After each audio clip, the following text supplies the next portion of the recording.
closer than you think. It's not a tournament. It's what you don't see on TV. The cash is real. The stakes are high. They bet big. They win big. They lose big. High stakes live action poker. Live at the bike. Watch it live on the web or play it if you dare at the Bicycle Casino right here in Los Angeles.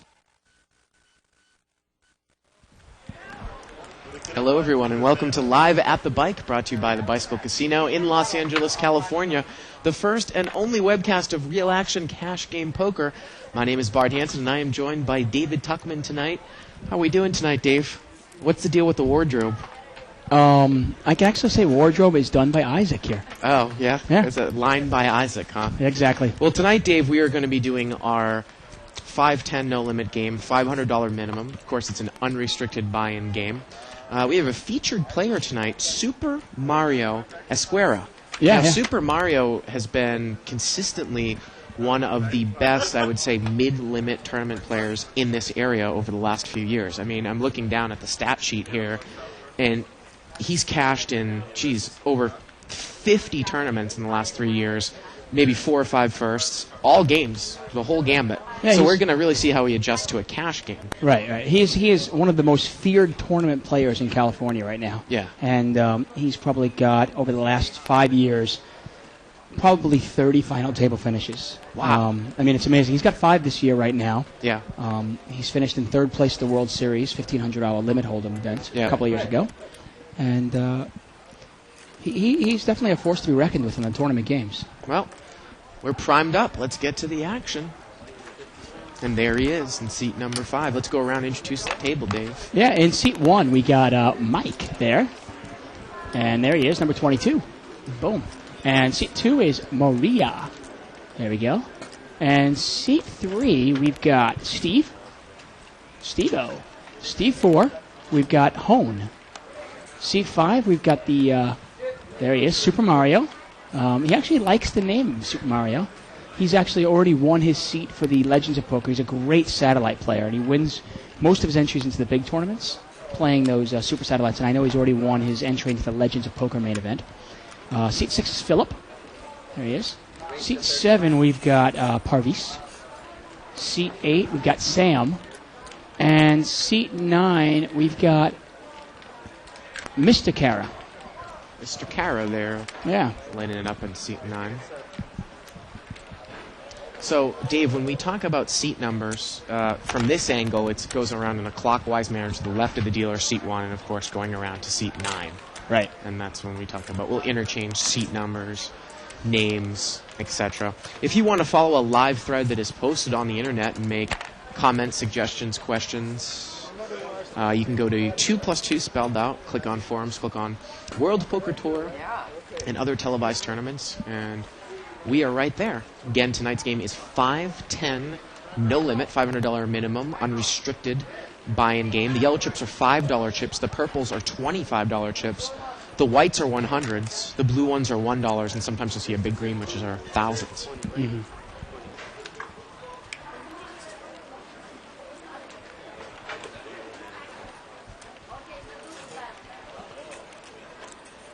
Super Mario looks like he's in the big blind here.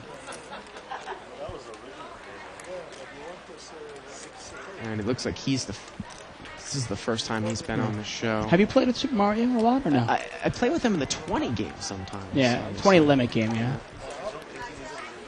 I played with him in tournaments numerous times, and he's really one of those guys. He just loves playing tournaments. Wow, look at this. He's flopped trip 5s right away. 5, deuce 5. And it looks like everyone checked. The turn is a 9 of spades.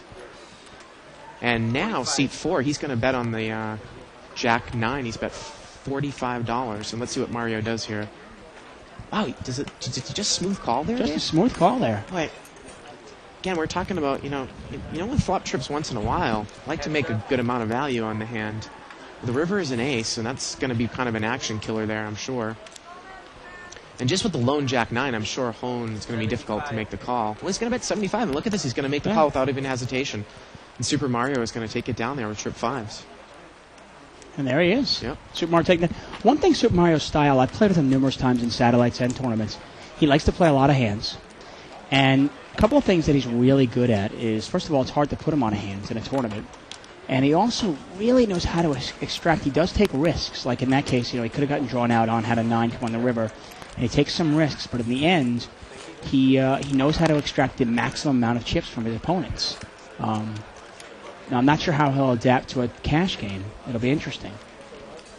But, Well, there was a lot of discussion from people on the floor at Casino, people emailing me about how we were kind of ragging on some of the tournament players last night. Now, Amir Vahini did not play on top of his game here on the show last night.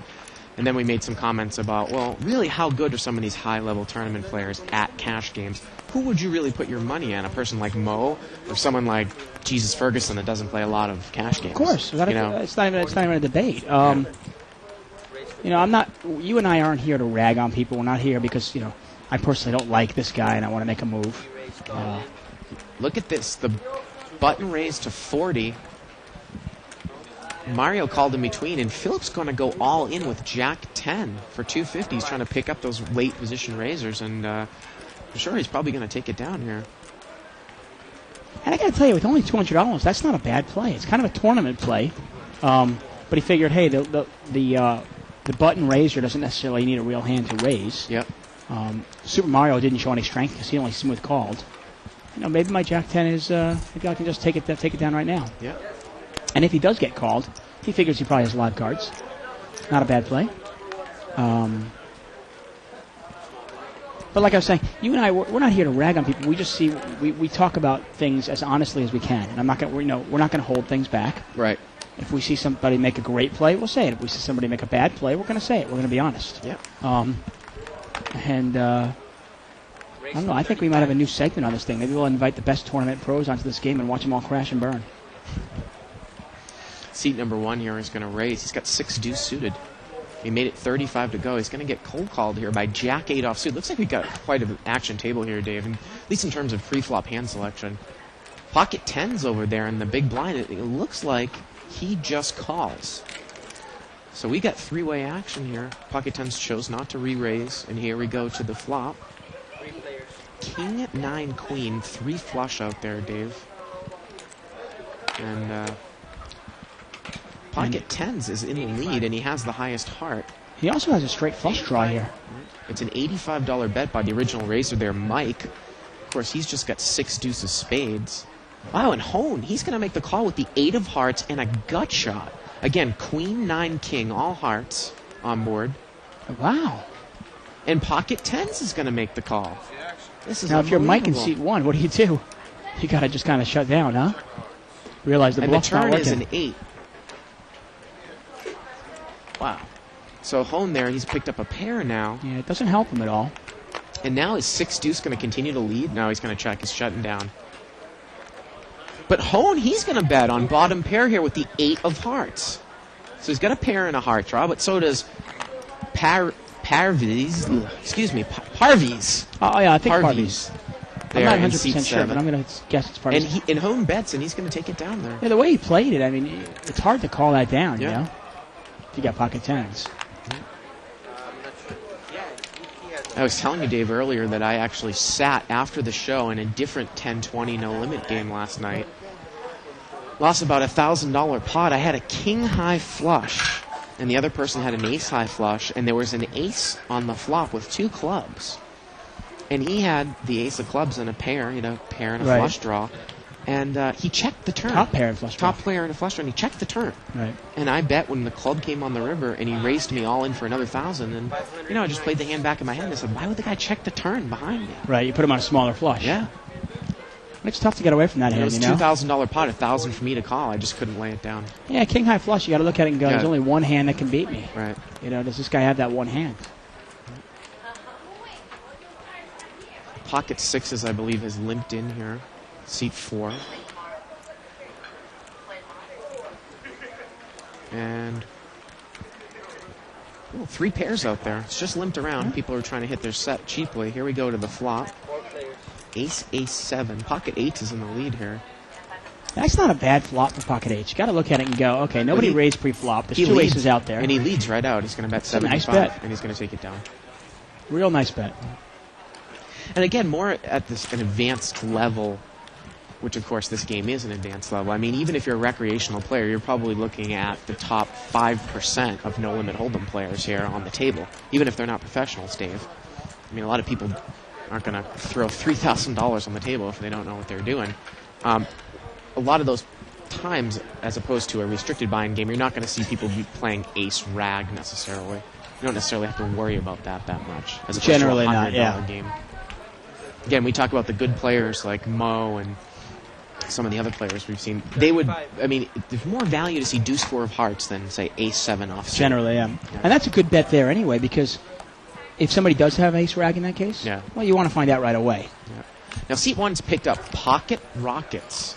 Pocket aces, he's made it 35, so a pretty small pre-flop raising so far. Button's going to cold call with a king 7 of spades, and it looks like we're heads up here. Heads up. Queen 3 deuce. Not much help there for the king 7. No. And look at this, it goes check, check. The turn, he's trying to trap him a little. The turn is the 9 of clubs. And now he's going to bet. And he's going to take it down. Well, I've seen that before there, Dave. You know, you hope that maybe the guy is going to throw a bet out on you in position, maybe caught a queen or something like that. Yeah, I got to be honest, I don't mind that play with queen 3-2, rainbow out there. It's not a terrible play when it's heads up. Yeah. Because you figure the odds of losing my pocket aces to anybody else heads up is pretty slim, whether I bet the rip flop or not. Yep. And hey, maybe I can get something out of it. Yep. Maybe I can get him to throw some money in there. I'm so sorry. I'm so sorry, Mario. I didn't see you. How are you? I mean, to me though, if I'm playing against the guy who's if I'm heads up with a guy Yep. in the pre-flop raiser and he has position on me and he checks behind me, it definitely puts me on alert that he's flopped a monster or he already has a monster. Just an odd play.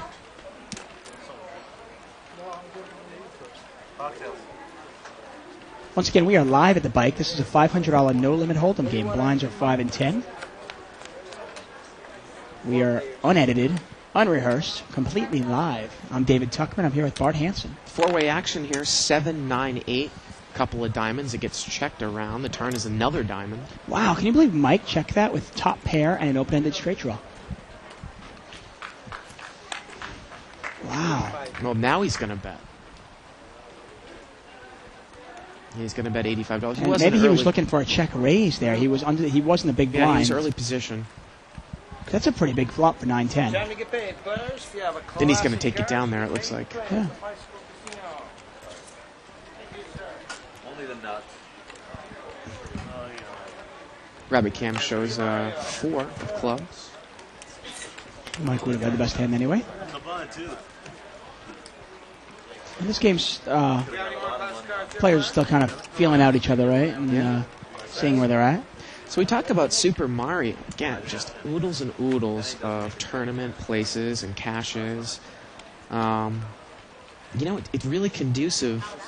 When someone has a loose, aggressive style, very, very conducive to having great success in tournaments. And then when it doesn't, that style does not translate to having great success in cash games. People really need to make the adjustment if they want to play. Right. Both sides. Seat 7 here. That's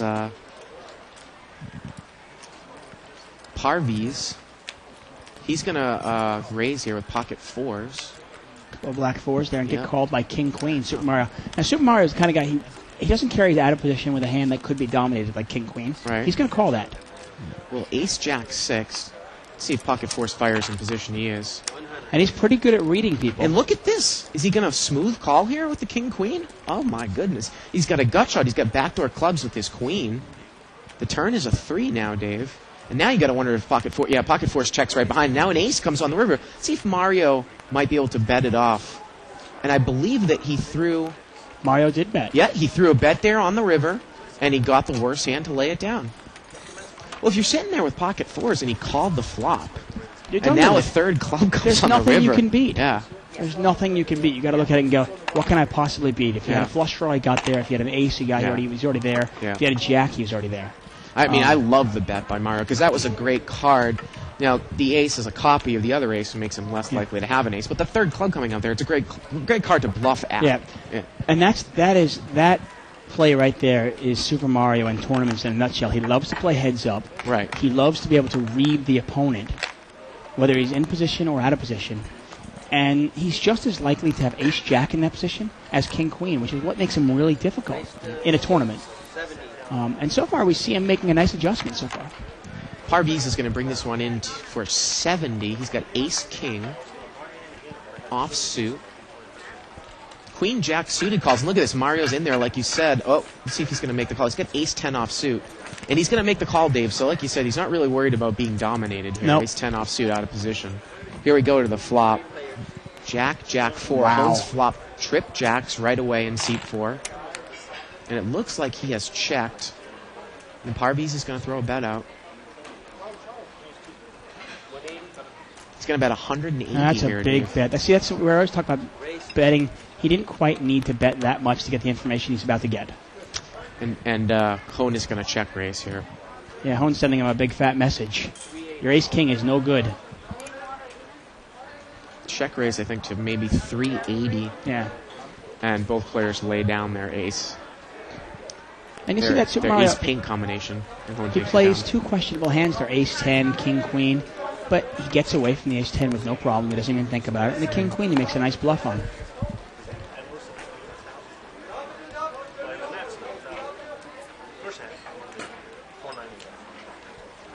One thing about Super Mario also is because he plays probably about 100, 150 tournaments a year, is he's completely fearless in these tournaments. He's in that tournament to really get chips. Look at this. We got our first chip count of the night there. Mike there in seat 1 got 1,800. Hone's got about 1,600.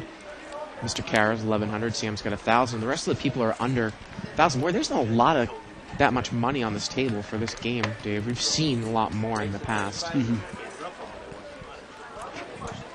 Seat 1 here has raised to 35. He has 9-10 offsuit. We've seen him come in with a couple of questionable raises in terms of hands. Look at this. The big blind's called with the deuce 10 suited. I like ace-10 better. Ace 8 jack. And the small blind leads immediately out with the ace. And look at this. Mike's going to call. He's got an open-ended straight draw. And the turn is a 7, and he's going to get there. He's got the straight now. How do you put the guy on 9-10? Well, he raised in position. And ace-10 continues to bet. Now, what do you do here? Maybe you slow play? Because he does have position on the player. 100 even. He's going to bet $100 here. I got to be honest. I might smooth call this. Well, You know the guy's got an ace. the pot's about 250. Oh, he is gonna make the call. So now the pot's about 5. Oh, he's gonna raise. He's raised. 250. It's a raise to 250. So he's raised 250 now. Now, I know you and I always talk about playing things hard and everything. That's one of those times where you have position on the player in the small blind. If he's got an ace, I'm going to let him keep betting it. Yeah, maybe he's betting an ace that he's not sure about his kicker for. He's going to probably check it to you on the river. I mean, there's no flush out there. Yeah. I mean, there's a backdoor heart draw, but you're not really worried about that. Yeah. I mean, it's pretty apparent this guy has an ace, the way he played it. I would think if you're in C3, it's pretty apparent that ace-10 is no good now, too. Exactly, Yeah. and that's what you're doing. And now he's either going to fold now, or he's going to check and fold in the river. Right.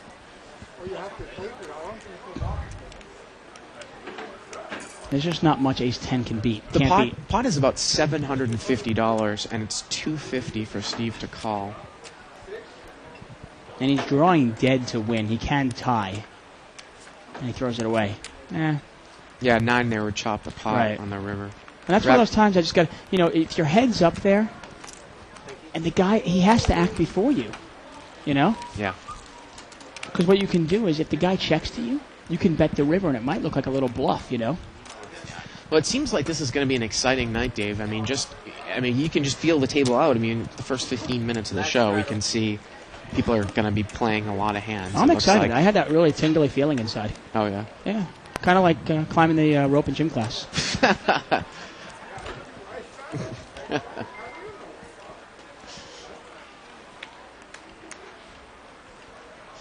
Raise to 60.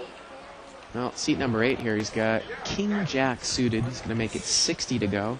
It's like the small blind's got a pocket 9 tone there. I'm sure he's probably going to make at least the call.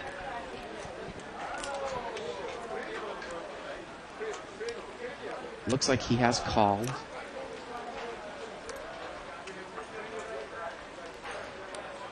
Now the problem What with was the raise? it was a $60 raise. Now the problem here is if a jack flops with ragged cards, can nines get away from it? Yeah, we'll see. Here we go. Well, Queen Jack 5. So a couple of over. Yeah, not a very good flop for nines. Yeah. And pocket nines, I believe, has checked hone. And Sam is going to bet. He's going to bet 75.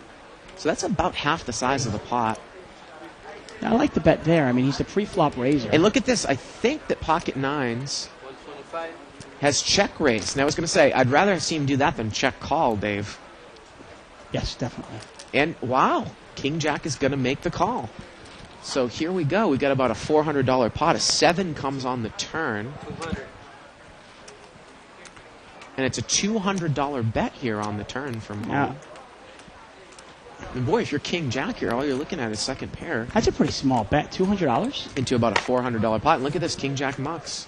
Pocket nines home there. He outplayed Sam. Yeah. The problem is King Jack. You're thinking very easy for your opponent to have King Queen. Yeah. Even Queen Jack, he could have 2 pair already. Yeah.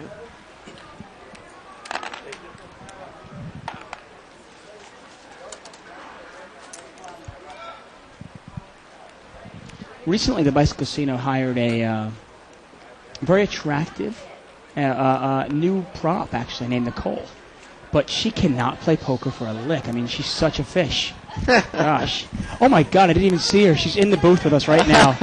Oh, my. I'm so sorry, Nicole. I didn't know you were here. She plays with a toothpick in her mouth, too, when she's out on the table. Like, absolutely incredible. The old toothpick. We're going to see Maria here. She says she has played poker for about 4 years. When she was a student, she used to make money on the side by playing poker, but now she's moved into real estate as she graduated recently. And now she plays part-time. And she's raised here with Ace Rag. Interesting. There has been Harvey's an is gonna influx of Asian women Oh, in look poker. at this. Ace 5-7. Maria's got top pair, and Parviz has got a set. 75. See if Maria can get away from it. Well, She doesn't have much of a kicker. She should be able to get away from she this was the pretty easily. original raiser. Raised. She bet 75, and it looks like Parviz is going to immediately raise here, hoping that she might have like Ace King or something like that, Exactly. Dave. And there's a different kind of raise. Yeah, he's raised it to $100.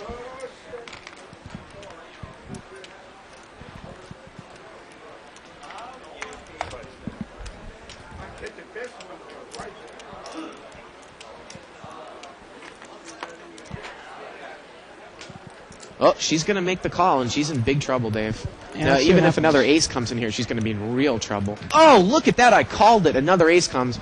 I got to tell you, folks, all the money's going in the pot now. Although maybe she still thinks she's out-kicked. Well, I got to tell you, if you were losing before, Yeah. that ace didn't help you. You were either out kicked before, or the guy had a set. And the only hand that ace helps against is Yeah. 7-5. And now she pair. bets 150, and he moves all in. Man. And you know the funny thing is, I can see people getting away from this hand, Dave. And it's not. I don't think he has enough money. Yeah, I don't think she has enough money. Right. How much more was the all-in bet? Do you know? Well, we'll see.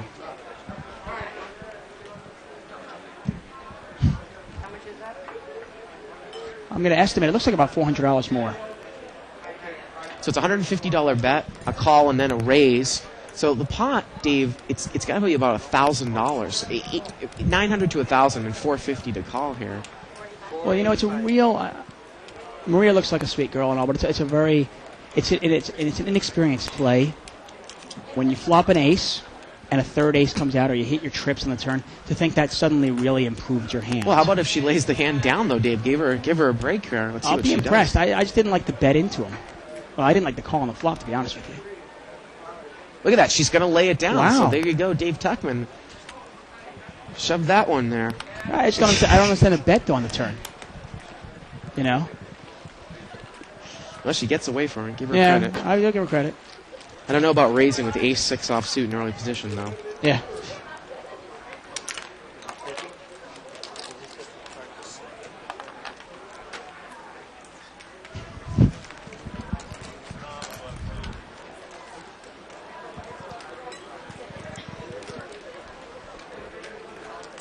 I called for the ace day. Let me see how many more times I can do that tonight. Yeah, it's a good laydown by her. I will give her that credit. Without a doubt. Hey, you keep calling cards like this, I'm not going to play with you.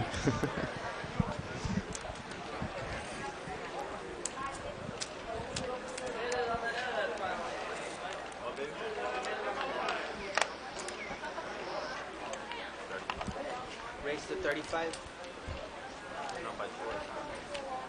And Mike is going to raise it up here with good old 10-7 offsuit. 10-7 offsuit, huh? Yeah.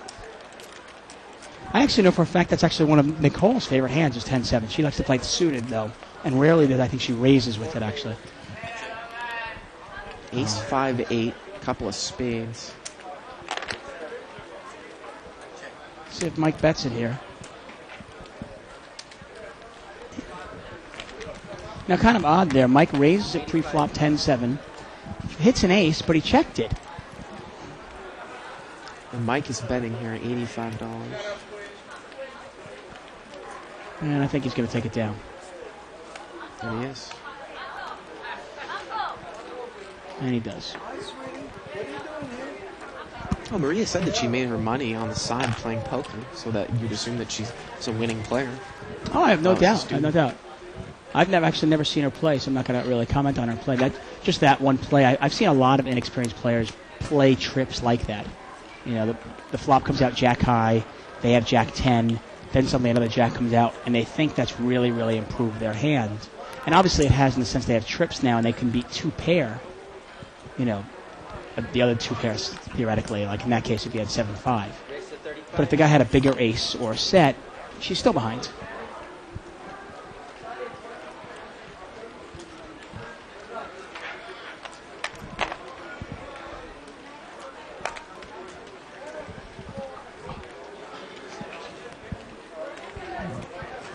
$35 raise there by seat one, and he's going to take it down.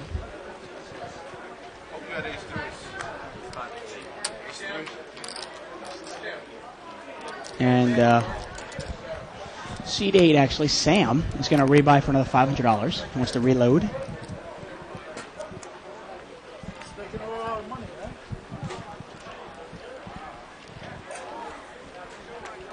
So I saw you playing Omaha last night. Yes, with Men the Master. Yeah, we had a 20-40 Omaha. How was that game? Oh, it was a great game. Again, we're going to say Men was the big fish, and what had happened was that he was drinking Coronas, and at first I thought that he just did that kind of as a mystique thing where, oh, I don't really know what's going on, but I do. Right. But he was hammered. He wasn't trying to cover anything up, and he was the game.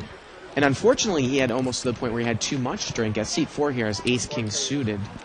3, queen, 7, couple of spades. He had so much to drink. Look at this, top two pairs there at seat 7. Boy, the deck's hit him in the face. And Hona's going to throw out a bet here with a couple of overcards. Parviz is going to raise. He's going to make it 200 to go. I like the bet there. I really do. Like the bet by ace-king? I like the raise. Well, I don't mind the bet by ace-king. He wants to see where he's at. But I like the raise there. Because if the other player does have ace-queen or king-queen, well, then you've got him right where you want him. Well, and he's going to take it down. Well, going back to the Men the Master story, Dave, he was the game.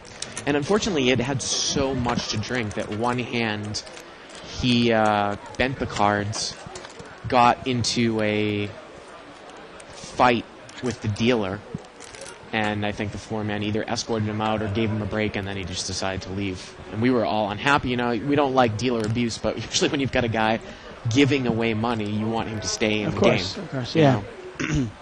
So it's a fine line between, how much the dealers should put up with, right, and how much the casino should let them put up with if the guy is a good player and a good.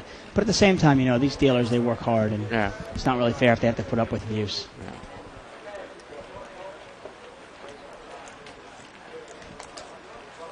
And here we go. It's limped around. Boy, we got a couple of raggedy hands there. And looks like somebody flopped two pairs there. 8, deuce, 10.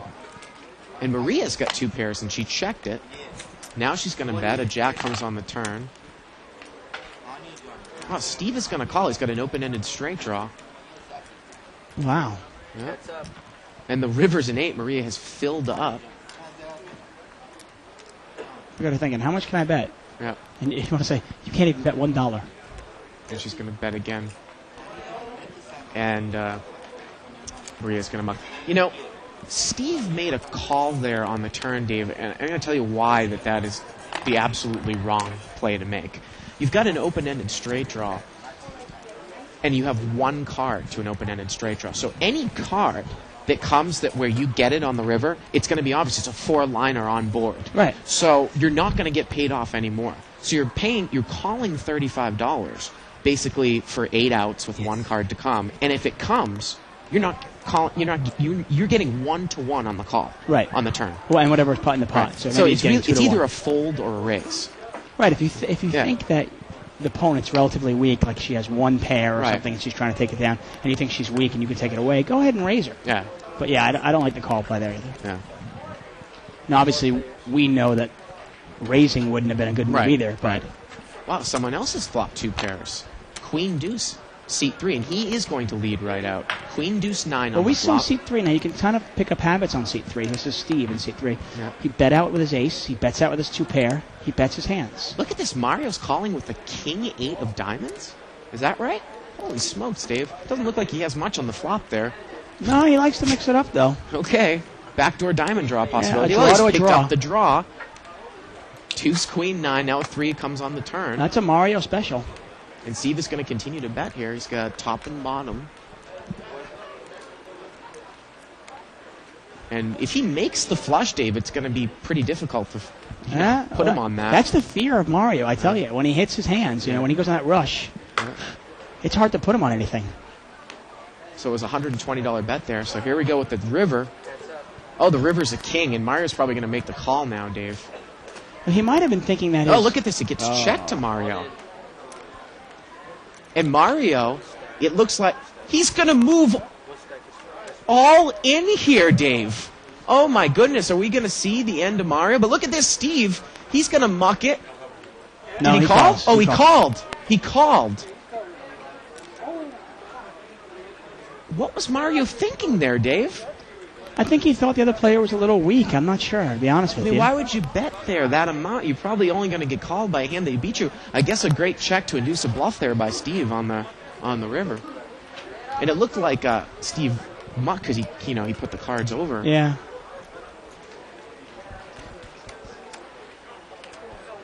I mean, that might have been what Super Mario was thinking. Maybe thinking that, if I catch my diamond or my king, I'm good. And that's just a dangerous play. And that's a lot of these tournament players. They're either going to fly high, into the skies and go 30,000 feet above the air, above the ground, or they're going to crash and burn. Most tournament players, successful ones, aren't looking just to survive. They want to accumulate a lot of chips. And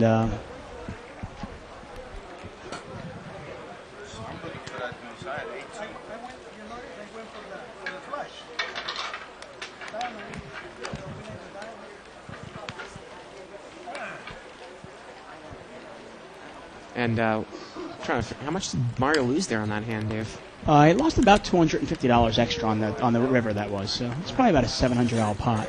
I just don't understand the all-in move there.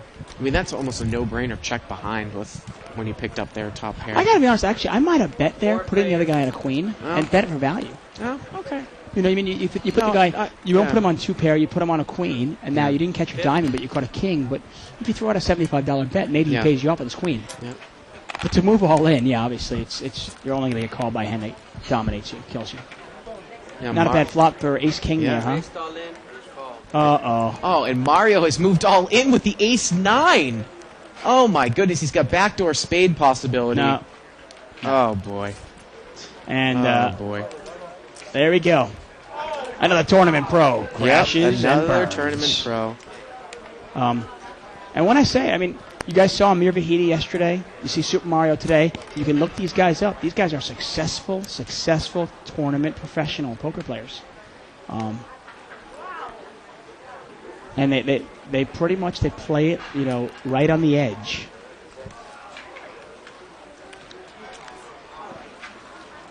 And I don't want to say I told you so to everyone out there, but Dave, No, hey, he Come did on. pretty well early on. And Come he was, on. he doubled up early on. He had probably about $800 in chips, and then two hands, Yeah. boom, boom, makes a questionable call. I love the fact that this show is on. Because, again, it's the first time anyone's seen a cash game with whole cards. Yeah. It's the first time that you can really see this happen. Now, people, I think, have speculated for years about this. How good are these tournament pros really in cash games?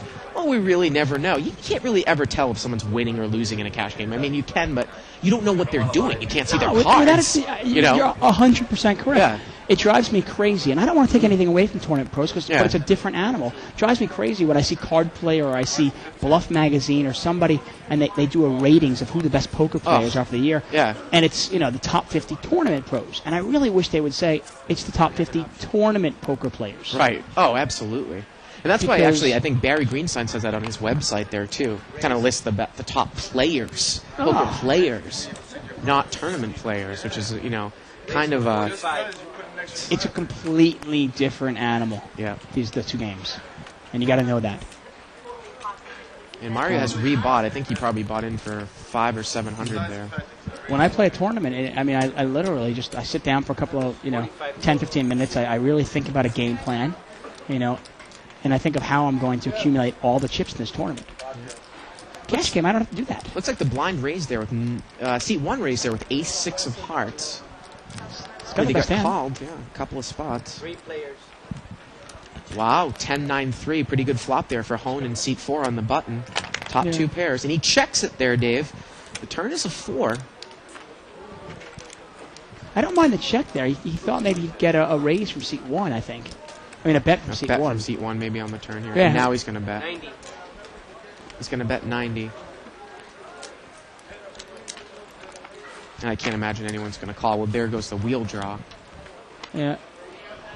Mike has an interesting style here.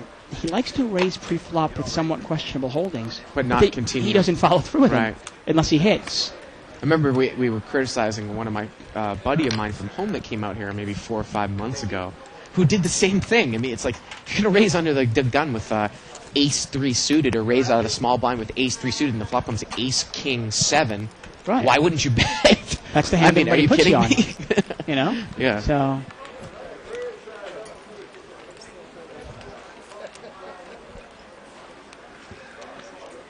I was telling you about a hand earlier today I played where I had 5-4 suited, and I was playing a hand, and the guy out of the big blind raised it.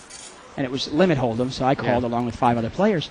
And I really thought maybe he had pocket aces. And I go, okay, well, the flop hits me, comes out ace-4-4. So I flop trip 4s. Race to 35. But I was aware of the fact that this guy might have flopped, a full house, aces full.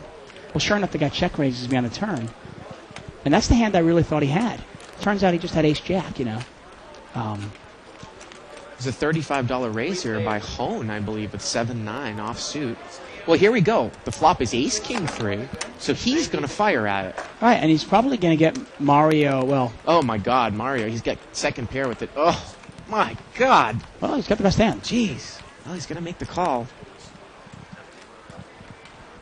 And, I mean, maybe I'm not giving him enough credit. Maybe he's got a read on Hone. That's a little bit of a stretch, Dave. But Hey, one thing good about this is... oh, and another king comes on the turn. Wow. Well, Hone's got a flush draw here now. Yeah. 150. And he's going to bet 150. I don't mind the bet here by Hone because if Mario had an ace, the king might be scary. But obviously he doesn't. And look at this. Mario looks like he's just going to smooth call here. Oh, It's a race. Actually, he's going to raise. He's going to raise. Looked like he was about to smooth call. mm-hmm. And he has raised. And it looks like he's pushing all in. And there's obviously no way that... Or he's going to make it 200 more. And obviously there's no way that Hone can call here. Well, Hone doesn't even know if his diamond's good if it hits it.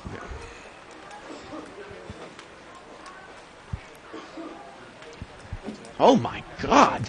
Is he going to make the call? With 7-9 of diamonds? Really? What's going on here, Dave? Wow. This is insanity. Here we go to the river, and the river's a king. Mario's made quads. And look at this. He throws a bet out there. He's betting into quads. It's 175. He's betting 175. What an incredible hand. Well, I guess Mario's got to make a value call, right? Well, Value all in. Mark this date and time because this is quite possibly the worst poker play I've ever seen in my life. I'm sorry, Helen. I mean, that was just brutally bad. Unbelievable. Oh, I mean, 'cause wow. let's You be honest. see everything at Live at the Bike. Let's be honest. How about the whole hand? Mario calling with the king deuce on the flop. And then he makes runner quads, and he gets bet into the whole time. Mario raised it $200 on the turn. The board is ace, king, king, 3 with 3 diamonds. For $100 more, what is Mario going to throw away? I don't know. And Mario, boy, he just added some chips there to his What is stack. Mario going to throw away there, though? Well, he's not even going to throw away the flush for $100. That was an incredible hand. That might be one for our commercial. I got to tell you. I mean, no offense to Hone. I'm sure he's a nice guy. And that's like I said, we're just brutally honest here. You know, if somebody makes a great play, I tell him, great play. If somebody makes a crappy play, that just, I can't even say, I don't understand what he was thinking with the call and then the bluff. It doesn't make any sense to me. I mean, I actually like the bet on the turn, too. It's a nice bluff into it. He's representing that he has an ace. Maybe he can get Mario to throw his hand away. Ugh. But then Mario raises. Wow. I tell you, the games here at the Bike are great. Absolutely. I mean, We are only me? 10 miles south of Los Angeles in Bell Gardens. Yep. If you are within hours, come here. If you are within a plane flight, come here. The games here will be well worth it. Unless, of course, your name is Russ McGinley.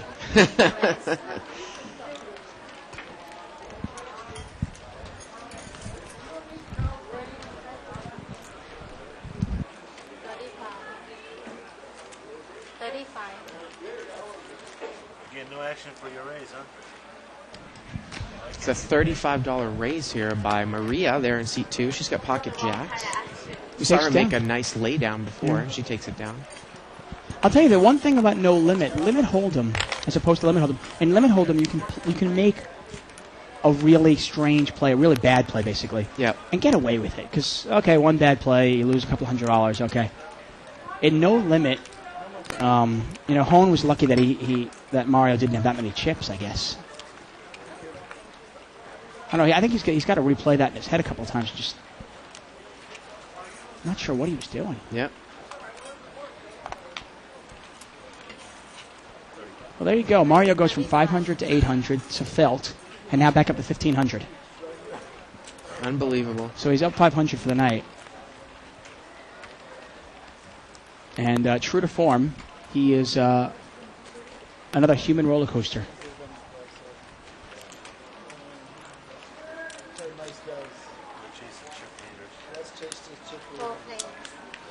Mario's got a Jack 10 here, seat 5.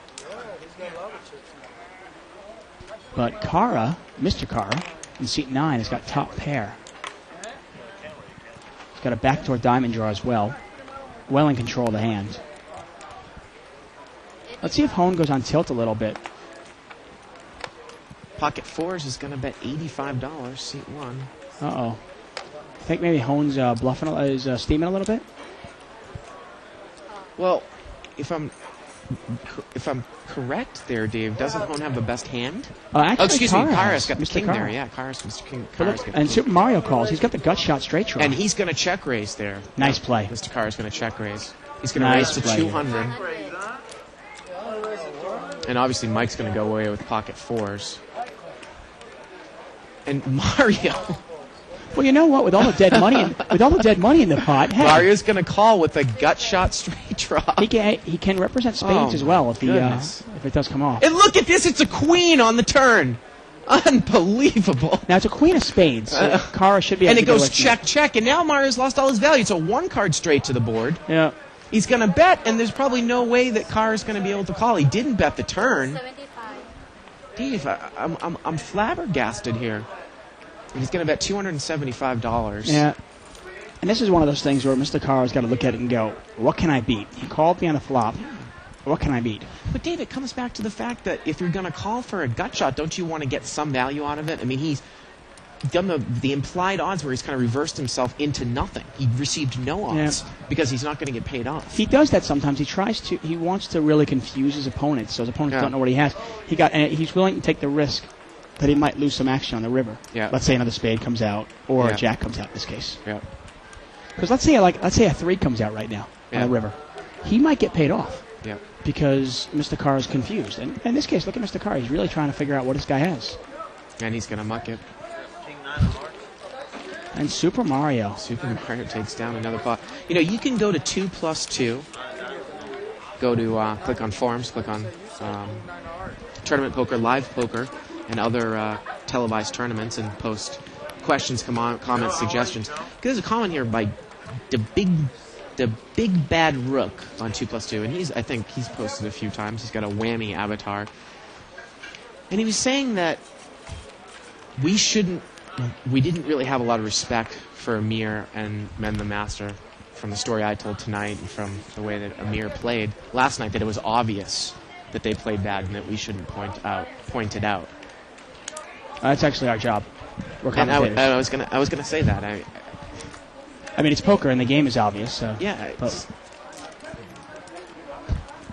I think not to point out anything. you can't say it any better. I mean, King Queen 5 here, What are you doing? That's obvious. and Mario does not bet on top pair here. Now he's picked up a flush draw. He's got top pair and a flush draw. He's in well command in this hand here. Yeah. He didn't bet on the flop, and now Ace 6 is going to bet 35, and he's going to call. Why didn't Mario bet on the flop? The river's an 8, so Ace 6 is going to have to bluff one more time. And he is. And I'm sure Mario's going to call with top pair here. No, I just got checked down there. I'll tell you the one thing about Mario's Just got game, and checked obviously, down. you and I can criticize, but at the same time, it's so unorthodox. Yeah, absolutely. It's really, really difficult to put him on a hand, Yeah. which is what's scary about him. And boy, he's got a lot of chips there now. And also, it's, just to mention what we were just talking about before, I actually have the utmost respect for Amir Vahidi's game, his tournament game. Yeah, And Men the Master. They're both obviously over the years. yeah. They don't have to prove anything to me, obviously, or anybody. Their record speaks to itself. They're fabulous tournament And again, I players. want to challenge anyone that is going to say that we were out of line last night in terms of commentating on poker. We never get personal. You can't tell me that Amir's play was good last night in terms of a cash Well, game. of course not. That's what we're here for. Yeah. And you know what? As long as we're here, we're going to tell it like it is. If somebody makes a great play, boom, say it. Seat 4 here is raised with 5-6 offsuit. Mario's going to call with a gap-suited connector 7-9 of clubs. It's a $35 raise. One of the most interesting things is the one player I belittle the most is probably Alan, who's a regular in the 500 Right. game of the house. And I'm very good friends with him. And he knows that the way I talk about him, and I tell him. He knows it's not personal. Three-way action here. It's about a $100 pot. Ace 5 deuce, couple of hearts. We haven't really picked up anything here on the flop. Hone's got the best hand. Yeah, Hone's got a second pair there. And he's going to bet. He's going to bet 80. And I don't think Mario can call here. No. No. Well, again, and we're going out on the limb and saying, how is Mario calling there with the Jack-10 a few hands ago? Maybe he was going to set a move up on the turn. We never know. We haven't really seen enough yet. So I'm not going to jump to any conclusions. That's what I was saying. I mean, there's a lot of cards that could have come out where he could have. Yeah. He could have represented spades. He could have represented. Now it turns out he hit his hand, so he didn't have to represent anything. Right, right.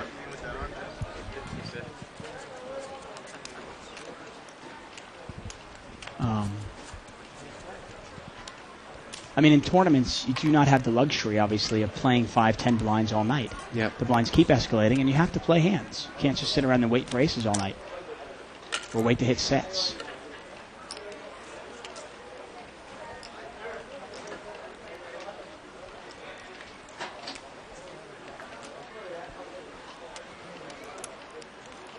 It's interesting, too. I mean, neither you or I are actually above being criticized as well. Right, absolutely. If I'm Yeah. on the show, I know you'll criticize me. I know Kenneth James will criticize me. And Yeah. Likewise. I look forward to the time when you're on the show. I'll just rip you a new one. Seat 1 is going to raise. He's got ace rag to $85, and he's going to take it down there Yeah. in early position. Ace 3 offsuit. And again, you have to question, you're putting yourself in a bad position when you're raising with hands that really aren't quality hands. He was on the What was that? button. It looked like he was, out of position there, but I think he brought it there in on the cutoff. Right. Excuse me. No, actually, he was on the button that time. Oh, he was on the button. He was actually on the button. So it's not I mean, you can question the play and everything, but if you're going to do it at least on your button, it's Yeah. okay, I suppose. No, I definitely correct myself there. I Yeah. thought that he was under the gun. Here we get a chip count there. Look at that. Super Mario's up to 2,000, so he's up $1,000 Yeah. for the night. Mike's got 2,400 there, and the rest of the players are hovering around 1,000 to 1,500. A couple people on the short stack there at the bottom, Maria and Philip. Once again, we are live here, unedited, unrehearsed, and obviously we're seeing it just as you are, so Seat 6 is raised to 30 with once in a while we ace, do make mistakes. jack, and look at this. Hone has got pocket aces. Let's see what he does. Super Mario's got king, queen, Oh. offsuit. And Hone says he's going to re-raise. Cigarette? Let's see how much it is. Have a pack of Newport. Well, I think he's going to make it 75 total. Well, you got to think Mario's going to come in here. I think he likes the hand, Dave. I would fold this hand in an instant to a raise and a re-raise. You could set the table on fire and he's not going anywhere. Yeah. I mean, king, queen, he might re-raise. Now he's going to make the call. And now ace jack. Philip's got to be thinking, is my hand good here too? I think I Yeah. might release this as well. Ace jack offsuit is just such a Yeah. vulnerable hand here. Yeah. Well, the only thing is that I can't give a lot of credit. Usually, if someone calls in between me, I'm definitely going to get rid of the hand. But again, because it's Mario, you might not put a lot of credence in that. I like that muck by Philip there. Yeah. So we're heads up aces against king queen. Here we go to the flop. It's about a $180 pot. 6, 5, 10.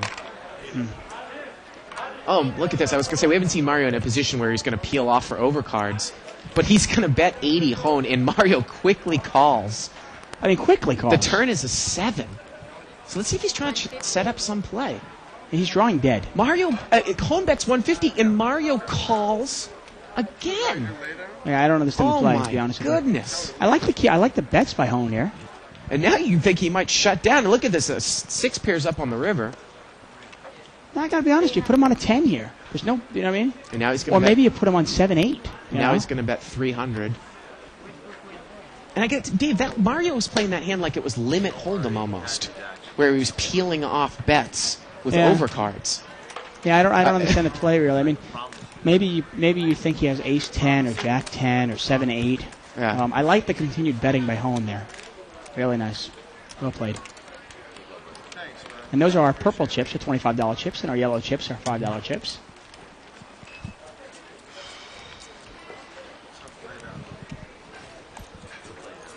And I have to say, from the play that we've seen in the first, say, 45 minutes of the show, I feel a little bit more confident with kind of the theme going the last few days about the tournament players making the crossover to cash games. I gotta tell you, They're entertaining. yeah, it's very entertaining.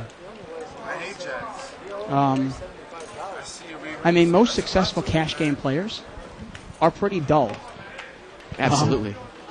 You know, Steve the Face Flicker, he was actually in the game right before it started, before I started our webcast. He's an extremely boring player to watch, but he's very good. 5-way action here. It looked like it was linked around. Flop is a 7 deuce deuce, couple of spades. Doesn't look like anyone picked up anything here, Dave.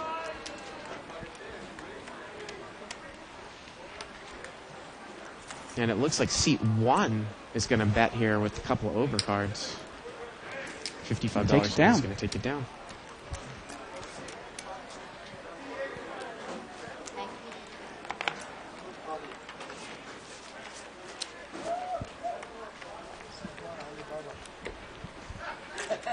Mr. Gar has been playing here since 1987, we hear. I hope he goes home once in a while and showers. God, must stink.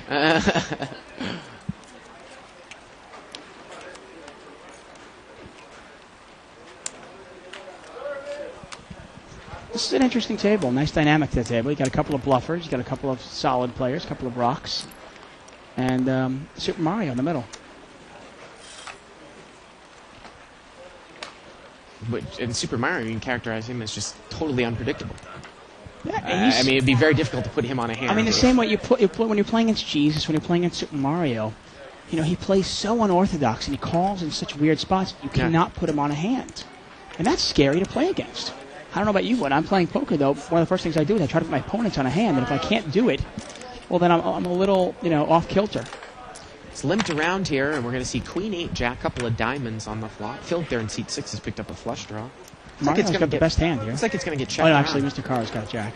And an 8 comes on the turn, and now that gives Mario the 8 deuce trips. And he chooses to check it from up front, Dave. Didn't put any money in there with the trips.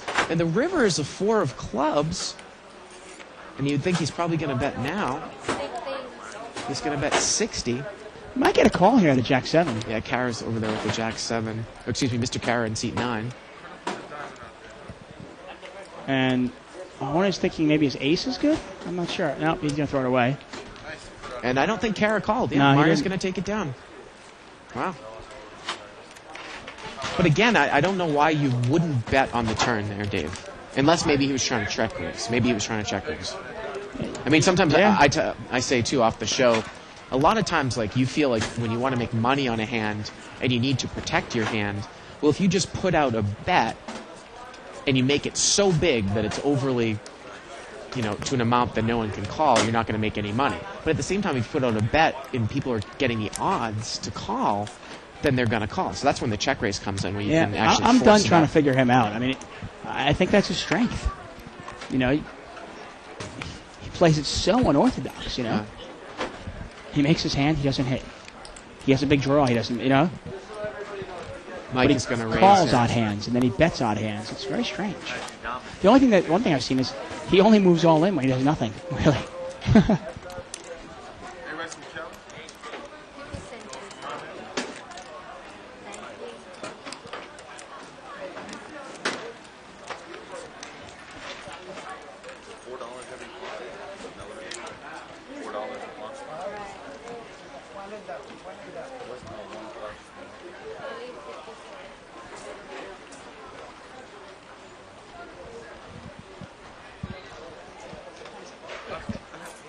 You said you for the race.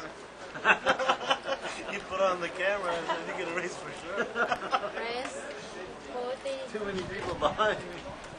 And Hone's going to raise it up to $40 with Queen 10 here. Queen 10 offsuit. And seat 6 here, I think Philip, he's got ace 8 of clubs, and he's considering it. He's going to call on the button here. And it's going to go heads up here. Queen 10 versus ace 8.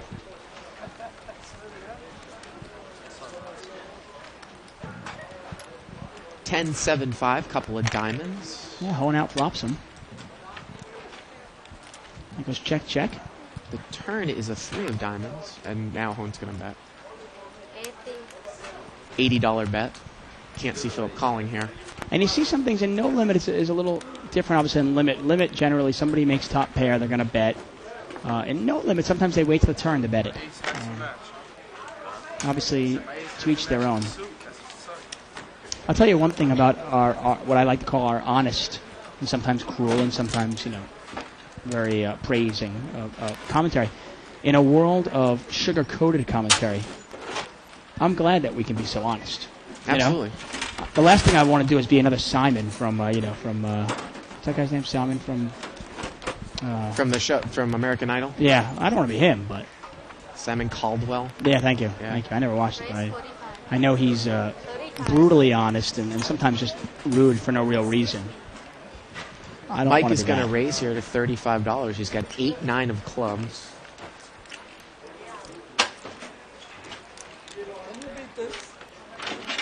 And Mr. Carr is going to lay it down. The old king deuce there.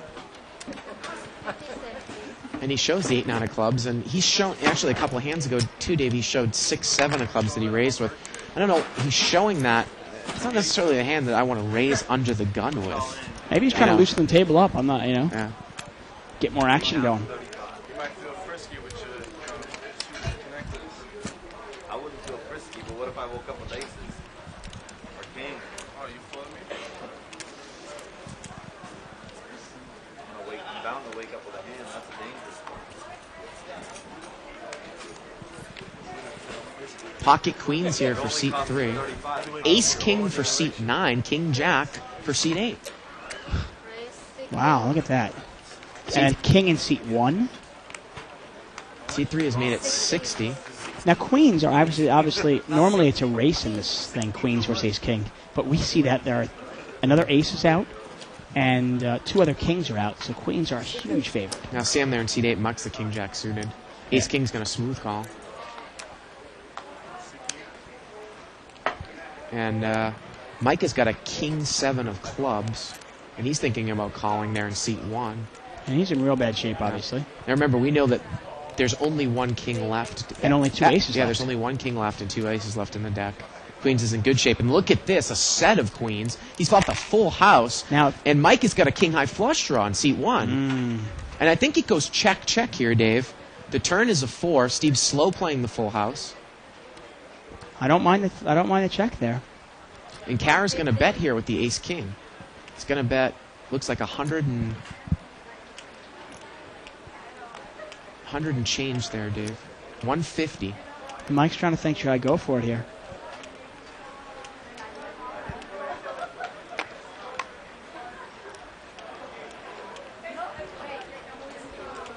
No, he's going to muck it, Dave. Nice lay down by Mike there. It's a real smart lay down. And now, if you're Steve, do you just smooth call here? Now he's got the sunglasses on. So when he picked up the pair of queens. What do you think this guy might be betting on? I might smooth call this, to be honest with you. Hope that he bluffs one more time. Because it's just, you've got the board so dominated. What could this guy have? Yep, and he's gonna, let's see here. He is gonna call, Dave. He's gonna call. So now the pot's about $500 to the river. Because the guy didn't bet its flop. Yeah. You know, it's like, what do you think? He has a 6? If he had a 6, he might have, I mean... It would be great for an ace or a king to come out here. No, it's a deuce of clubs. And look at this. I mean, Mike in seat 1 must be kicking nice himself. Play from Mike. That's a great play by Mike. He doesn't even know how much money he just saved himself. Exactly. $500 pot here. Action is on Mr. Kara in seat 9.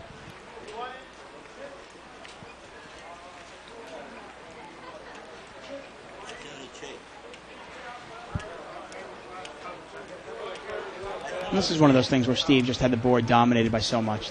And Mr. Kara has checked. Now it's time for Steve to put in the value bet here. Well, he's hoping the guy hit the flush. So it's a $500 pot here, Dave. What do you throw, about $200 in there? I got to be honest with you. I overbet it. Really? Hoping the guy has a pair or hoping the guy's got a flush.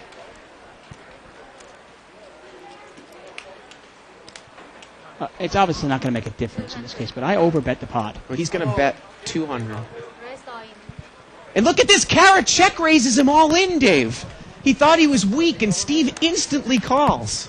Oh, my goodness. $200 bet there by Steve. Kara check raises him all in. He only had like 200 left. Yeah. The pot at that point was 900, probably an additional 100 to call there. Oh, he's got purples there. Well, let's see how much it is. 450. Okay. So he checks. Steve bets 200. He's got 450 left. So if he re-raises them all in, that means the 200 that's matched. That makes the pot $900, Dave. It's only 250 more. 250 more. He check raises them for 250 more on the river. You got to be honest. Okay, just think about the way it play out. Mr. Kara bets the turn. Okay, fine. The board is Queen 6-6-4. Okay, with 2 clubs. Yeah. Seat 3, Steve in seat 3, smooth calls you. Okay, what do you think he has? Maybe a queen, maybe a 6, maybe a club draw. Okay, something like that, right? Yeah. Well, then suddenly the deuce of clubs comes on there. Well, now if you had a queen, a 6, or clubs, he got there. I don't understand the play. If you're going to bluff at it, then bet it. But I mean, you've bluffed. Again, the pot now is $900. You're making it $250 more. Right. That's it. Without a doubt. That's it. There's no point in it at all. Ugh. If you're going to bluff at it, it's much better to bet into him than to check raise them all in another $250. The play doesn't make much sense at all.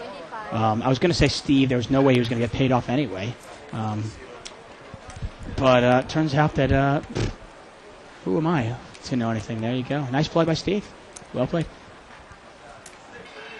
Now I got to say Mike's play there. On the turn, he clearly did not have the odds to go for his flush card with 1 card to go. Yeah. Plus the board being paired. Yep.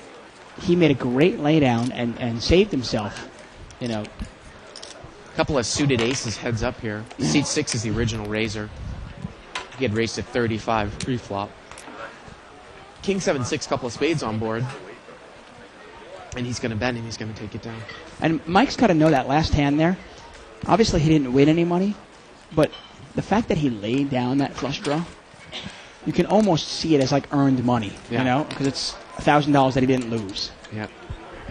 Dave, there's been some questions on the board, on the 2+2 board. Of course, you can go to 2plus2.com, spelled out, click on Tournament Poker, World Poker Tour, and other televised tournaments. We said that Mario was at 2,000 chips. He started with 500, and he rebought 500. Right. So he's up 1,000. Yeah. And that was the question. Yeah, okay. On there. Bought 500, won a little bit, Yeah. went broke, bought him for another 500, and then Yeah. now he's at 2,000. We're seeing some odd plays here tonight, huh?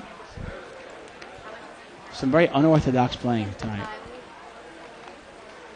How much you buy? 1,000. Pocket kings here for seat 8. 1,000. Welcome to No Seat Limit 7, Poker. excuse me. and, Seat 7 is limped, Dave. He's Really? limped in with kings. And look at this. 1,000, right? There are 2 limpers in front of him, and he's limped in with kings. 2 limpers in front of him, and he's limped in with kings, and he's not going to get that limp re-raise. This Wow. is like the Twilight Zone table, Dave, Yeah. tonight. 2 limpers in front, and he limps in with Hey, kings. And here we welcome go to, the welcome flop. to No Limit Poker in 2005. My goodness, and we're like 7 or 8 ways here. 9, 6, 9. And now what do you do? Let's see if somebody's got a 9 here. Well, doesn't look like it. But now what do you do if you have kings? I mean, you don't Well, I even think know you've if you're got. good. Well, I think you got to throw that feeler bet out there Of that we talk course. about, and he's going to bet. And if somebody smooth calls him, he's dead. He's Yeah. obviously going to win this pot. He got away with it, but Yeah. I mean, I understand the play with aces and kings in the first couple of positions. in middle position In with middle a couple position of with a limpers. couple of limpers? Yeah. I mean, Maybe you're hoping that there's really an aggressive player near tries the to button, pick it all up. or maybe in the blinds. You know what I mean? Something Yeah. like that. Now, if the guy Mike, who we've seen this game a lot with the bald head, he likes to raise a lot out of the blinds when there's a Yeah. lot of limpers. But we haven't really seen. maybe he was anybody hoping with for on that. the You know, table. he's willing to take the risk. Yeah. I don't mind the play as long as you are able to get away from the hand when a bad flop comes out for you.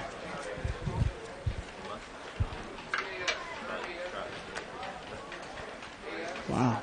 You know, I'm kind of going through a little bit of a bad streak, Dave, in terms of internet poker and live poker. I'm on a downswing. But just seeing this, and I love it too, like on sites like Party Poker and the other sites where you can look up the mucked hands, seeing what's going on and seeing how people are playing makes you realize that the poker is good wherever you play. And just go through your downswing and it will turn out right if you're playing properly. It should. It should. Yeah. I mean, obviously, you're going to get bad beats here and there. Yeah. $35 bet here. Seat 1 has raised to 35. He's got King Rab offsuit. King 7. Wow. And he's going to get a call here. Maria's going to call him with a couple of 5s. Yeah. She's got the speed limit. And seat 9's got pocket 6s. So we're going to see a flop here. Looks like 1, 2, 3, 4 ways. I Home believe. calls that raise at 7-9 offsuit. Again, seat 9's in there with pocket 6s, I believe. Flop is a deuce 3 queen. Player start. Let's see if That's about $140 Mike pot. bets it. And he's going to bet. $140 pot. Looks like he's bet 90. 90. And here we go again with the thing, Dave, with those mid-pocket pairs, 5s, 6s. Yeah, I mean, with all these people and with an overcard, I can't imagine that you can call here. It's Especially usually with the toughest two spot people, to call. Yeah, with 2 people behind you. Now, Dave, he might He's be able gonna to mock. call here, right? And Hone, I'm sure, is going to mock. Yeah, now it's back to Dave. And he's new to the game. I played with him a he's few gonna- times. he's gonna Pretty mock. solid player, from what I've seen. I mean, sometimes, like I said, if you get a really good read on your player and you know him, I mean, you can get tricky with that hand. But there's nothing wrong, I think, with Mike there in seat 9. Excuse me, Mike in seat 9. Dave in seat 9, mucking that hand. I don't really see. No, a not at problem all. You pick your spots. You know, you don't have to bluff every single time. there. Yeah. And you also, good poker players, you can throw away the winning hand. You know, you don't have to go, I think this is a spot every single time. I don't have to win every hand I'm playing. So,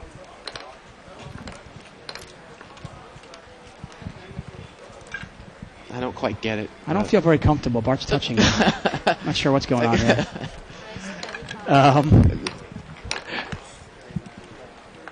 Yeah, the game here is just phenomenal. Gosh. Seat 2 raised here with 6-7 suited. He's going to get called by seat 3 with an ace-queen offsuit. Button's got ace-10 suited. He calls. And seat 9 is going to play with king 10. So again, we've got a about 4-way action. About $140 pot to the flop. Jack 10-10. Pretty good. Oh my goodness, look at this. Dave's got King 10, Hone's got Ace 10. Stop playing your internet poker. Flip Here over. we go. Both flop trips, and both of them have big kickers. And it's not like this is not a connected board. And look at this. Dave is going to lead, it looks like. Oh, is he checked? I think he's asked for time. 75. He's bet 75, Dave. I like Dave the is bet bet. 75 with King 10. And let's look at home there. Now, Steve has got a gut shot to the king, and if he got there, it's not going to be good. And look at this. I have just a feeling that Hone's going to slow play. Yeah, he's going to smooth call there. I don't mind the smooth call there on the flop. On the he's got the button. But a $300 pot. Oh, a jack comes on the turn, and we're going to chop this one up now. Oh, boy, did Dave get lucky. Yeah. And he checks, and look at this. Hone checks right behind him. And the river is a king. Wow. And now, Dave has the winning hand. Now Hone should be able to get away from this hand here, to be honest with you. But Hone makes the immediate call. That was only 200. It was a nice value bet. And Dave caught there with the King 10. It's just too bad that the jack came on the turn. I wish we could have seen the king come, obviously. But the Dave jack takes is it really down. the only card neither player wanted to see. Yeah. But when Hone checked right behind Dave was pretty sure this guy didn't have a jack.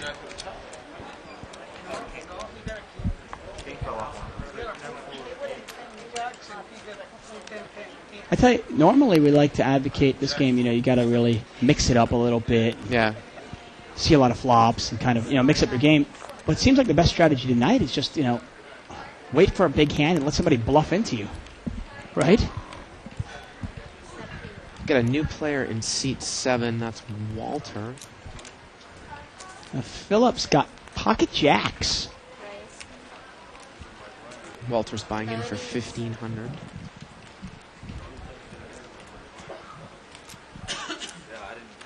Well, C2 is the raiser here with Ace 10 offsuit. Pocket jacks is in the small blind. Let's see what he does here. Looks like he wants to re-raise, Dave. He doesn't have much money. Yeah, he might push all in here. That's what it seems like. Yeah, he's going to push. Yeah, and he says all in. All in.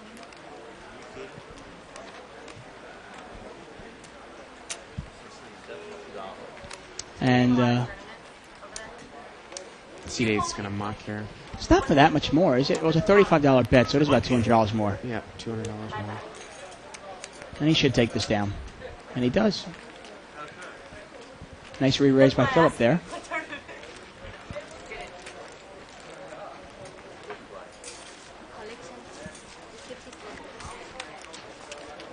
The games they're just getting better. I mean, this new age of poker with everybody playing, it's just insane.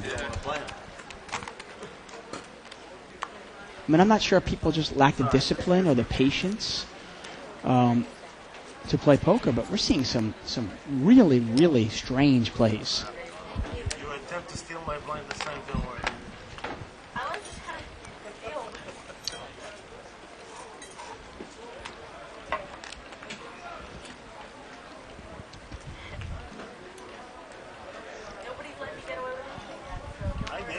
Legends of Poker today, actually. We had a 4:15 start. We had our no limit hold'em, $300 buy-in with multi rebuys. Yeah, big tournament tonight. Yeah, the unofficial count was about 430 people, and we're looking at about a $250,000 prize pool tonight. Now, seat 4 here is raised with pocket deuces. Mario calls with a Jack 9, and Sam calls with Ace King. Look at Mario, Jack 5. Now, this is one of these situations, Dave, where you talk about, you're going to slow play, but if you let these guys peel off and Hone hits the deuce, Mario's going to go broke. And it looks like Mario is going to smooth call here. The Jack 5. Hone bet 90, Mario called. Sam's back there with Ace King. Wouldn't imagine he's going to stay in. Yeah, this is a pretty easy muck for Ace King, huh? Yeah. Doesn't look like... Oh, there's one of the deuces is dead, so we're going to have to see a miracle one out here on the turn, Dave. So we're heads up, pocket deuces against Jack 9. Turn is an 8. And look at this, Mario checks behind him, and that's what we're talking. what I'm talking about there, Dave. And look at this. Hone is checked. 150. And now Mario makes a bet. And once again, Mario makes the absolute minimum off of his big hand. He smooth called the oh, look, what do I know? He calls with pocket deuces. This is unbelievable stuff. I guess that's part of the stuff I'm saying. I was about to stop you, and I didn't want to, Yeah. but Super Mario plays it so strangely, Yeah. so unorthodox. He checks, he smooth calls, he checks behind him, and then he bets. It almost looks like maybe he had ace-king Yeah. or ace-queen. Hammer me on that one, folks, because you're right. I mean, take It's like really, like I really said, difficult If to put him he's on a playing hand. in that way, then where he's playing so unorthodoxly and he kind of gets paid off, kind of in reverse like that, Yeah, then fine. because you don't know. He could be calling that kind of flop. Super Mario is just as likely to be calling with king 8, Yeah. right? I just think that a lot of people in that spot are going to lay down pocket deuces. What I was saying is that Mario's made the minimum off of his big hands. Obviously didn't raise the flop, so he just smooth called. Right. Didn't get a bit on the turn, and normally, I'd say to about 90% of the players who play this game, you're going to see a check fold there with pocket deuces on the Right, right. The problem with raising that the flop's Jack check 5, and if Super Mario plays it aggressively, raises right on the flop or bets on turn, pocket deuces isn't going to give him any action. Right. But the other thing, though, too, is, like I said, in these big no-limit games now, Mario checked the turn. So if you continue to let free cards, like Miracle Card can come out. Now, he was not drawing dead, Hone. He could have got a deuce. Yeah, well, that's what Mario does. He takes the risk. Oh, Hone's But- got bottom 2 pairs here. Seems to work And occasionally. Maria's in trouble. She's got top pair, ace 4-5 on the flop. And Well, Maria's we gonna saw her bet. get away from an ace before, so let's see if she can do it again. She's going to bet 60. Ooh, Sam's got the nut flush draw in seat 8. Oh, and I really don't like that, Dave. Bottom 2 pairs. Yeah, He's just especially going a to call coordinated with, board with like that. all the people behind him. He's going to call with bottom 2 pairs. And it's And only like you said, $60. Sam's in there with the flush draw. Yeah, pot's about 300 right now. Yeah. Turn is a 9, and now Maria has made aces up. Wow. So Hone, he's like I said. I mean, that is got to be a clear-cut case there on the flop where you want to raise to cut the field, and almost you might even want to take it down right there. She's taking a long time thinking about what to do here. Yeah, she's going to push all in here, and I assume she's going to get a call from Hone the way that he's been playing. So he's going to call. I think he might have re-raised all in, Dave. Well, let's get a confirmation if he re-raised all in or he just called. Because if it's only a $200 call, Yeah, that's Sam might that's the call. question. And he might have said count it. yeah. And I can't imagine him getting away from this hand. Let's see what he does. Oh, yeah, he is going to re-raise. And I like that. Well, at least Gotta yeah, re-raise that's the- good. I mean- but he missed it. He should have raised on the flop there. Now, obviously, he doesn't know that she has 2 pair, Right. but he's trying to protect his 2 pair. Yeah. And it looks like he re-raised to. And I believe Sam mucked, and the river is a 7. Yeah, Sam mucked. Yeah. And Maria's going to take it down. She's going to double up here with the top 2 River pair. was 7 hearts. Looked like Hone might have re-raised there 300 or 400 more. Sam was out. Right. Yeah. Exactly. And again, it's not like bottom 2 pair is a monster hand, Dave, with an ace 4-5 board. I mean, my goodness. No, especially with 2 spades out there, Yeah. 4-5. People Yeah. like in no limit. People like to limp him with 6-7, Right, 7-8. Right. You don't want somebody in there cheap. Now, in that case, I don't think the hand would have changed anyway. If he had raised, she probably would have called with top pair. And obviously, the turn still would have been a 9, whether she called or not. 9 button.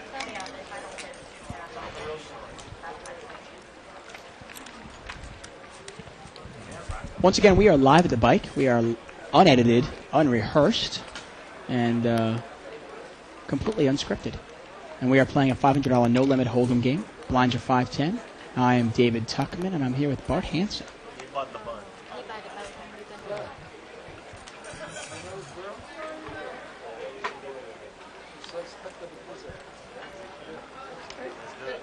Now we're just getting a quick glimpse of everybody's hand. It seems like everybody either has a jack or a queen in their hand. Well, Mario's going to limp in with 4-7 suited. I like his hand here. Everybody else has a jack and a queen.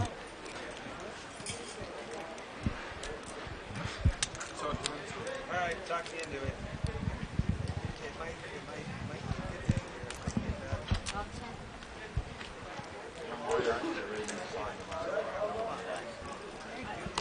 And here we go. It's going to get limped around. Ace 3 8. Mike is going to lead out here with bottom pair. Queen 3. 50. What's the ability, Mario? What's the ability in cards? I didn't say I play better than you. I said I have the best hand. I don't say you. This is the best hand. I guarantee it. No doubt about it. And he's going to take it down.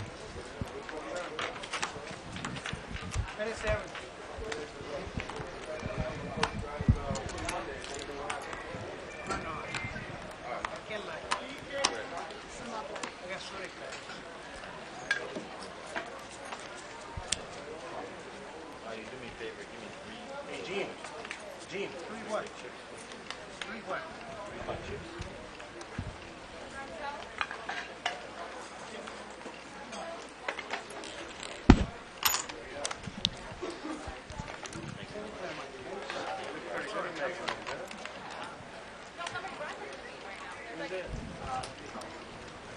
Looks like this pot's going to get limped around here.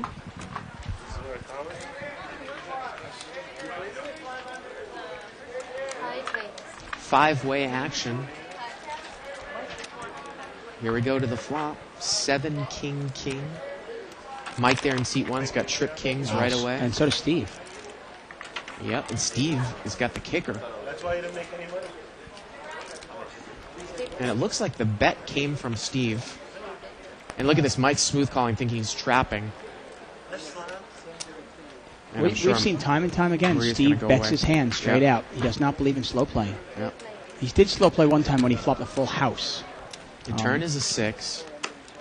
And And the that's 8 a- is still going to play That's here, a dude. bad card for Mike there because his trip kings, Yep.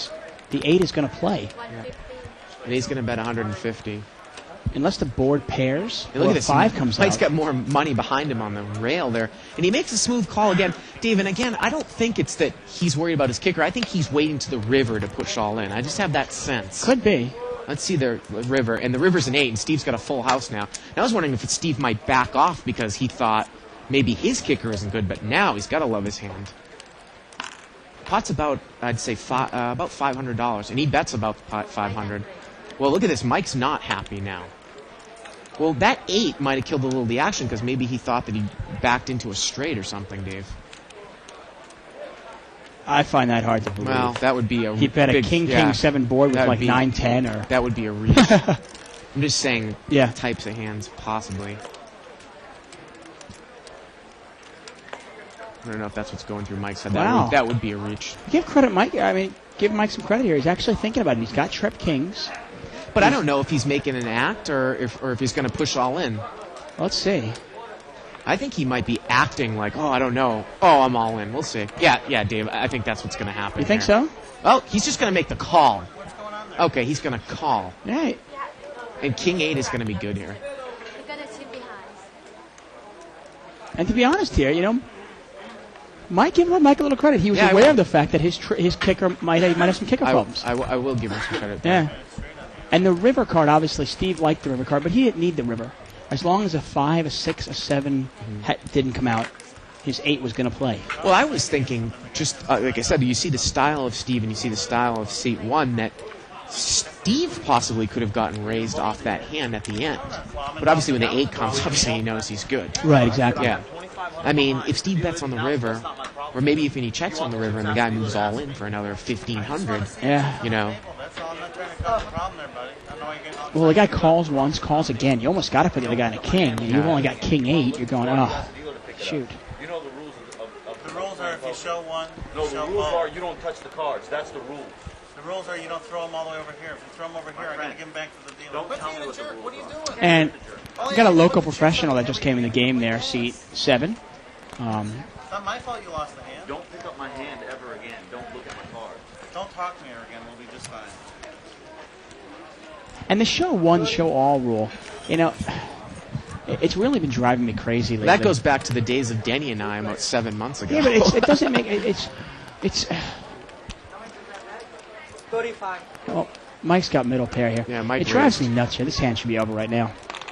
Strangely enough, the rule is it's really show one person, show all people. Right, not It's show one card, both cards. Show both cards. Yeah. But for some reason, Denny has now approved it here that if you show one card, you have to show both cards. Yeah.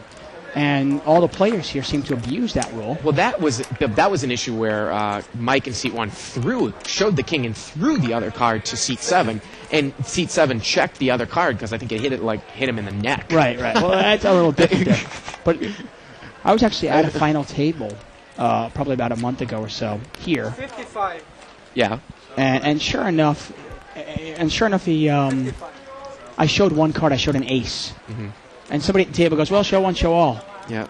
And then, sure enough, the floor man came over and made me show both. And I thought that was just a terrible ruling, to be honest with you. Seat 8 is raised here. Pocket 9s. Pocket 5.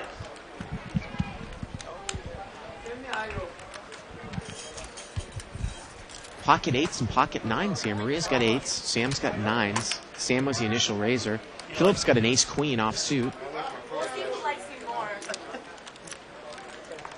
And it looked like it was a $60 raise, so we're about a $180 pot here. If it's a raggy board, you might see fireworks between 2 and 9. Well, that's not got a good flop there. Look at that. Everyone kind of missed the flop. It was a bad flop. 3 Jack King. Yeah.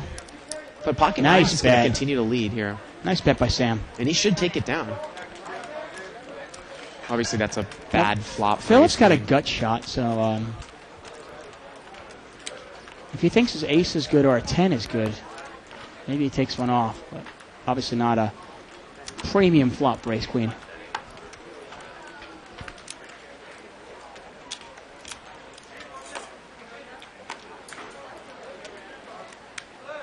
Philip looking pretty cagey there. Trying to figure out what to do.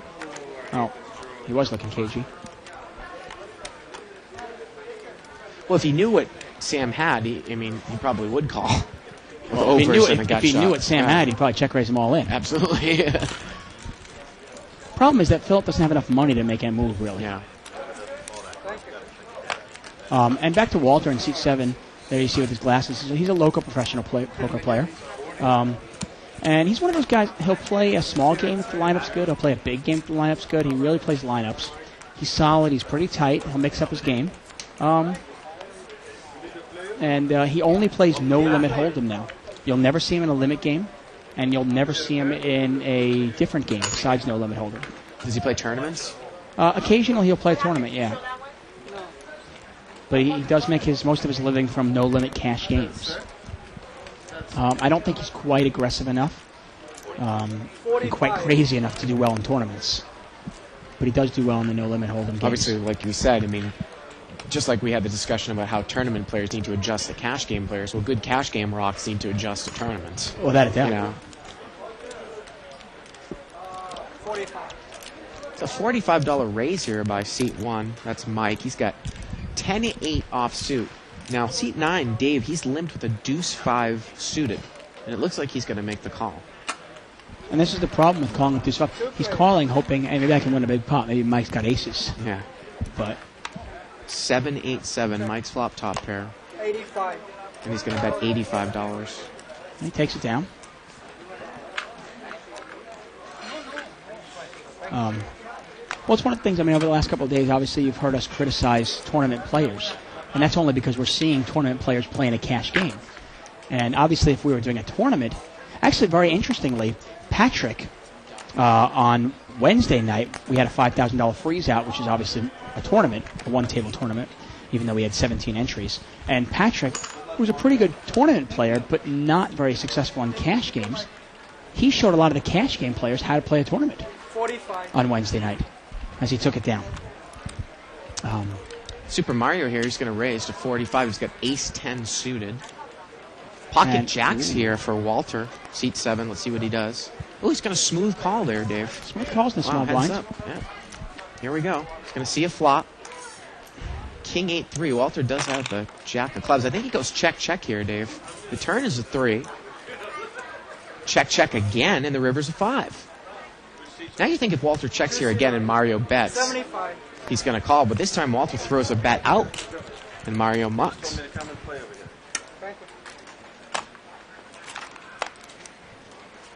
you. And then Walter takes it down. We got a Mario, I don't think he liked the texture of that board. He didn't want to bluff Yeah. into a 3 flush, 3 clubs. new player coming into seat 1. He also respects Walter's game. Ooh, seat 1. We're going to get some fireworks there.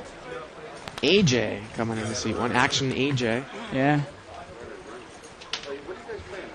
Exactly. We got a Mike He's, Ditka lookalike. Kenneth James actually knows AJ real well, and I remember he commented on his game. AJ loves to play any hand. Darren's coming into seat 4. He's a new player too, so we're changing up the lineup. Steve's got ace queen offsuit, and he's going to bring it in for a raise out of seat 3. Remember, he's played pretty solidly, Dave. And AJ's going to call with 5-6 offsuit, so we're heads up. There you go. 7 deuce 7. Check here. The turn is an ace. Now that's going to give Steve the best hand. 75. And AJ's kind of a mix of players. He's really, he likes to mix it up. He plays a lot of hands. He likes to talk a lot. He likes to get people off their game by talking a lot. He likes to bluff. He likes to show his bluffs. Got a nice dynamic at this game between him and Super Mario and Walter in seat 7. It's a nice little dynamic going on. Look at Mario. Quite a night for himself. Yeah. I got to be honest with you, Dave. Before the broadcast, I was saying Mario is our featured player. I was wondering how long he was going to last. Take a look at some of the rings there. Yeah. And those are all rings that he won Yeah. playing tournaments. He's got like a horseshoe ring there. Is that from Binions? That diamond horseshoe ring? I don't know if they give out those Very rings. well could be. Yeah. Maybe somebody out there in 2+2 land can give us info on that. This pot is limped around. We'll get another shot of his rings coming up at some point. Like I said, I know his highest finish in the World Series of Poker was 3rd place. 3-9 king, couple of hearts, gets checked around. A deuce of clubs comes on the turn, and a queen of club comes on the river. And it looks like Dave there in seat 9 has the best hand with ace deuce. They gave me a Red Bull on a final table once, Jim Miller. He said, drink this. This will cool you down. Yeah, when I was so wired, I don't drink. I don't drink coffee. I was wired. I couldn't even play the game. I didn't. You know, some people are sick. Me and Sure. all over the place. Get you going now for about 20 minutes. Definitely. That's about. It gives me about a couple hours. Yeah, that's about. And the button is in seat 1. That's AJ. Blinds are 5 and 10. Got a couple people stepping away from the table, taking a break. So actually, the small blind is in seat 3, and that's Steve. And the big blind is actually all the way in seat 6. That's Philip. The player in seat 4, a new player by the name of Darren. He's actually going to wait a hand or two to get in the game. And it looks like Dave raised, I believe, to 30 with ace queen, and he's going to get called by everyone. So we get a $120 pot brewing. Ace 9-5. Couple people have that top pair there. Yeah, Dave. let's see what AJ does here. Dave is going to bet 75 with the ace queen. Credit AJ. He And look at this, quickly AJ threw away quickly his ace. mucks. Yeah, quickly mucks the ace 6. And Dave takes it down.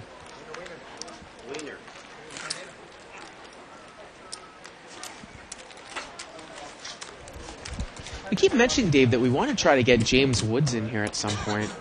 We saw him yesterday as he was He's here tonight driving again. off. Yeah, he's here tonight again. So if we can get a chance, we'll try to get him in the booth. Yeah. I actually I spoke to Min Win also. Mm-hmm.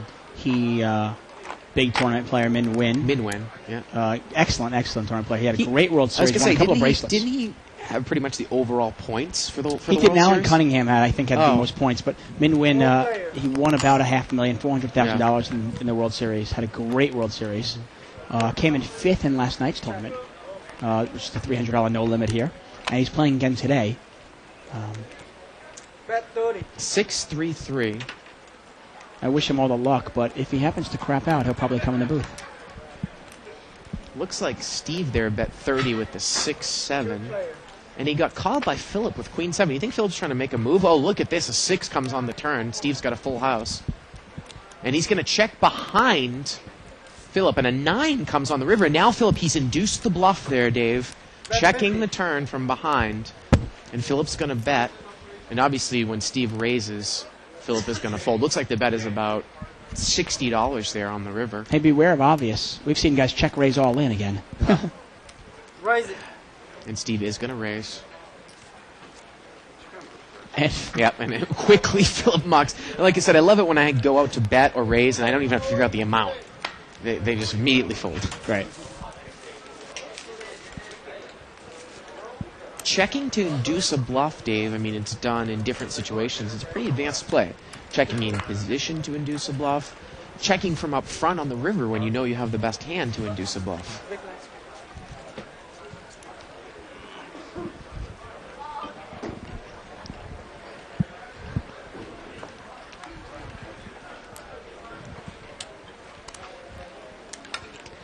Yeah, I like the play there by Steve. Philip pretty much called to set up a bluff. You know, I guess he thought he could bluff him, and he tried it. Didn't work. 5 king deuce, another king on the turn. Doesn't look like anyone has much anything. It's checked around again. 8 of spades here on the river. And $30. Darren's going to make a bet there with the queen.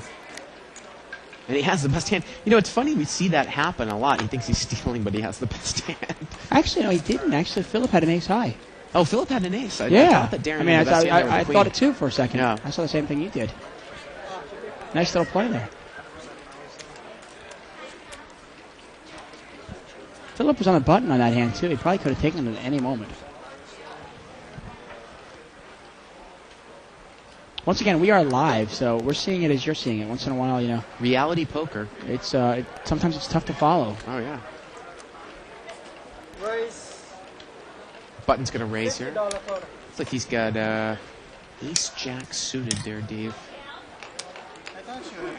And pocket eights there is going to limp re-raise all in. Now, let's see how much more it's for. And to me, that just smells like a Mid-pocket mid-pocket pair. Yeah. I mean, because if he has queens, kings, or jack, you know, jacks are If above. he has ace king, ace queen, or ace jack, he's going to raise in that spot. Exactly. Probably not limp re-raise. Blue, not playing red. So it's 163 more, and the raise I think was about 40 or 50. But this isn't the kind of poker Walter likes to play. He likes to play poker on the flop, and he doesn't really like to gamble. Well, he's going to make the call, and it's the right call, Dave. I mean, if he's made the read as a lower pocket pair, and that's exactly what it is. We're in a raise situation here. Here I didn't cry. All I got is a royal draw. Ooh, look at this, 7-3-9. He's got a flush draw and overcards. There's the Boom. flush. And Walter's made the nut flush, and he takes it down. And And again, there were 2 cards to come. Walter is a favorite yeah, with 2 cards to come there. Mhm. Got any, spades, overcards. he's got 15 outs. Yeah. Obviously, the 8 of spades makes it 14 outs, but pretty much.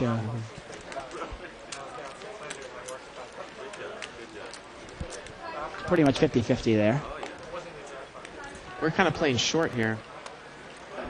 Oh, jackpot hand and it wasn't in. Was it here? Pocket kings for Steve in seat 3. This guy's been playing. He's probably the big winner tonight. It's going to be a race. Is who we're going to interview at the end of the night there, Dave, Yeah, from the well- Poker Channel. Him or Mario. Make it 40.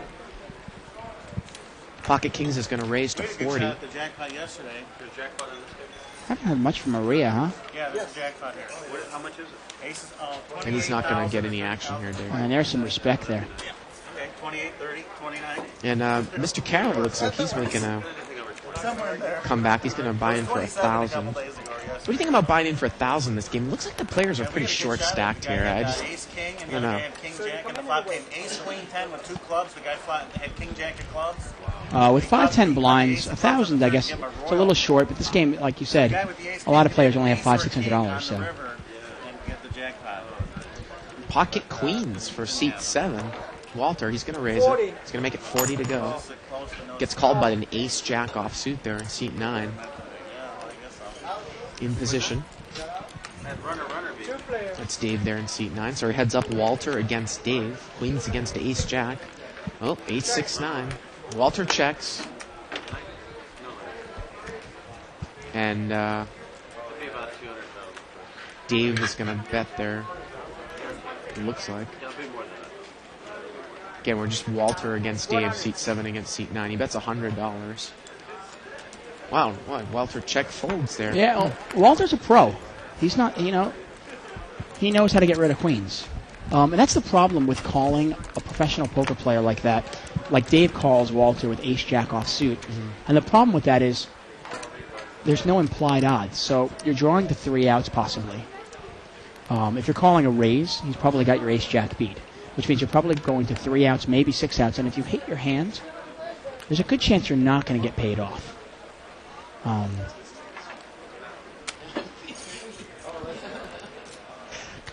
And some people will call me, they go, what, you're going to fold ace-jack offsuit to a raise? And I go, against a tight player, against a good player, ace-jack offsuit is garbage.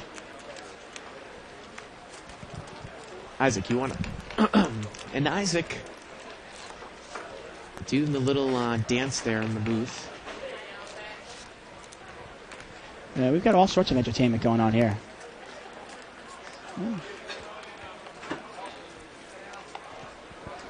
And there's the chip count. Good segue. Super Mario there in seat 5. He's got 2,200. Hey, he's up $1,200 now. He's up 1,200 down there. 55. Seat 4. Steve, interesting to see what he started with at the beginning of the night. We'll find that information out for you. I believe he bought him for the minimum for 500, so he's up 900. Yeah, he's up 900. Remember, he took a tough beat early on, Yeah. and he was down to about $300. Okay. He actually had 700. to 700, start. okay. 40. Pocket pocket 10s against King Queen here.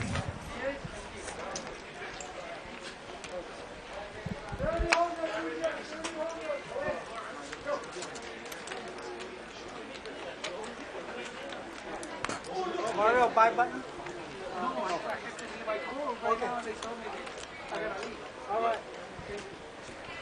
So it looks like Super Mario is getting up from the game, and he's going to come in here momentarily. Super. Tomorrow, Legends of Poker Tournament, just so you know, is No Limit Hold'em again. And it's a $500 tournament tomorrow. Starts at 4:15 p.m. 100. It's a $100 raise here, it looked like. And that's a new player in seat 6 there. And I believe seat 9 was the one that raised. He had Queen Jack offsuit, and he's dominated by the caller with the Ace Queen suited. 10-10-7. There's Mr. Carey, who's moved over to seat 6. And Dave didn't bet there on the flop in position. Wow. And the turn is a 7. And now with the board paired, maybe Carey's going to call with the ace. And he is. And if he had David bet there on the flop, he probably would have taken it down. The river's a 5.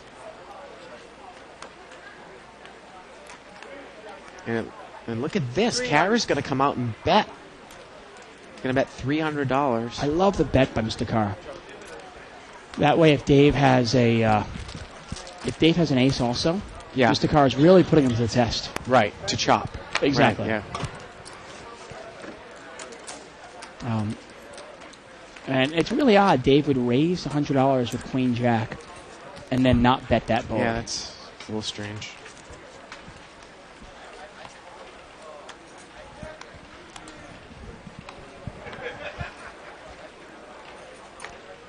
And I get word that Super Mario is cashing out, 40.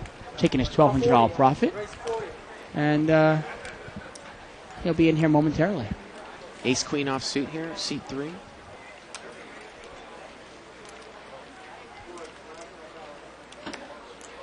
Looks like he brought it in for 40, which he's done kind of time and time again.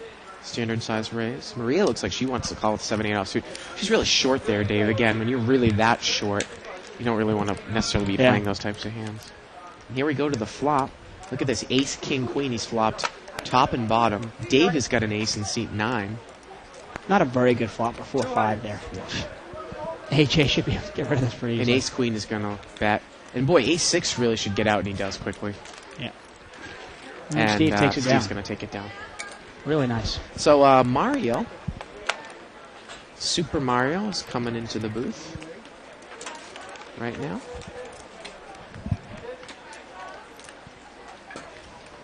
As we get him adjusted.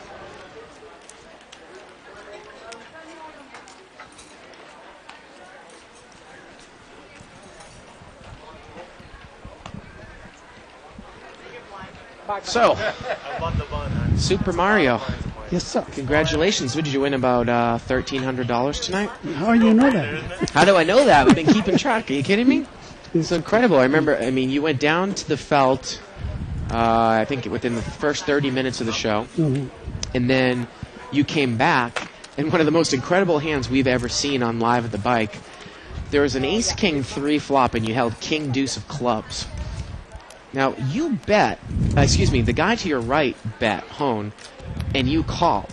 Now, I want to ask you about what was going through your mind when you made the call there on the flop, ace, king, 3. Did you have a read on him that he didn't have an ace or a higher king?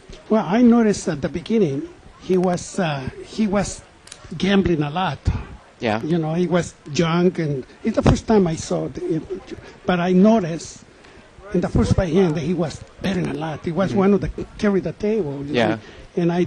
And honestly, I say, I think I can beat it if I got the other pair. I put him in an ace, and a very weak ace because he don't bet very strong. Yeah. So he allowed me to get strong myself, to call him. So you were calling, you thought you were behind, so you were calling to get trips or 2 pairs, and then trips came on the turn, obviously, and then I believe that he bet at you again, and I think you raised him. No. You didn't raise him. No, I slow played him.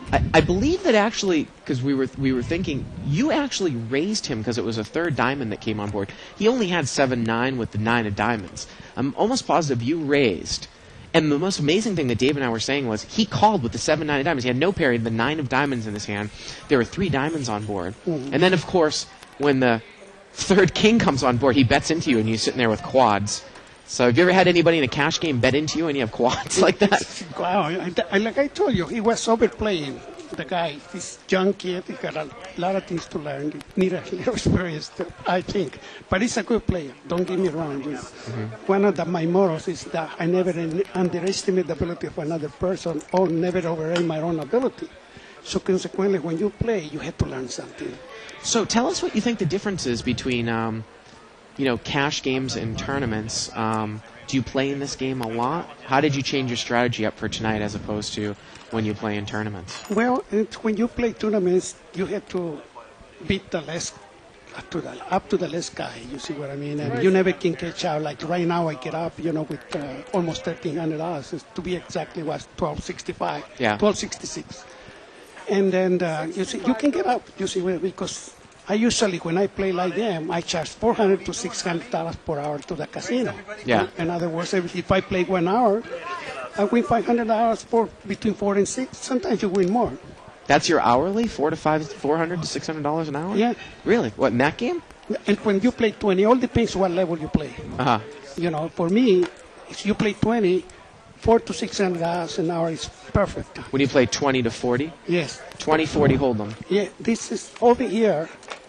I play the game, and when I go to the casinos and commerce, for example, I never play lower than 40-80. Okay. And then I charge $800 an hour. So you were expecting to make $800 an hour playing 40-80 hold'em? At least. A list? At least. At least. And here you're expecting to make $400 an hour playing 20-40 hold'em? Yes. 20-40 hold'em? Yes. Okay. Let's show what we've kind of been doing here. We're going to go to a hand, and you can kind of see what's going on, and you can help us with some of the commentary. So just stick around here. Now look at this seat number 9 here. He's got pocket aces, and the board here, the board has a queen 6-7. Who's playing? Well, we've got seat 9 in there with aces. Oh, he's going to bet and he's going to take it down. Not a lot of people had anything there, and he shows the aces and he takes it down. Let me ask you some other things here too. I was looking at your stat sheet, and look at all these tournaments that you have placed in. My goodness, it's like, you've just cashed and maybe made final tables in over 30, 40 events in the last 3 or 4 years. It's absolutely incredible. Yeah. No limit hold'em shootout, low ball, Omaha high low. It is absolutely amazing. What do you attribute your tournament success to? Your loose aggressive style? Well, the way I think it is that you have to be a student of the game. Yeah. You never try to be that you are the Mama Tarzan and not all those things doesn't count. Yeah. Every time you see it, even in a live game or in a tournament, you have to learn something. Yeah. You know, if you don't learn something, you lost. Right. You see what I mean? And this is my attitude. You understand what I mean? Never Yeah. underestimate, like I said, another player or overrate your own ability. Always try to be a gentleman and try. In other words, the real secret is to have a concentration, not to use your energy.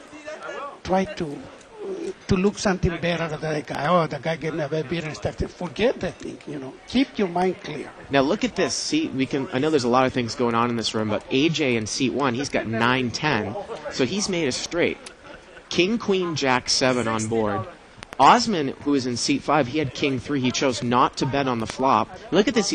Looks like he's gonna muck his king. But Yeah, he's gonna muck the king there in seat 5. Yeah. And I don't think AJ is going to get any action on his straight. And he isn't going to get any action on Yeah, his straight. because the reason is you see what I mean. It's very important how much you bet and to whom you bet. You notice that when I had, especially in the hand, when I had the 4 kings, even he bet that I remember he bet a turn, Yeah. and I just call him Yeah. because I know in the river, you see what I mean. He gonna bet more, but I was wrong. What happened? He checked. So then I did it. I had to bet $75 only because at least I want to get something out of my 4 king. You see what I mean? I don't want to get him. You see what I mean? Bleeding by himself.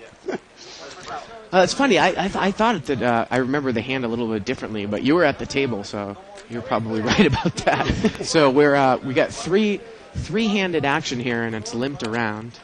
The flop is King 7-7, and Dave in seat number 9. He's got top pair. And he checks. He's going to check the king. Yeah. And AJ's going to bet here, just with queen high. He's got queen 3 of diamonds. This guy, what's the name And of the Dave guy? check folds. Look at that. He folds his king. Isn't that crazy? This. Yeah. Well, Well, maybe he was scared of his kicker. No, what happened is this guy doesn't have too much time on the table, so he misreading the guy right now. Yeah. Right now, the guys who get more the advantage is the guy we already played over an hour. Yeah. The other guys just come in and try to learn a lot of new things that we already know. Yeah. You know, this is what happened. Now, Mario, have you played some of the events at Legends? Are you planning on playing some of the bigger buy-ins coming up? $500, $1,000? I already got my buy-in, the 5,000, Yeah, the main event. and for the main event. You won that through satellite? Yes. I hear that you liked satellites a lot. You're almost a satellite I am specialist. the king of the satellites. Yeah. Tell you one thing. It's the first time I lost the all-around player in the satellites, and I came in second place in the commerce. Yeah. The first time I lost it. In the super satellite points, right? Or Yes. satellite points. Yes. Yeah. Yeah, they give you 15,000. That is the first time I came in second. And over here, the first time I played over here, I came late. I did not know they got super satellites. It's kind of funny, and they got 1 seat. Right. So it's another guy over here. He says, no, I don't want to play. So I said, I play. So you got 1 minute before the rebuys are over, and it's exactly when you're supposed to be. So anyway, so I sit over there. I rebuy once. I got $1,000, and I told them, I want to do something I never did in my 75 years of life. And they say, what? And they say, I'm going to win the Super Satellite undefeated. And you know what? I went the way. I have a lot of wins. I don't lose one hand. Well, of course, super satellites, for some of the people at home that aren't familiar, super satellite is usually something that runs in conjunction with the WPT event in this case, and it's a multi-rebuy tournament that's usually held about 5 hours after that night's tournament's buy-in. So if the tournament starts here at 4:15, I think it starts at 8 or 9 or something like that. And it's multi-rebuys, and they pay off as many seats as the amount of money they have for the main event. So if you get 40 players and all of them rebuy 3 or 4 times, you usually probably can give out 3 or 4 seats or something like that, and then the rest of the money is just divvied out if they have leftover money, and that's the satellites that you really thrive at, right? And then these casinos put these overall point standings together where you get points depending on where you place, It's like right? an incentive Yeah. for you to pick playing and play. But I hope, like I said, this is the first year I lose the championship against a guy from Sweden. He's a very beautiful person, you see what I mean? He was playing every day and night, the guy. Yeah. And the way I lost it, because the reason is he double-crossed me. In other words, he told me that he's going to play a tournament. So if he play a tournament, he doesn't get a chance to play that super. Yeah. And so I don't play myself. I went home when I came in. So he double crossed you. Yeah, because he won the night. I went home knowing that, thinking that he don't gonna play. I say, well, I'm ahead right now. So he went ahead of me. This is the reason why I lost. Otherwise, I'm gonna fight it back. Yeah. Well, Super Mario, it was a pleasure you stopping by. We have this nice. Now, if you just turn your chair this way, if we have this nice little board here, if you'd be willing to sign it somewhere there, it would be great. You've got a Sharpie marker right there. Just sign your name as we have different poker Anything stars. I want to say? Anything you want to say. We really appreciate you coming on the show. Thank you.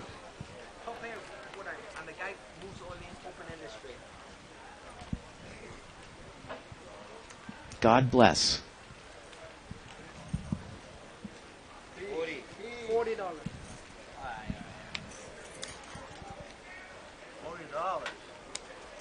US. Oh, there you go. I don't know if Isaac can get a shot in there, but he's got the Mario Esquera and then the super in quotes before. Mario, thanks a lot for stopping by. Thank you very much. Okay. Congratulations on your win. One question. Where do you get this?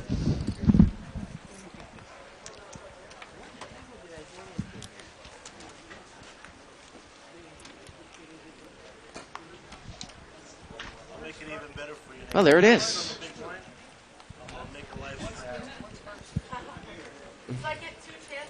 Nice of Super Mario to stop by and sign our board.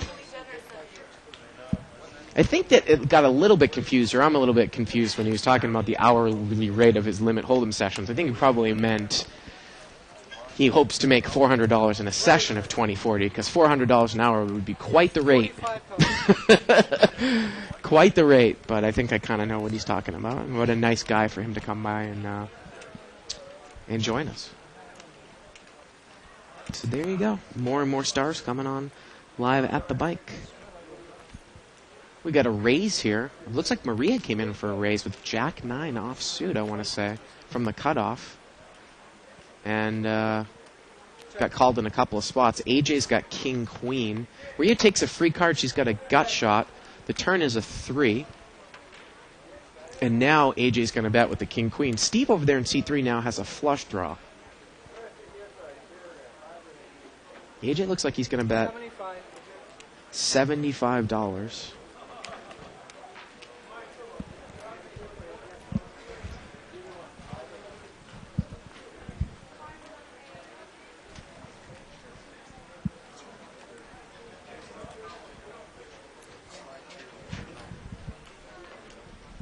And Maria, she's still thinking.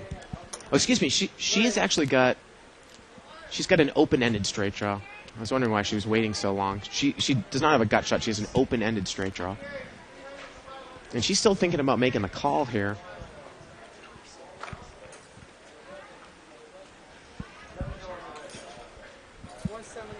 And she is going to make the call. She actually raised. She's raised here. And look at this. It looked like AJ folded the hand. What a semi-bluff there by Maria. She called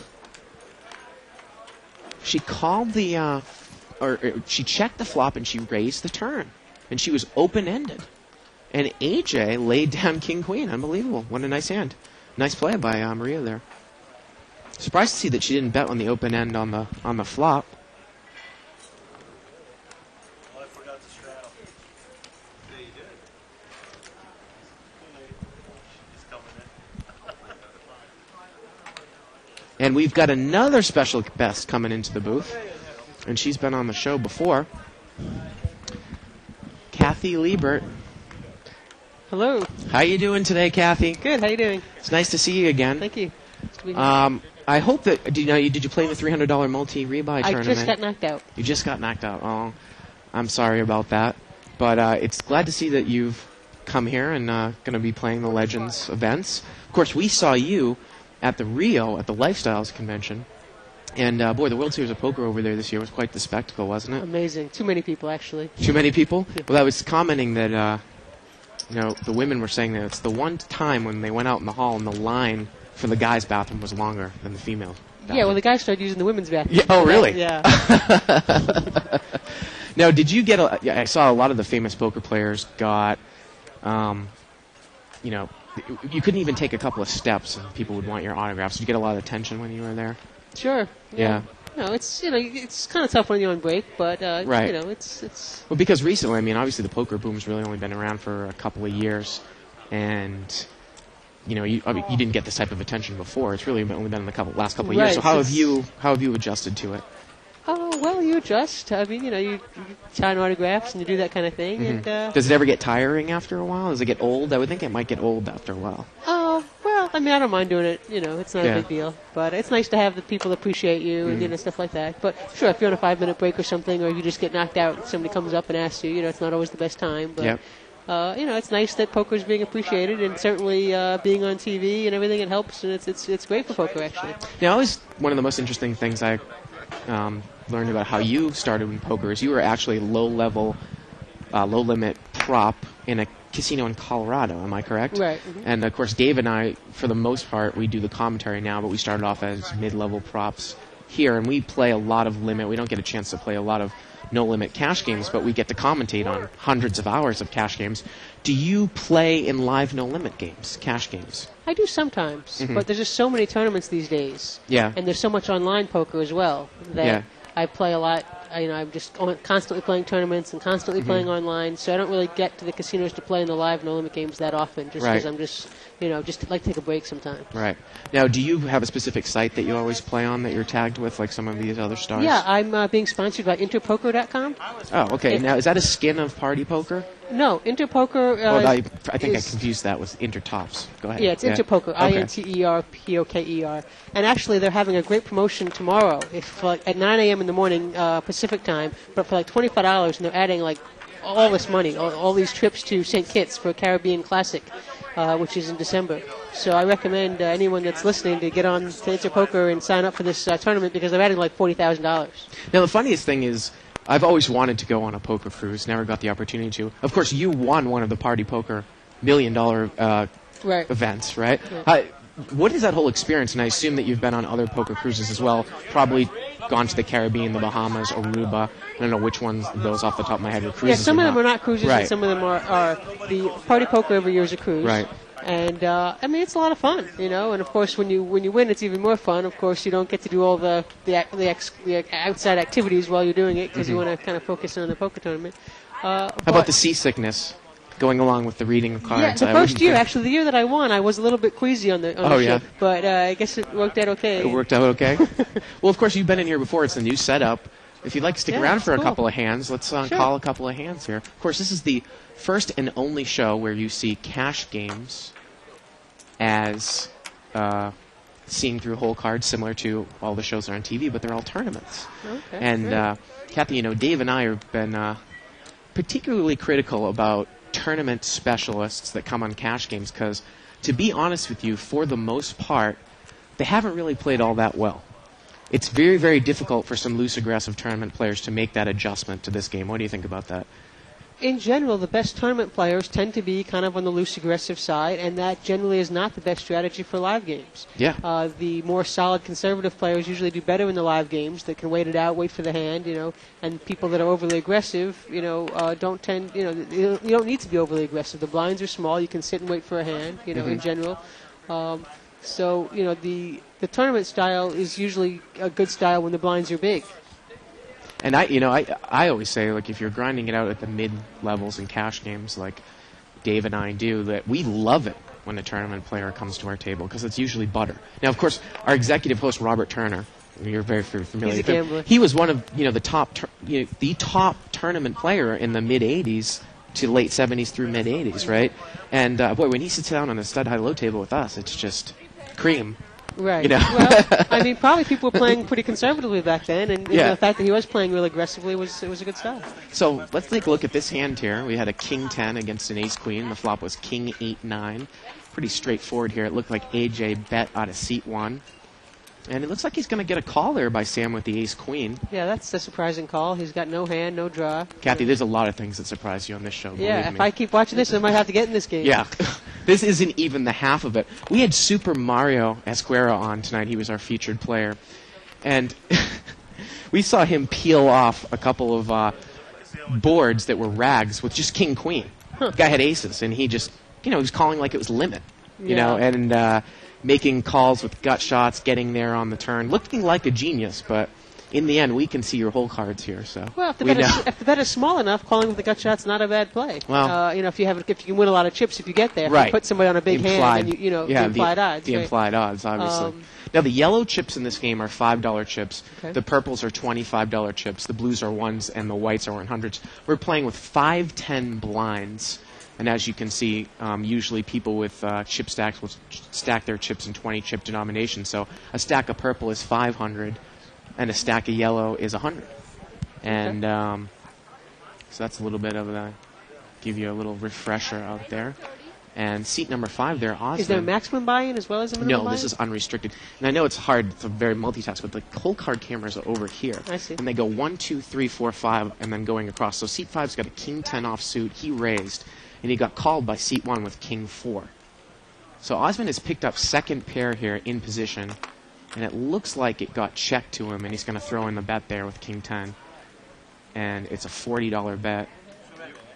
And AJ's sitting over there with king 4, and he's going to muck, and Osmond takes it down. Now, one of the other things, as I consider this is kind of a reality poker show as opposed to all those shows on TV that are cut up. A lot of times, cash game hands can be a little bit boring and straightforward. But when you get some action players in this game, it's amazing what you can see sometimes. Yeah, I mean, it's a good learning tool for sure. You don't have to risk your own money. You can sit there and watch how people play and learn. In fact, if you can watch the people play and then go play with them, you have a leg up, an edge on the game. And I was going to say, I love about this show, look at this, 2 ace-queens. 2 ace-queens offsuit, seat 3 and seat 4. Got a queen 10 in seat 5. And Steve, who's played the most solidly out of seat 3, he's going to raise to 40. And he's going to get a smooth call to his left with the same hand.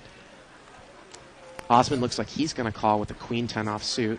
It's a pretty loose call there with a raise and a call, I think, with the queen 10 offsuit. Are there any seats open in this game? Yeah, I know. Like I said, you haven't even seen the half of it, Kathy. And look at this. We got a suited connector over there in seat 1. And right now, I like the 5-6 of clubs. Yeah. With all the shared hands. Yeah. So we're going to see a flop. And look at that, the case queen on the flop. Wow. Ace queen against queen 10 here, Kathy. Now, Steve, who's the original raiser, he's going to lead. He's going to bet 200. He quickly gets called by Darren with the ace-queen in seat 4. Well, let's see if Osmond's smart enough to get away from this one now. Yeah, it looks like he will. And he is. He's going to fold. And like AJ's going to get rid of bottom pair. But it's not uncommon to see people make those calls. 4 of diamonds comes on the turn. Now, what's your strategy here if you're Steve? The guy made a pretty big call here on the flop. It looks like he's checked. And the guy in position has bet. Yeah, it's a bit of a tough spot. I don't mind checking and calling. Yeah, The only problem is that there's a check draw call. out there. Right. Now the river is a 3 of diamonds. So the pot's about $700. And look at this, pretty passively. It just kind of gets checked down here in the end. Yeah. And they're going to chop it up. And you would be amazed, Kathy, that even at this level, a 5-10 no-limit game, that's a big no-limit game. 5-10 blinds. I mean, we've seen tonight people come in with ace-rag, calling raises with ace-rag, calling hands with high paint that's unconnected, or that's, unsuited. We always say, Dave and I, that you really want to stay away from being dominated in these types of situations. Yeah, in general, but sometimes the drawing hands are big in no limit because if you figure if you hit it, you're going to get paid off. It doesn't cost you a lot to come in, and the chips are deep.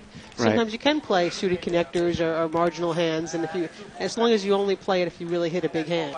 Yeah. If it costs you $30 to come in and the guy's got 600, well, now you might want to take a shot with a marginal hand, and if you hit it, maybe you surprise the person. But in general, right, ace-rag's not the kind of hands that you want to see the flops with unless it's suited and you're just trying to make a flush. Now, when you say that you play live no-limit cash games, at what levels do you play when you sometimes play them? I've played different blind levels. I generally prefer the tournaments and the sit-and-goes, and I play a lot of heads-up matches, actually, also online. $500, heads-up. And But I've played different blinds, 25, 50 blinds, 10 and a quarter blinds. I think I've even played at this level, 5 and 10 blinds. Now seat 6 here, he's raised to ace with ace king, Okay. and pocket 3's limped in front of him, and he's going to make the call. I usually say sometimes if I want to make 10 times my money with my stack against the other stack if I hit my set. Now an ace 9-5 comes up. Now if that flop was ace 9-3, well, you could win a lot big pot there with Right, pocket 3s. right.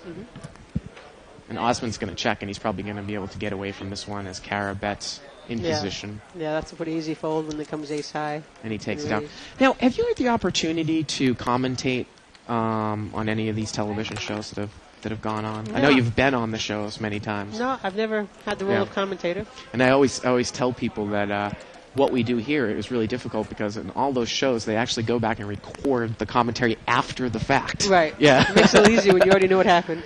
And this is quite the setup we have in here in terms of Yeah, it's multitasking, pretty cool. and it's. So this is what they're seeing on the screen at home. Actually, what they're seeing on the screen is up on the plasma. That is just a flop cam to help me out when it's Okay. not on Okay, there. so this is what they're yeah, seeing that's on what the- they're seeing. on the screen. So we've got an ace-king suited there. Okay. Osman, he's just limped in under the gun. And maybe he was trying to pull that limp re-raise move, but he didn't get there. A lot of times people might do that. But he is in early position. Wow, look at this flop. 5-5-5. Now, let's see if Osman thinks he's got the best hand here with the ace-king. He is going to bet. He's going to throw a little feeler bet out there. I need to know if the five are out. No. And, well, no one really has a pair, so no one had a full house. And you wouldn't think that anyone's going to bet. Kathy, I got to say, it's been a pleasure that you have joined us. If you want to get out in that game, we really can give you a seat. We'd love to have you on the show. Oh, is there seat open or just? I think that we really could finagle something, and we could probably get you I right might be tempted to into play the for a little game. while. Although I hate to have everyone get a read on my play. I mean, Well- they already see me. I don't know if you would object to having your cards being seen, but I think it would be a great tool, Yeah, and you it can might be tell fun that the to play. game is pretty good. Is there usually a line to get in? Yeah. I think that we can. I think that we can get you in the game. They all say okay. Well, it looks like a good game. I guess I could sit in it for.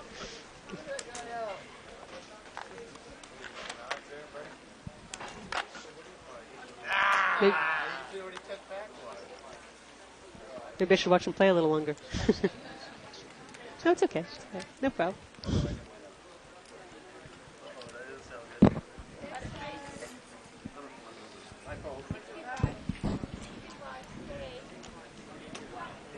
All right, I guess I'm going to go join the game for a little Okay, while. Kathy. Well, thank you very, very Sure, much for my joining us. pleasure. One other thing that we would like you to do.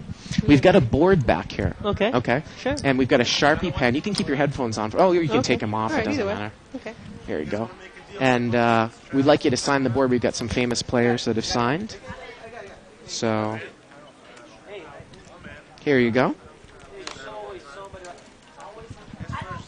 Oh, it's over here. Here you go.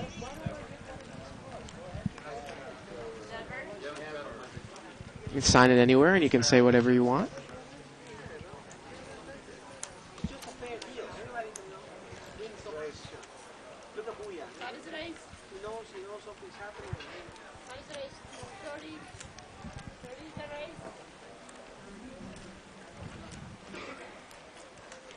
Thank you very much, Kathy.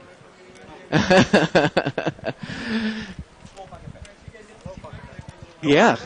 We get to see your play, she's saying. That would be great. Thanks a lot. Oh! Bow! Bow! Bow! Ow!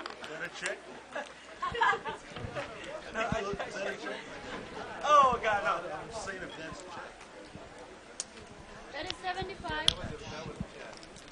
Because he went like this. I don't know. That's I checked you, okay?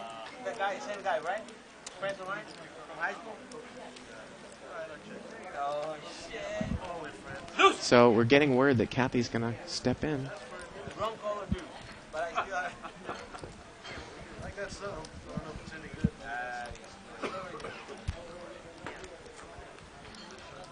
Kill my hand, huh? So it looks like ace 6, or Osman there took it down. No, ace 6 there took it down. And we welcome Dave Tuckman back to the booth. Dave? Sorry, we had to push you out there for a second. Got a couple big names coming through. Yeah. I know. And hopefully, Kathy Liebert, I think, is going to play over someone here for a little bit. Sounds great. So that'll be cool. I see where I stand here at the bike. First chance we get for a pro, boom. And the funniest thing in the world is I'm just finally getting a chance to scroll through 2+2. Now, after all that happened, I was asking Mario, and Mario was telling me that he expected to make between $400 and $600 an hour in the 2040 game every time he sits down at the game. But I think that he probably meant per session, Dave. No, that's an hourly rate. Oh, yeah? I mean, it's a very good hourly rate, but hey, no problem. Hey. Well, it's good to be back. Have I missed anything crazy? Well, not Well, particularly. AJ's flopped bottom 2 pair here. And Walter's going to be nice enough to let Kathy play over. Ooh, Osmond's in the game. Yeah, Osmond's come into the Osmond's game. a fan favorite. I love watching him play. Yeah. And we got Walter out of the game and replaced him with Kathy Liebert. That'll be exciting. And hopefully if Kathy wants to stay in the game, whenever somebody gets up, we can move her into the open seat, and then Walter can come back. So, and Kathy's going to buy in for $600. So this is pretty exciting. We got a couple females on the table now. Yeah. Yeah. I actually saw Kathy leaving, too. When I grabbed her, I go, hey, Kathy, Yeah. come in for an interview. And then look what happens. Before you know it, instead of leaving, now she's playing. Mm-hmm. I do hope she wins. I'll feel bad if she doesn't win.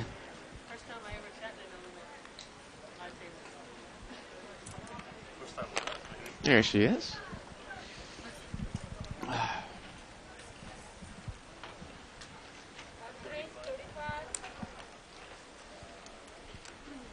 There's Osmond in seat 5. Osmond's a pretty crazy player. I know that. Oh, here's AJ with Queen 10 suited. Darren So we got Ace King. Ace Wow. King, Ace Jack, and Queen 10. Some big hands out there. Yeah. Well, look at this. Ace 6-3. And Sam is in trouble here, Dave. And Sam's got a pretty big kicker, so he might have trouble getting away from it. That is 150. And Darren is going to bet. For bet 150. Oh, he's going to bet 150, and Sam makes the call. And again, Dave, he is in kicker trouble. Now, I assume AJ is going to lay down the hand. Yeah, now I've he seen does have AJ the lay ace of down spades. some incredible hands, actually, since you were gone. Really? Yeah, the 10 has come on the turn, and it's a third spade. Wow, now this is really... I mean, Sam's got the ace of spades. He's not going Yeah. anywhere. And it goes check, check. And the Wow. river's a deuce. That is 200. And Darren's going to bet 200. And I'm sure the Ace Jack's going to call, and Ace King's going to kick it down there. And that is one of those times, David, I was talking about my King High flush last night. It's kind of the exact situation that happened. Sam chose to take the free card there on the turn. He had the top pair with the ace of spades, and he did not bet on the turn. Now, obviously, Darren's not going anywhere with Ace King. Unless you push really hard. Yeah. I mean, he could have pushed really hard. But Yeah, it's a tough call there. Sometimes it makes a lot of sense to take the free card because you don't want to get check raised out of the pot when you have a big draw. yeah. Now, Kathy is going to post in between the blinds. We allow that to happen at the Bicycle Casino. So the button will pass her on the way to seat number 3. And Or Kathy seat is number one 8. of those very successful tournament pros Yep. who was a successful cash player That's before. what I asked her before, yeah. Right, and Yeah. she's made that adjustment back and forth. Yeah. And I'm pretty sure we'll see her. She'll be one of the solid tournament pros at this Yeah. table for sure.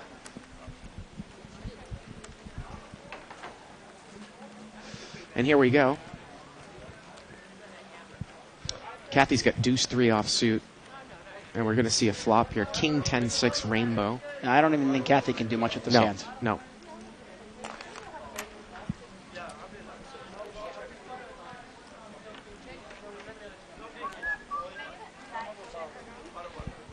Gets checked around. Well, the turn's a deuce. She's picked a pair up now. She's got the best hands. Yep. Look at that. What a play. Well, actually, AJ's got 4-6 there in seat 1. Oh, okay. I missed that one. And it gets checked around again. And the river's a 9. No, they let Dave get there. Dave's got the best hand now. In seat 9. Yep, he's got 4-9. 4-9 is good. But look at this. AJ's going to throw a bet out here with 4-6.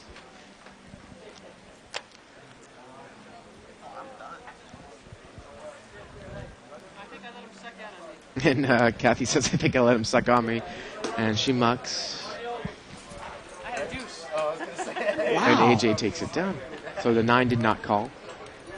And AJ takes it down. I thought maybe AJ cost himself the pot by waiting so long to bet, but sure enough, he took it down anyway.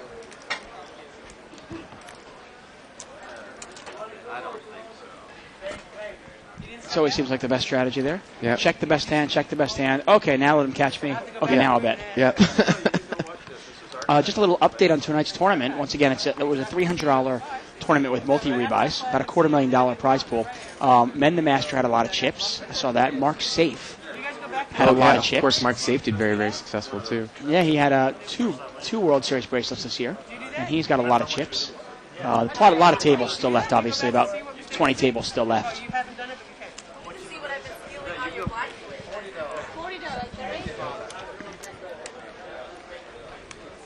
It looks like a $40 raise there by Seat 5 with the ace-10 of diamonds. See how tight Steve is. He's got ace, looks like 8 suited over there in the small blind. It's only a $40 raise.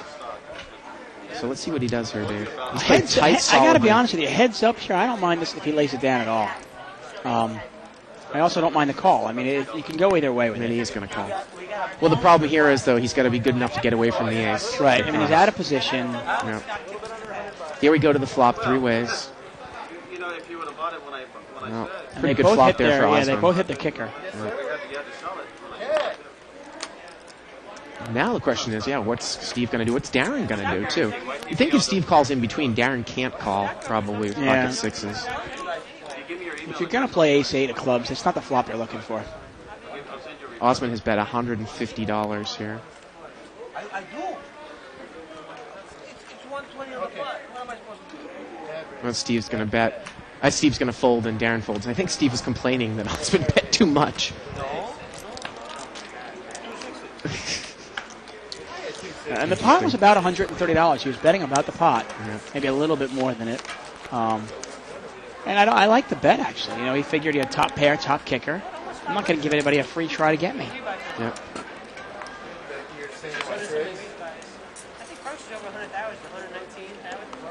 Is Darren wearing Army fatigues?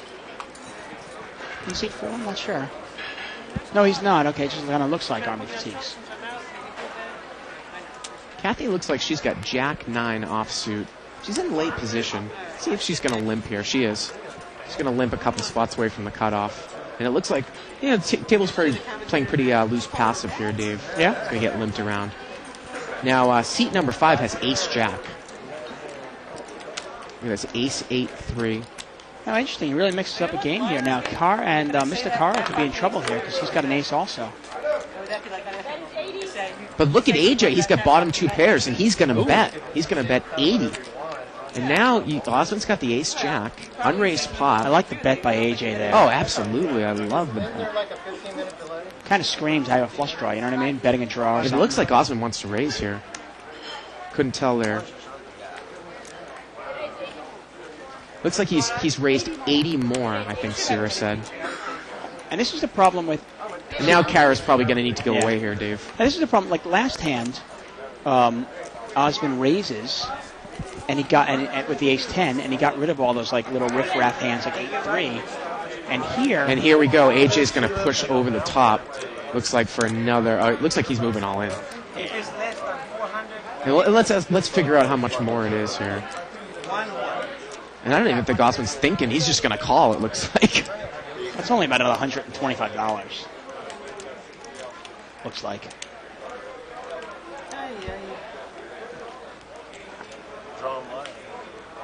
I got 2 pairs.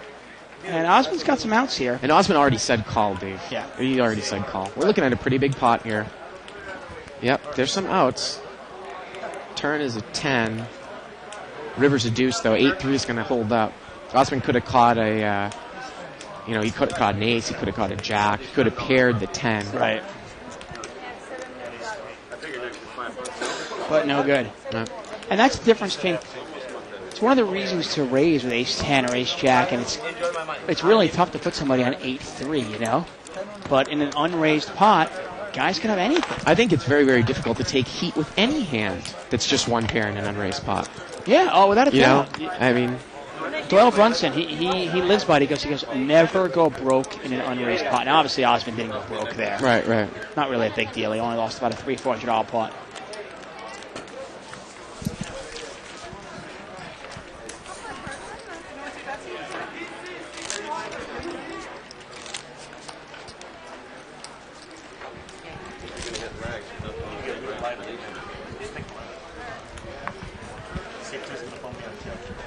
Yeah, go ahead and do me here for now, and I'll switch when the line comes.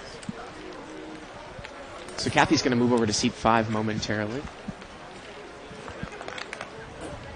Now Kathy's picked up King 9 offsuit. Now this is going to be interesting to see. Let's see if she plays it in early position. She's not. Okay. We know that Mario and and some others would have. And King 9 offsuit, I mean, that's... Doyle Brunson actually refers to that hand as the ultimate sucker hand. Yeah. Seat 9 raised to 25 with ace 8 offsuit. And he's picked up top pair here, 8-deuce-3. And it's going to get checked to him, and he's going to bet 75. Actually, it looks like 100.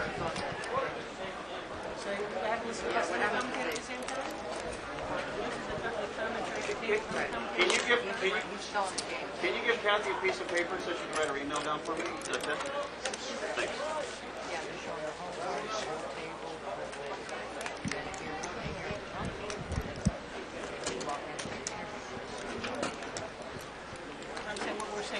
I tell you, at this rate, by the end of Legends, we're going to have this entire board behind us signed by everybody. Yeah.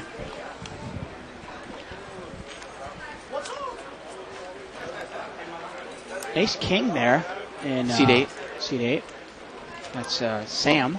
Kathy's got ace 9 offsuit, and she looks like she's going to raise it to 50. And she's going to get re-raised to 100, Dave. The mini re-raise. Well, the mini re-raise here does its job. It isolates the a weaker ace. And look at this. Kathy's going to fold. Boy, you don't see that every day, someone folding to the mini re-raise. Yeah. But I think she knows she's in huge trouble. Yep. You know? Kathy looks at his cards, looks at Sam's cards there. Yeah.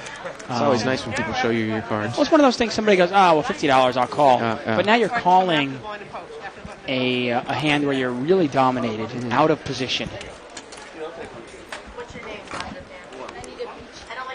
And in that case, you're not sure if you want your 9 or you want your ace. Yeah. You know, if you're up against pocket jacks or pocket queens, obviously you need your ace. But if you're up against ace king, you need your 9. Yeah. And you don't know where you're at. Yep. Why put yourself in that situation? Yep.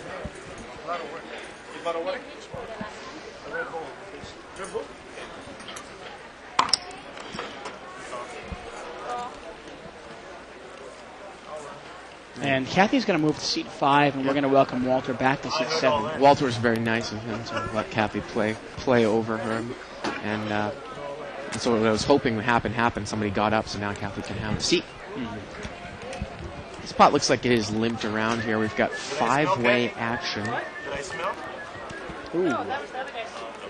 Ace 5, 6. Kara's got top 2 pairs there, and he's going to bet right out. Then Steve in seat 3, he's got an ace. Look at this, AJ calls with King 5. And Steve calls. Yeah, he's trying to catch something. And Darren's going to call, I guess, with a gut shot to a 7, Dave. The turn is a deuce. That's going to give Darren a double gutter now. It's a 3rd club. And no one has a club. And Kara's going to continue to lead here with ace 6. He's got to bet it hard here. Now, this is a great case where you wouldn't chase a double gutter with 3 clubs on here. Again, get 4th club comes there, give you your hand. You don't know if it's good. Yeah, definitely not. And I mean, Kara you're clearly in razor fold mode there. Kara takes it down. You see how quickly Steve threw away ace 8 there. Yep. And that's obviously a pretty good move by a cash player. He knows. You know, with 3 clubs out there, he's got a weak ace, and he easily throws it away.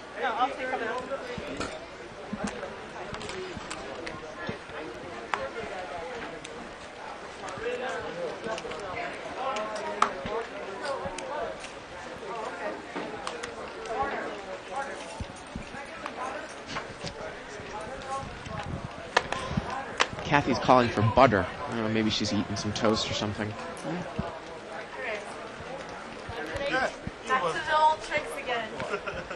And Maria there in C2. She's going to raise. She's going to make it 45. Ace-10 offsuit there, Dave.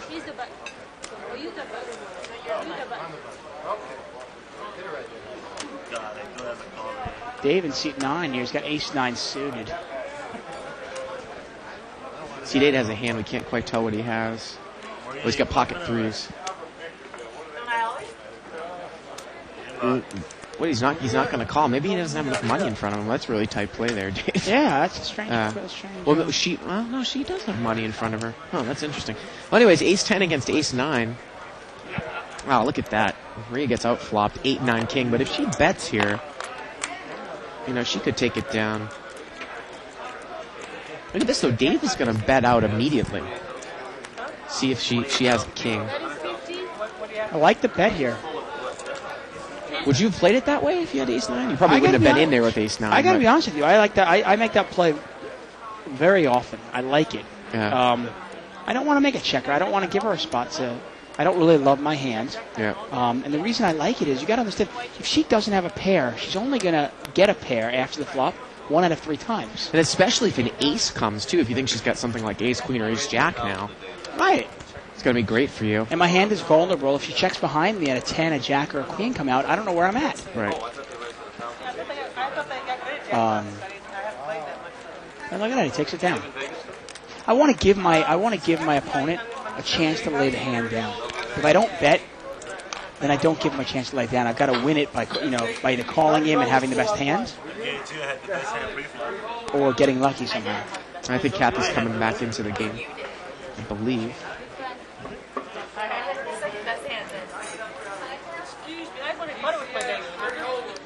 And Kathy was a little worried about people getting a read on her play, but between all the tournaments she plays, between the WPT and between the Poker Stars that she plays, if anybody's got a read on her play already, I mean, they're gonna. Right. I mean, she's been on TV many times before. Yeah, but obviously never playing cash game. Well, she's going to limp here with king deuce offsuit. You know, I think she's trying to play some hands here, but the button's got pocket kings, Dave. Yeah. She's in bad shape. And he's raised to $45. Look at this. Dave is going to make the call with Jack 4. AJ's going to make the call with 8-3. This is incredible.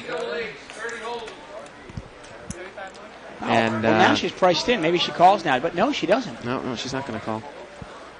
We'll see her. She'll limp in with a lot of hands in position, but out of position she won't play hands, and she doesn't like to call raises.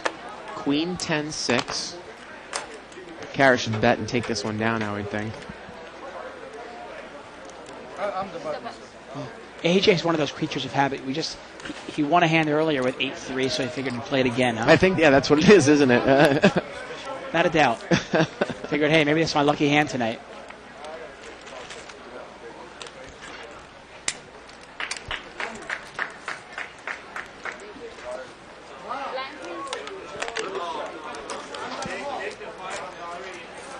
And I think that's the one thing. I mean, I think good players want to play a lot of hands in position. Yep.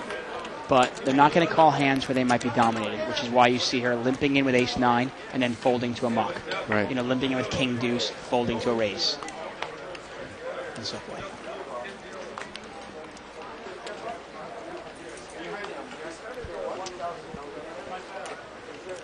Jack 9 suited here for Kara. Pocket 10s over there in seat 9. Queen 10 suited and a king queen. So we've got a lot of, okay hands. Pocket 10s being the best one. And he's going to raise out of the small blind. How much is that? $50. Now Steve has got a king queen offsuit. Like I said, let's see how tight he is. We saw him call with the ace-8 suited in the blinds before. Now king queen offsuit. This is a hand that could be easily dominated. Depends what you put your opponent on. I mean, he's raising out of the small blind, Dave. I mean, you got to give him a pair, or probably ace-king or ace-queen, probably at a minimum, right? Yeah, I like the muck there. I mean, Yeah. even though he was obviously in a race situation. Now, Kara's going to muck the jack-9 suited, and Sam's out of there with 8-9 offsuit, and Dave takes it down with pocket 10s. Well, Sam was kind of in a position where if both players called, okay, maybe Yeah, I'll throw in the yeah, money. yeah. But if both people fold, I certainly don't want to see it heads up. Right. And wow, that was kind of a tight play there. I mean, rarely do you see just a $50 raise and suddenly everybody folds to it. I'm sure pocket 10s is happy with it, though. Yeah, I'm sure. Yeah. Doesn't mind taking it down.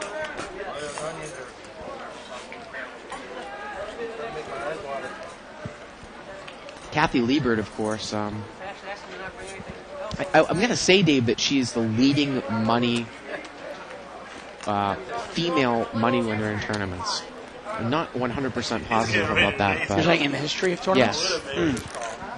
Well, maybe somebody on the 2+2 thread can Yeah. check that out for us. Yeah. Um, But she is, arguably the best female poker player, or definitely one in the top 5. in terms of tournament poker, yeah. Yeah, in terms I mean, there's of some tournament obviously poker. some great tournament players. I mean, cash women players. Right. That is You know. 20.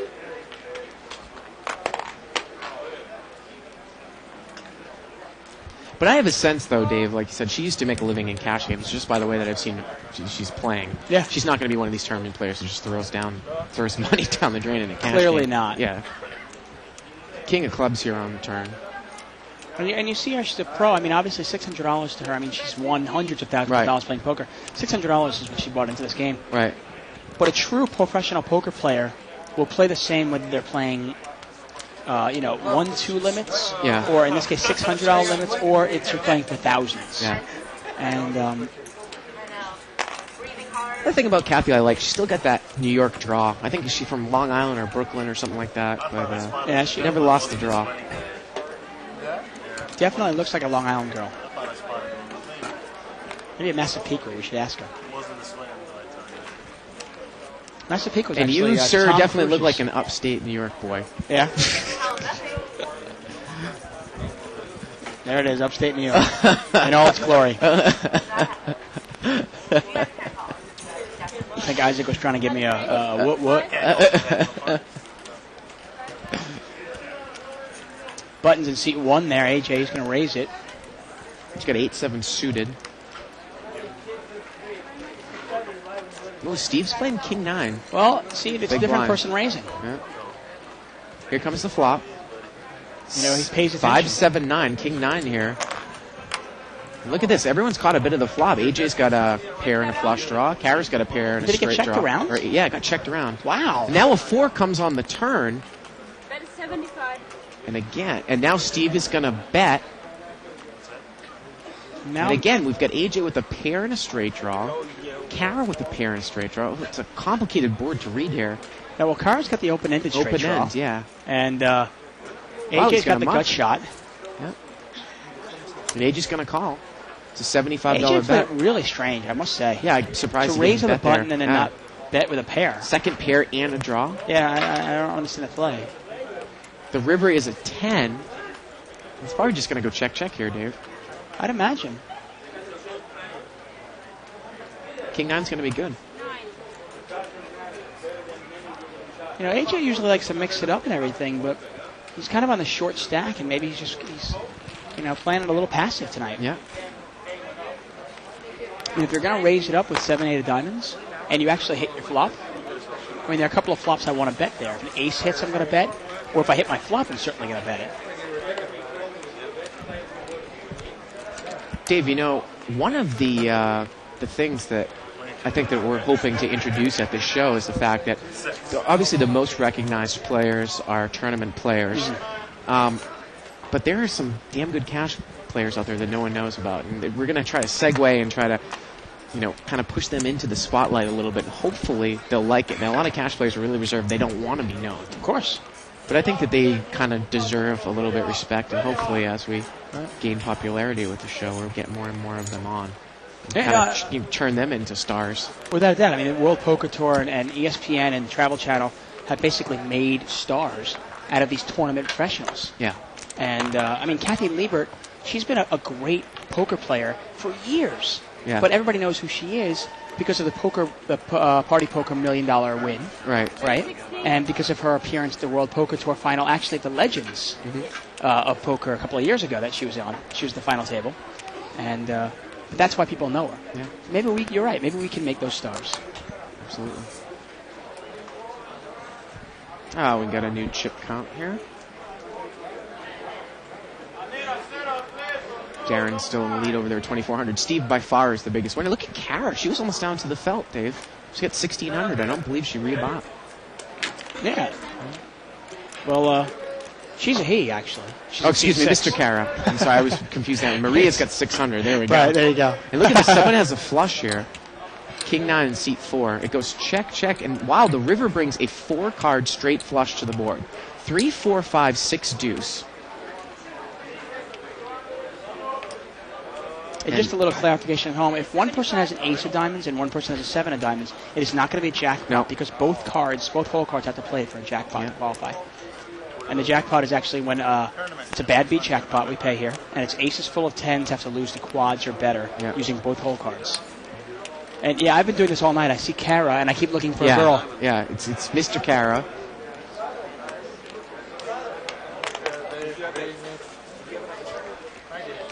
I was saying Maria was almost down to the felt, but she's actually up a little bit. I think she had 400 at the beginning of the night, and she's at 600.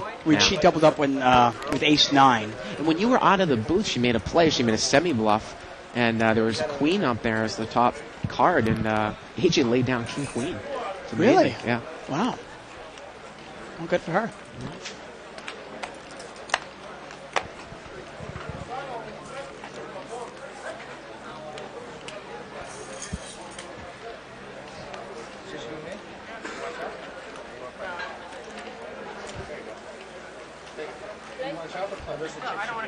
Oh, look at Kathy. He's asking him, Kathy, do you want to chop?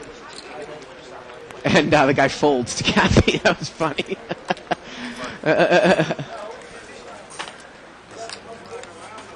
Couldn't quite tell what Kathy had there. And Kathy you gotta think does not chop. Kathy probably, I wouldn't chop if I was Kathy either, Dave. Well, you don't chop, actually. Not in no limit. And I don't chop either. And you know, why would you chop? What I was going to say is that I don't know if Kathy plays in a lot of raked games these days. Either when she's playing cash raked games. Yeah, raked games as opposed to collection Right, I mean, games. she might play online, like she said. Right, but of course you don't have the option of chopping there either. No. You know. You don't. And Kathy has a lot of experience playing heads up. Oh. And obviously a lot more experience than Darren playing heads up. And I'd imagine she'd want to take advantage of that. Limp. Looks like Kathy's got a 8-9 offsuit. Yeah, no, that's the deal. You gotta get like, Or actually, Kathy's got 4-5 offsuit. So we're going to see a flop here. It does get hot here now. 6 ways. It's a $60 pot. 9-9 jack. Wow. Mr. Carr's flop trip 9s. Yep. See how he plays it. He's pretty much bet out every time he's had goods, Steve. Now, maybe he's trying to check raise here, but it doesn't look like he bet. He was in the big blind. Wow, Maria's taking a shot at it. Yeah, Maria's just going to try to pick it up right here with the ace-4. She's been playing pretty tight all night. I gotta tell you, I love the bet, though. She threw out a $25 bet to see get some information. What about the smooth call there? Check smooth call. Yeah, but that watch, she's probably going to shut down on the turn. Turn's a queen. And now you think if you've got a 9, boy, you'd want to get... Look at this. It goes check, check, and the river is a 10. And that brings a 1-card straight to the board, but Kara has a straight. And it gets checked down, Dave. So he didn't really make any money off of that. He checked the turn. She checked behind him. Yep. And the river was a 10. Now, the reason I like Maria's play, even though obviously it didn't work there, was the pot's $50, right? She throws a $25 bet in there to get some information. If nobody has a jack or a 9, in that case, there's a good chance she might just pick it up right there. Then when she gets a call, she shuts down. Yep. And even though obviously she's almost drawing dead, she got a free turn and a free river there. Now you got all the information you could have had in the She didn't mindlessly bluff at the pot or anything like that. It was really well played. I think I'm too much complimenting tonight.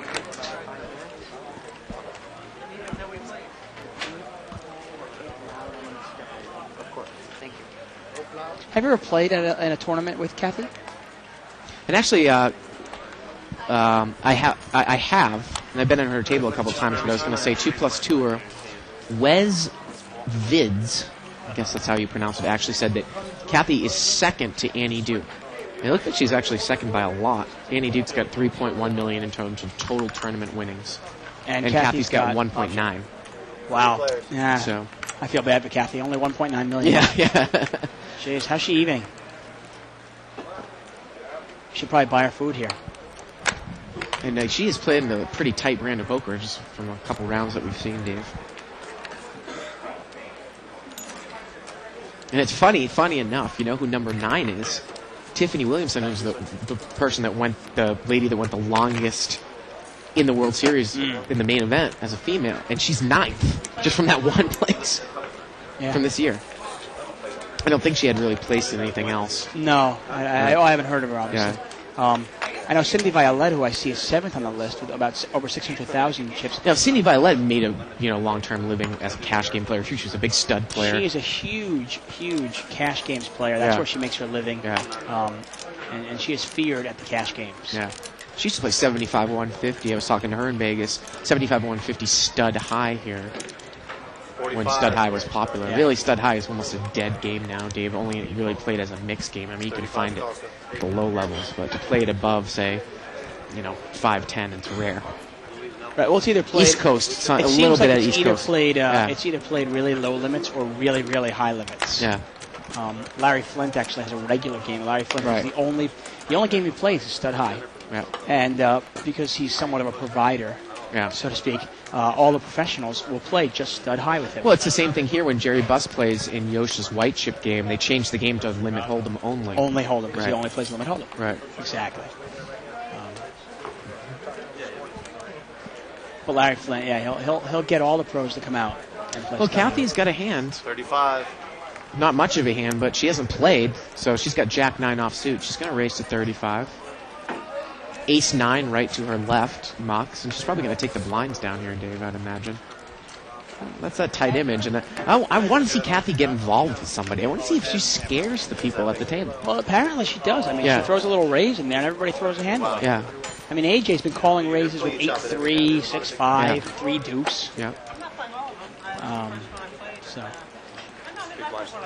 I started reading Barry Greenstein's book, and I almost can't even put it down. I mean, he was telling me also that the only people that have given it negative reviews are those technical internet players, some of the younger people in poker, because it didn't give enough strict poker knowledge. But the first couple chapters about his story I find absolutely fascinating. I really do. Yeah, it's an interesting book. It's not like a how-to play. It's not a hand selection book. It's more of, it's actually kind of a how to live your life type more. Right. I found it really interesting. I think you'll like the whole thing. Ace King 4 here, got checked around. 5 on the turn. Checked around again. Dave's got a flush draw there in seat 9. He gets there. 4 hearts on the river. No, I don't think he can get paid off, obviously, because nobody has anything. Yeah. 20. He's going to bet. And he's going to take it down. It's funny, Kathy was saying, I think when you were out of the room, she's like, can I get in this game? Because, we saw somebody raise with ace-queen in early position, a caller, and then Osmond calling with a queen-10 offsuit. So people, sometimes chasing ridiculous draws. This is a pretty weak game, Dave. I got to say, it's been a pretty weak game most of the shows that we've had on.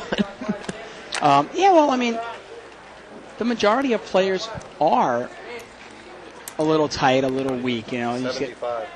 Now, Kathy has limped in here with king-queen offsuit under the gun. Pocket jacks for the button. He's raised to 75. Look at that. Kathy mocks it. She doesn't want to play a hand out of position like that. Not a hand that can be dominated. Yeah. I always like to But look at this. Dave calls with 7-4 suited. Well, he's mucked. I thought Brian said 2 players and he called, but I bet you Kathy would sooner call with 4-7 suited than king-queen offsuit. I hate playing a hand where I don't know what I'm rooting for. Yeah. If you have king-queen, you don't know if you want a king, you want a queen, you don't know what you're rooting for. And that it really puts you in a tough spot, especially when you're out of position.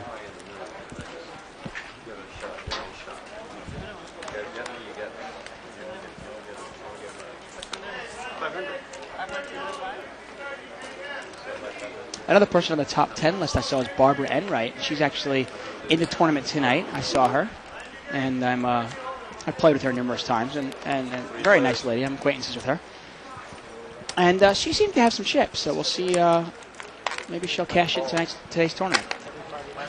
Jack 7 ace here on the board. Two players. I believe it. Kathy's got a deuce 9. I don't know what the action was there. It was a check on the flops. So. And AJ's going to bet here again. And I think Kathy's going to lay it down. She is. They have some kind of schedule. I think the Wednesday's usually 30-60 limit home run. And then they have like a 200. And Kev Math on 2+2 actually makes a good point when we were talking about the female tournament leaders in terms of money. Annie Duke won $2 million in that Tournament of Champion one table thing last year that was on ESPN. Yeah. And of course, Kathy won $1 million in the Party Poker Million, the first one. So those are big clumps of money. Well, it's like most people. I mean, here's a little quiz question. It's a pretty easy one if you think about it. But who is the all-time money leader at the World Series of Poker? Probably Joseph Hashem, right? Exactly. Yeah. I mean, it's like, what? This is his first World Series. Yeah. And he's the all-time money leader there. Yeah. Walter's got ace-jack. He's going to lead. Now, Kathy's got second pair here. Look at this. She looks like she's going to lay it down. She's got queen 8. I believe she was in the small blind there, Dave. Whoa, wait a minute. Well, maybe she thinks if she catches 2 pairs or trips, she might make some money here. She's taking one off. And the turn is a 5 of clubs. Well, it's a little different. She's playing look at against... this. I think she might bluff into it, Dave. Well, she's going to bluff into. Yeah. She's going to bluff into Walter. She's playing the player here. Walter is a professional poker player. Yep. And she knows that. And she's used the 3rd club on the turn to bluff. And look at the stare down now.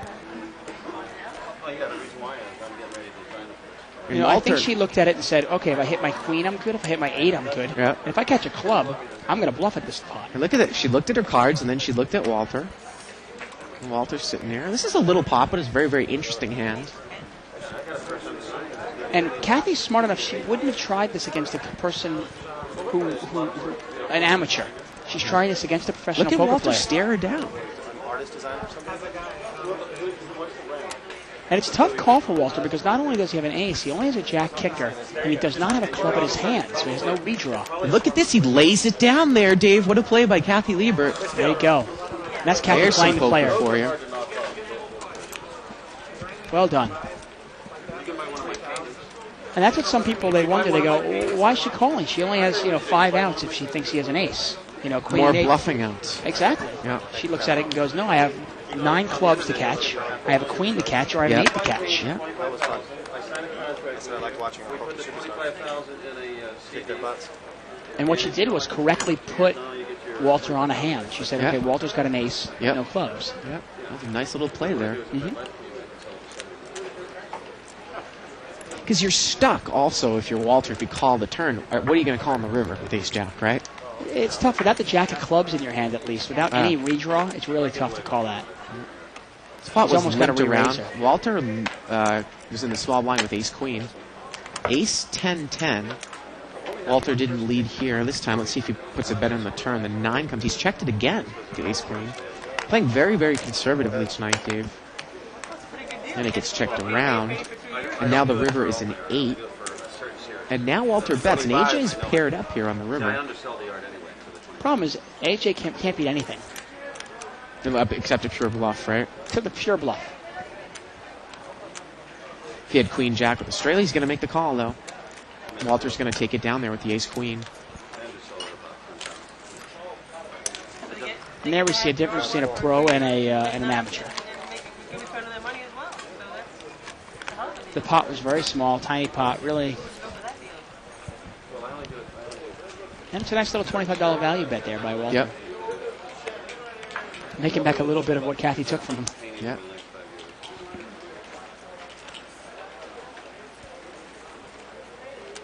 Yes, sir. 35. $35 raise here. You also see her raising with some questionable hands late position, and by doing that, she's buying herself the button. 3 players. And what I see by buying the button in the sense of she's getting the players behind her to fold. And thus she basically is the last person back. Basically, she has the button. Well, Kathy's got ace rag here. Look at this AJ. He's going to bet here with king deuce. And it looks like Kathy calls. And Dave is in kicker trouble, although it's most likely going to be a chop pot if it goes all the way down. Yeah, they both have aces with a king 9. Yeah. And then Queen 9. Sorry. And a call. Why do you keep looking at me? Wow. 3 players. And let's see the turn. Turn is an 8. Now it is a chop pot, Yes, right, it Dave? is. Check, check. Let's see what Kathy does here. She's going to check, and it gets checked around. The river's a jack. Oh, that gives her one card straight to the board. Oh, And AJ's. oh, look at this. AJ's going to move all in, and it's a pretty good move there, Dave. I mean, I'm going to assume that both aces are going to leave. That's a nice bet there by AJ. Yeah. Because it's one of those plays where I can look at AJ and go, AJ, you were betting your spade draw. You know, Yeah. but he could have very easily had, say, king 10 of spades. You know, or 10-5 of spades even, whatever it is, and he has that 10 and that gives him the 1 card straight. I guess we're both on the blind, aren't we? I think Kathy correctly said you would have bet it if you had it or not. Freddie handlers have it. No. Most of them you'll probably call. She was right. He was either bluffing or he wasn't bluffing. Yeah. Show me, but you can't tell me. You had your window of opportunity. Oh, I didn't know that I didn't realize. If Sam was a bluff, you may But not. sometimes, you know, sometimes it's best to just pick your battles and go, you know what, I'm going to let you have this one. Yeah. Pick a better spot. Stand your ground. I thought she called, and I looked up and Kathy's got a 6-4 suited. Oh, look at this multi-way pot here, Dave. 8-way action. 8 players. Might be a mistake. I didn't realize that if I didn't. Boy, what's great work there by Evelyn to get those cards up. Oh, my goodness. Ace, deuce, 8. I checked. Walter's sticking around there with the ace-jack again in seat 7. You'd think he's probably going to bet in position, and he Now, is. he didn't raise it. He was in late position. He chose not to raise that. 65, yeah, hit the 8-3, right. Yeah, Dave, I don't really want to see ace-jack in a multi-way pot. That's what ace jack's Offsuit, you know? offsuit. I'm really Yeah, surprised. Yeah. With that many limpers in, why not throw a little $40 raise and you know, turns out he's going to win the Try to hand. get a heads up, or, you know. Yeah, I just don't like, I mean, Yeah. you don't know where you're at. I mean, somebody could have 8 deuce right now, and he's in trouble. Boy, you really got to be in the zone to get those cards up there that quick. Again, we are live, unedited, unrehearsed, and unscripted. You see him We've as got a fast as we see technical him. genius at the camera work, Isaac. It's amazing what our technical staff does, really. Yeah. Unbelievable. Look at this. Kathy Liebert has pocket aces. So we're going to swing it back off from two handsome guys back to the table. There we go. And she's going to raise to 30. Let's see if she can get some action here, Dave. She might from Dave in seat 9. pay for the crack. Yep, seat 9's got queen 10 suited. And AJ looks like he's going to come in with an ace rag. Boy, is he in trouble. All right, 3 players. So pocket aces for Kathy Liebert. Ace 5 and queen 10 suited. Right now for contributing to the delinquency of a minor. Now, king 7-5. I can't see that she's going to. Oh, look at this. She checks it, Dave. She checks AJ's it. got bottom pair. No, AJ's got ace 5 there, huh? And the turn is a 4. 75. And now it looks like Kathy has bet 75. Wow. And AJ makes the call there with the ace 5. The river is a jack. Ooh. 75. And she bet 75. Couldn't tell there if AJ bet or Kathy bet. Kathy bet, actually, and that was a great stop bet by Kathy. I read you wrong. That was a great stop bet by Kathy. She didn't like diamond on the river, obviously. Yeah. And she puts a nice bet in there, basically saying, you know, throwing in a bet hoping she doesn't get raised. Yeah. And There's sure a enough, stop AJ just bet, calls down. blocker bet, Yeah. whatever you want to call it there. Kathy Liebert. She certainly takes didn't it want down to with check it and have pocket AJ bluff and move all in. Yeah. And then she's in a tough spot, having to calm down. And she won down. He's won about a $200 or $300 pot there. Yeah. That was actually a $390 pot. And if you guys can hear music in the background, that's our karaoke. Every Saturday night we have karaoke here. And some poor sap is singing the love song from the Titanic right now. Now, Kathy Liebert limped in with King Jack, it looked like. under the gun, got raised by ace queen to her left, and she mucked. Yeah. She has no problem throwing the $10 in there, but she's Well, smart enough I'm to get going to away go out from on a limb, Dave, and say that she is by far the best crossover person we can say player that we've ever seen on the show in terms of when we bring these tournament players, these big names in. I've kind of been disappointed by everyone's performance. Yeah, I mean, we haven't seen- seen much here, but I mean, we can just see that she's got the poke of sense in Yeah, terms I mean, of a cash game. Definitely sense, in terms you know? of tournament and cash Yeah. game, she seems like definitely the most proficient so far. Yeah. So here we go to the flop. Now, 6, 7, 8. Not a bad flop for Steve there. Liebert's got a queen high flush draw, Steve's got a straight.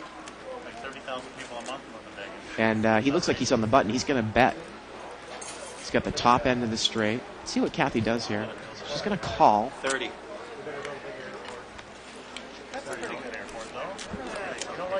And look at this. Dave calls with 3-5. Yeah, he's, Wow. he's in really bad shape. Turn is a king. And now if you're Steve, I would think you really want to push here, Dave. 100.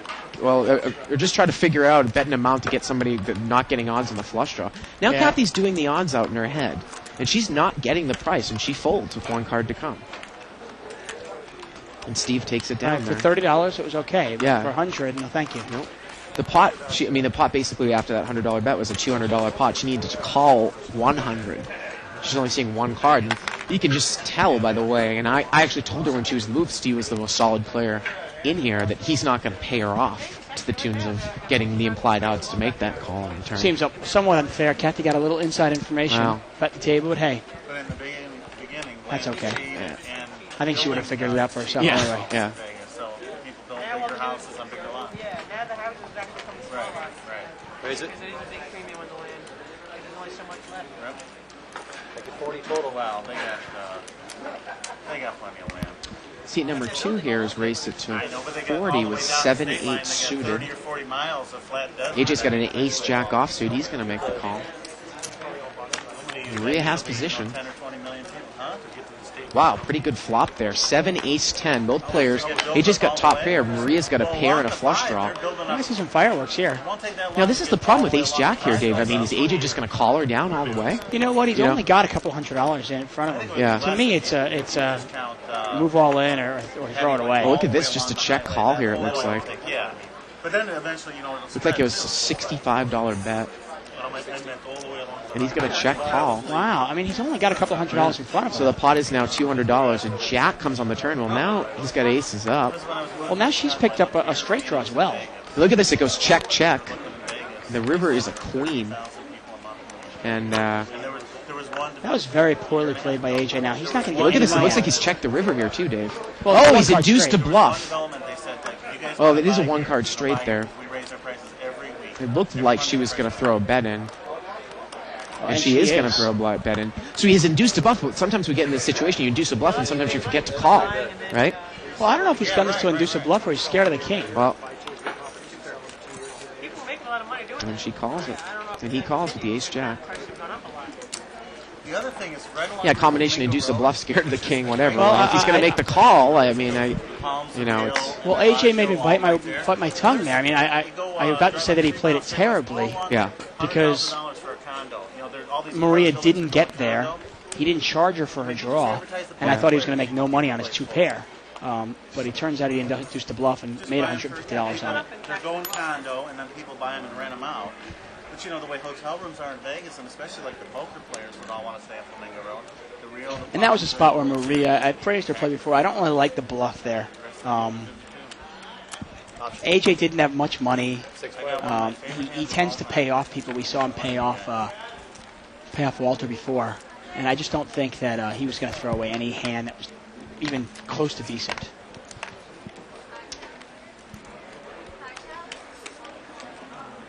Seat 1 here is bet $45. AJ, a stone cold bluff. Raise it. Plus a card. And Steve is going to come in for the raise. Again, Steve's probably the most solid player here all night on this table. Total. He's going to make it 150. And that's a great play. He's Yeah, going to get out absolutely. those lingering draws out there. He's going to get Walter's his going head to up leave with the king bluffer. jack. Ace 10 is out with the gut shot, and AJ's going to muck. He takes it down. I think Steve is probably going to be the guy that we interview at the end of the show tonight, Dave. Death Valley here on 2+2, talking about how Cindy plays.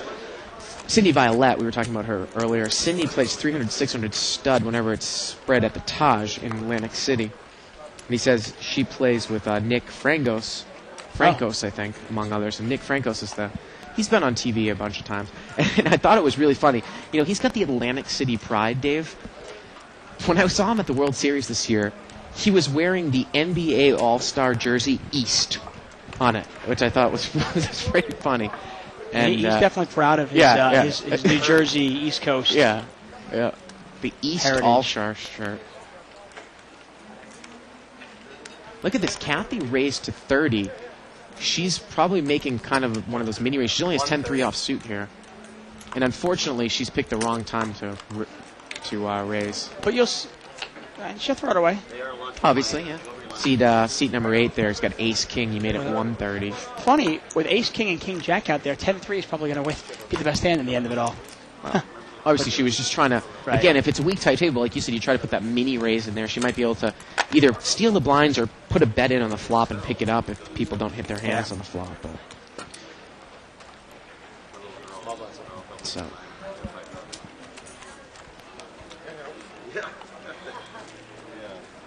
And I'm going to have to talk to our producer, Evelyn, about putting in some soundproof walls so we don't have to listen to this karaoke. Well, Kathy Liebert has ace-jack offsuit, and she is in late position, so I would imagine with a couple of limpers, Dave, again, we talk about, she's probably going to raise, I would think. Let's see. And she's going to raise. She's going to make it 50. She wants to. What she wants to do is she wants to buy herself the button, which she did again. And she wants to get some of those weak garbage hands out of there. Well, seat 9 comes in with a suited connector, and AJ's got pocket deuces. Okay. But it looks like all the aces and and most of the jacks are live. Ace-7 queen here. Kathy's picked up the best hand. And she's going to bet $100 into a $150 pot. And she's probably going to take it down there, Dave. There we go. Simple as that.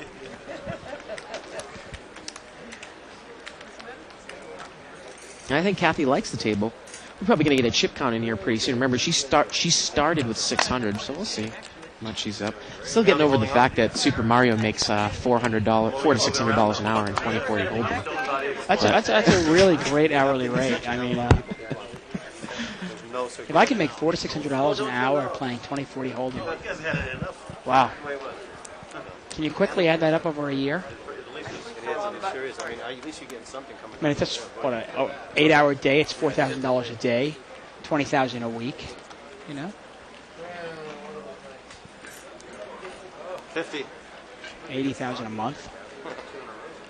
Wow! You know, I was talking with someone, Dave. $960,000 a year. Wow! Playing in a 2040 game. Wow, pocket kings here for Kathy Liebert. She raised it, I believe, to 50.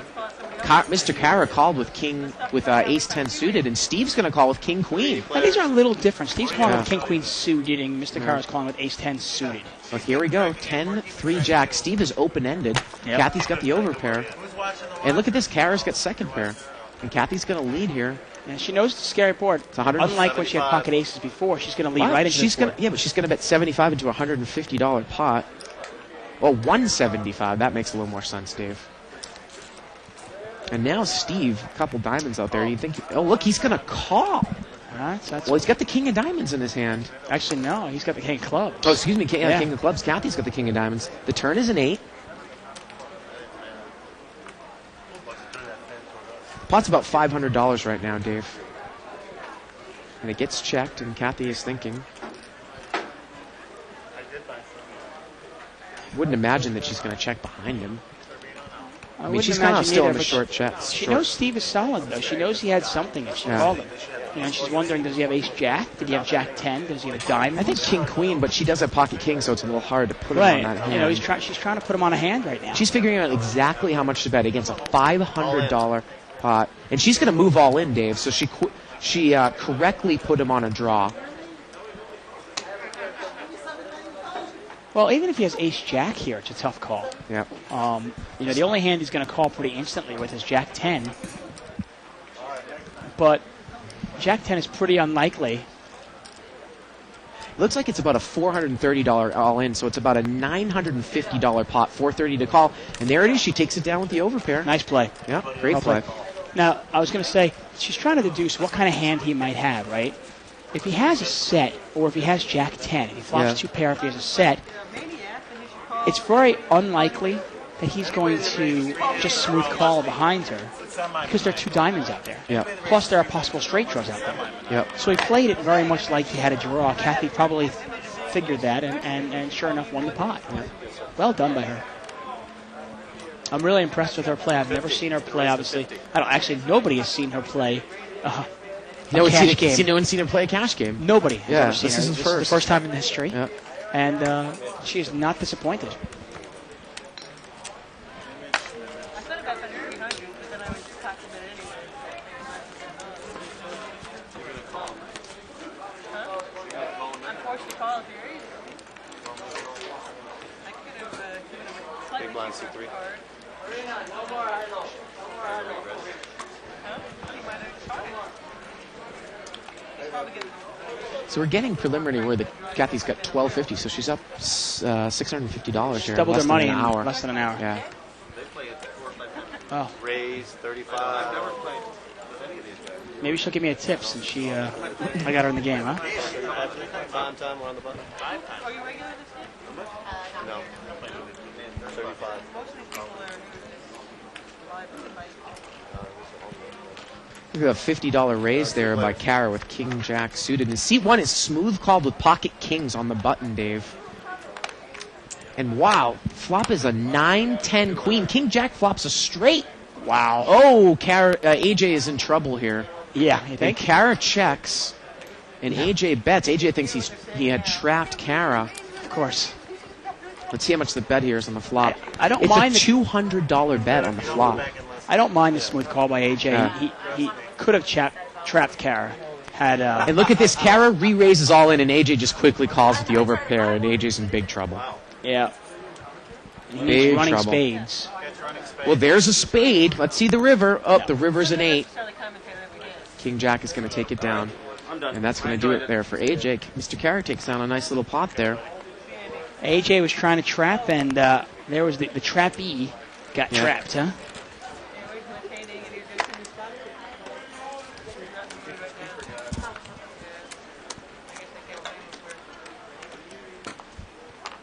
I gotta say, there's nothing better than flopping the nuts and getting paid off. That's right. Yep. Or he gives them to the kids and they sell them on eBay. I mean, flopping the nuts and getting paid off, Let's not count, okay? it might be better than sex. That's the first. I'm not sure, but They already know the count. I mean, obviously it depends, but it's great. That's the first time I ever heard him talk about it. I know he has $5. 5 dollars. Kathy's got ace-jack suited here in the big blind. Oh, she's picked up overcards in the nut flush draw, and she's bet immediately. She's bet $75. Now, Darren's got queen 4 here, Dave, you know. It seems like everyone's pretty scared of Kathy. I don't think he's going to play her. Yeah, he's not gonna. Well, this is a raise or fold situation. Yeah. If he wants to take it, he's got to raise her. Look at Kathy stare him down. And I don't, it wouldn't be a bad place to raise here, Dave. Well, if you don't put her on her 10, and you figure your hand is good, well, Yeah. give it a shot. And look at this. He's sighing, and he's going to muck. He's just frustrated. You know what you have? They call me or put me all in and then you fold it? I might want to bring it up every once in a while. You don't? Darren. Well, Darren is dumbfounded. Very nice guy. He doesn't do it in a bad way. Yeah, he wants their card. Gotta say, that Darren's shirt, one of the ugliest shirts I've ever seen. I mean, that's just it. What is he wearing? Any explanation for that? Raise it. 40. It's like green buildings point in different directions. I'm not sure what it is. 30 to call, Kathy. Okay, sir. And she doesn't want It's like green guavas and Middle Eastern buildings.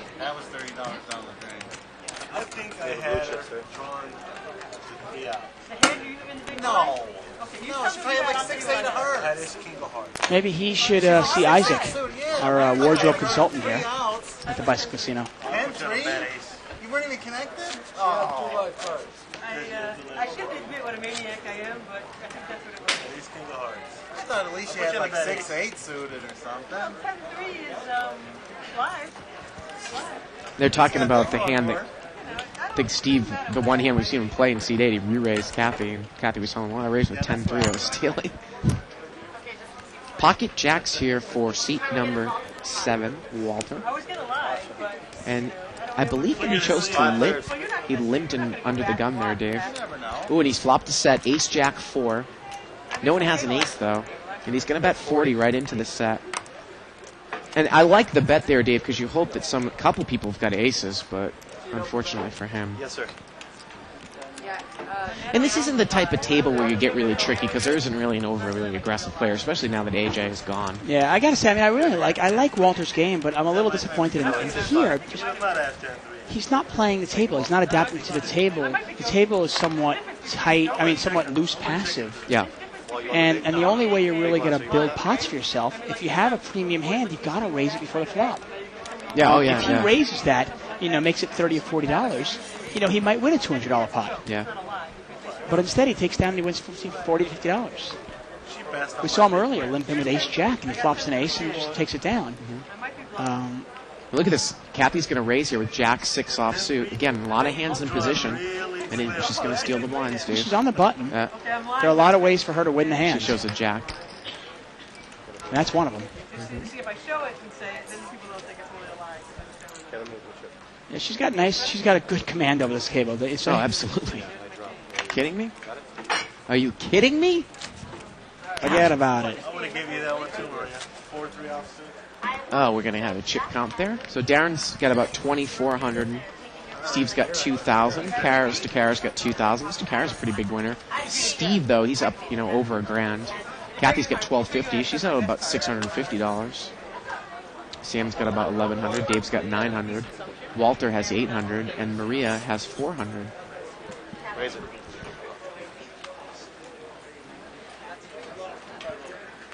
And Steve's going to raise it up here. If she does. He's driving the speed limit here. He's got 55.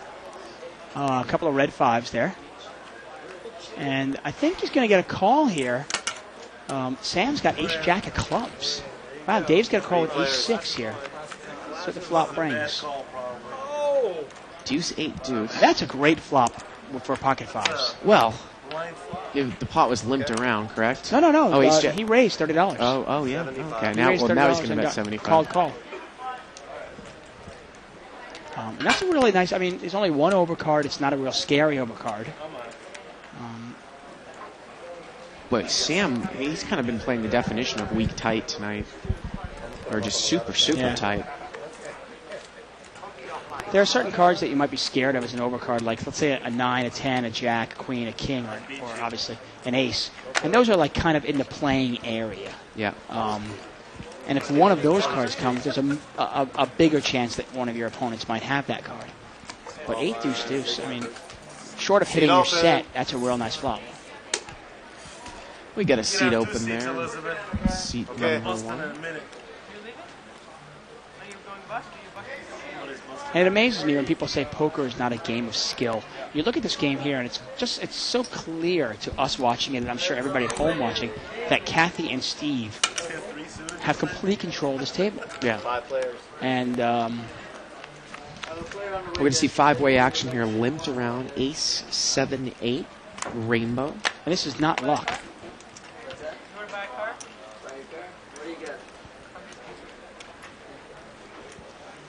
Sam's going to bet there. That's the first time I've seen him make any type of move. It's just betting here in position, Dave. Yeah. It looks like it's enough, though, to take it down. And how much did he bet there? $40 bet. It's a nice bet.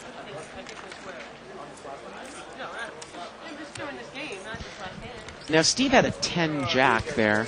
You can make a tricky check raise there with ace 7 8 with jack 10, but maybe not against Steve. He really hasn't. I mean, it's easy for us, obviously. We can see the cards. Right.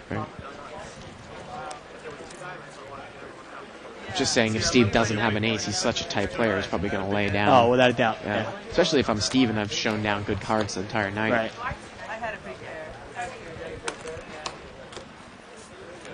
Kathy's got 9-10 of diamonds here. Looks like she raised. Oh, no, she just limped in. Okay, here we go. Three-way action.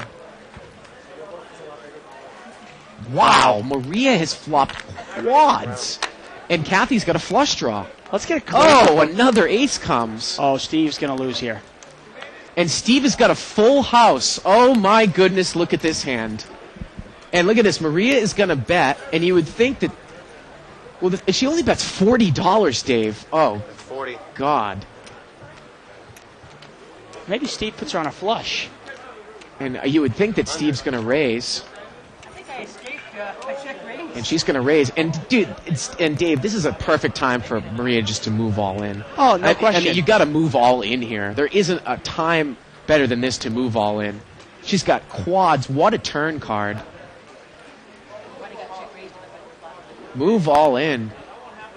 And this is close to a jackpot hand. It's not quite, though. I mean, the only thing that Steve can think is maybe she has ace-8.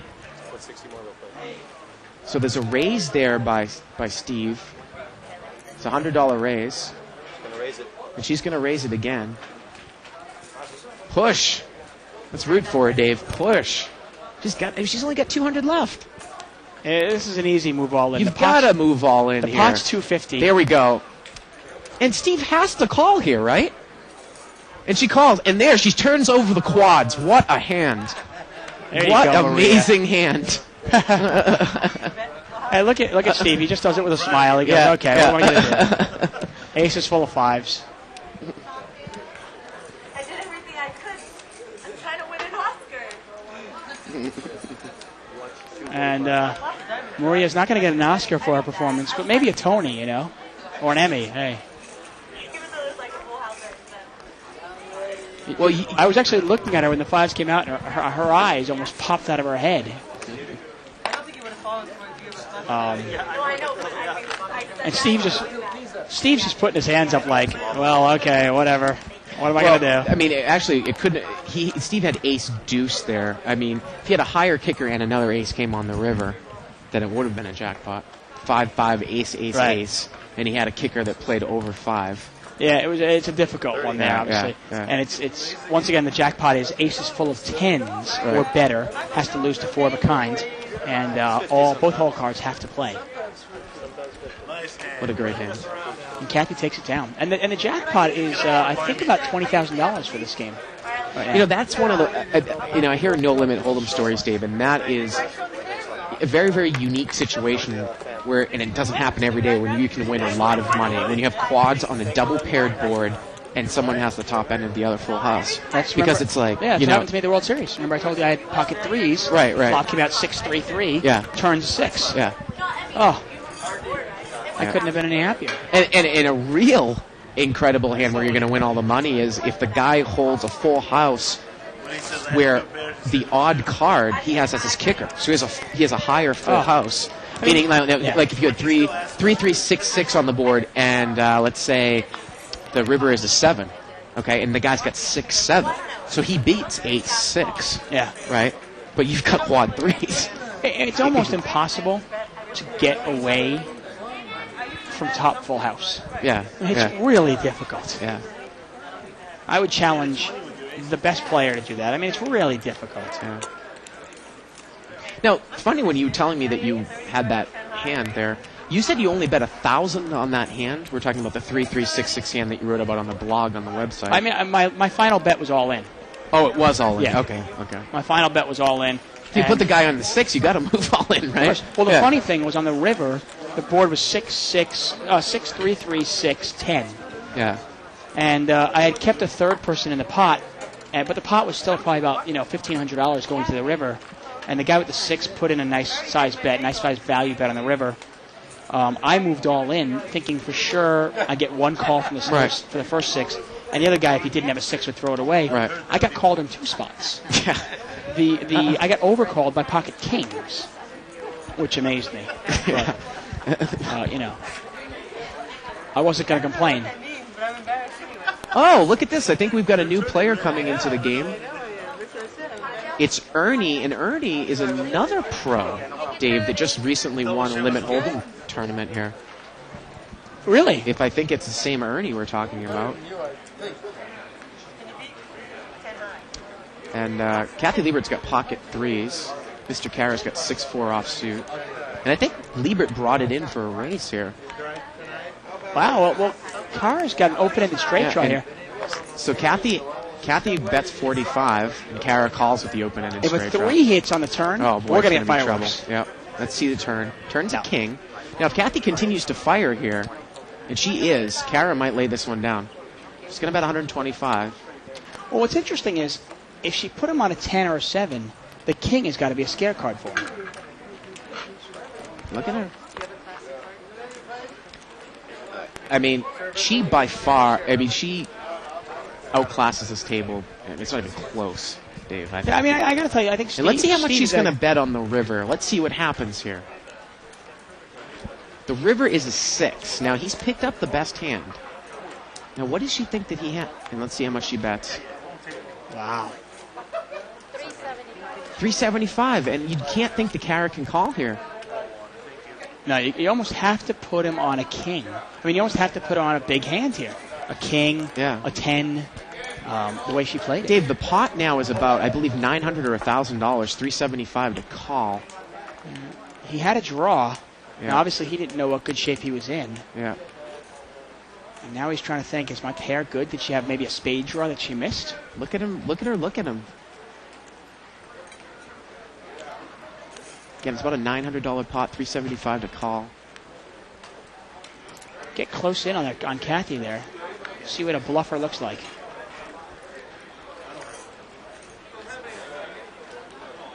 See if you guys at home can pick up any tells here from her. Is she giving it away? Oh, look at this. She's bluffed again. She takes it down. And she knows she's not. She's going to not show her cards. She kind of pushes them into the table, Dave. You're not going to see this. What a hand. What an amazing hand. And again, it just shows she's really a class above everyone at this table. I mean, it's amazing. I love to see this play. What great play. Yeah, it was funny. I think she really put him on. I think on the flop when she bet, and he called her, I think maybe she put her on either spades or maybe a 7 or a 10. The king came out, and she figured, okay, maybe I can get the pot. Right. And then when he called that, she was like, uh-oh. And she tried to think, how much can I bet to get him off his hands? She was like this at the end. That's a great demonstration part. That's really good. Like under the rug, right? Under the felt. Oh, it's wild and crazy here. All we need is like a great beer sponsor, and we will be set here. Yep. I bluffed it. They tried to be 50 cents every time I bluff. But you win 50. Anybody in marketing for one of those beer companies, if you're listening, jump on board.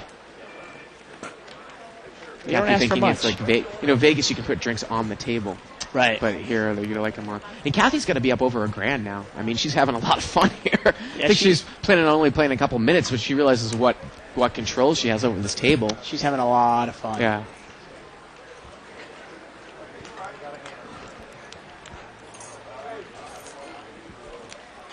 You guys are on to me now. I mean, I would be raising except for... And that's one of the things there I'll say with Mr. Kara.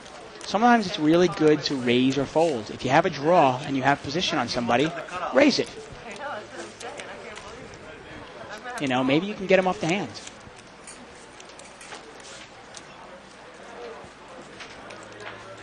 Wow, what a play there by Kathy Liebert. Pros versus Celebrities TV show for GSN, and the celebrities kept saying, she's raising again, and she's, they're like, they make me feel like I should... I mean, I'll tell you one thing. One night, you and I can be very critical of a guy like Amir Vahidi. Or tonight, Super Mario or Men the Master. Right. And the next night, they kind of put a damper on my equally as praiseworthy in terms of Kathy Liebert. I mean, we're just pounding on the praise here, but the truth is we're honest. And she's been playing fabulously. And actually, I love the fact that she's come on the show tonight because it gives us a little bit of a defense. People say, well, you guys are attacking these poker players, calling them fish. What good is that for the show? And we're not necessarily calling them fish. We're saying that they played like fish. There's a difference between calling, No, you know what I mean? I called them a fish. Well, But let's, you know what? Hey, you call an ace, you call a spade. It's. All right, we got 2 weak aces here. Kathy with ace 8, Dave with ace 4.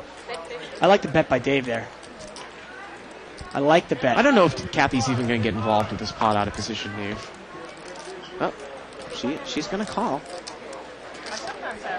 Oh, she raised. She check raised. She's got the ace of hearts in her hand. And that's the difference. Yeah. She didn't check call. She check raised. Okay. And by check raising in position, she might get herself a free showdown. Or she might just win the pot right here. Whoa, he's going to make the call. Well, you got to think he's got at least an ace now. Ooh, the turn is a 10. And this is going to be a chop pot if it gets checked down. As long as an 8 or a 4 don't come on the river. She's going to bet here. She's going to bet 175. And you've got ace 4. What can you beat? And she takes it down. She takes it down again, and she's really running over the table, Dave. Running over the table. And that would have been a chop pot if you called her down. Yep. In all likelihood.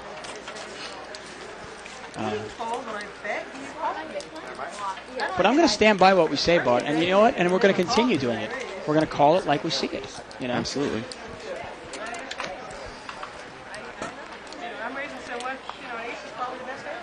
I mean, if you come on this table and you have no hair, I'm going to call you bald. And that is not the earning you were talking about. No, it's not. It's a little disappointing. And look at that. You can tell football season is here. The first football jersey on Live at the Bike so far. There's the Mike Vick jersey.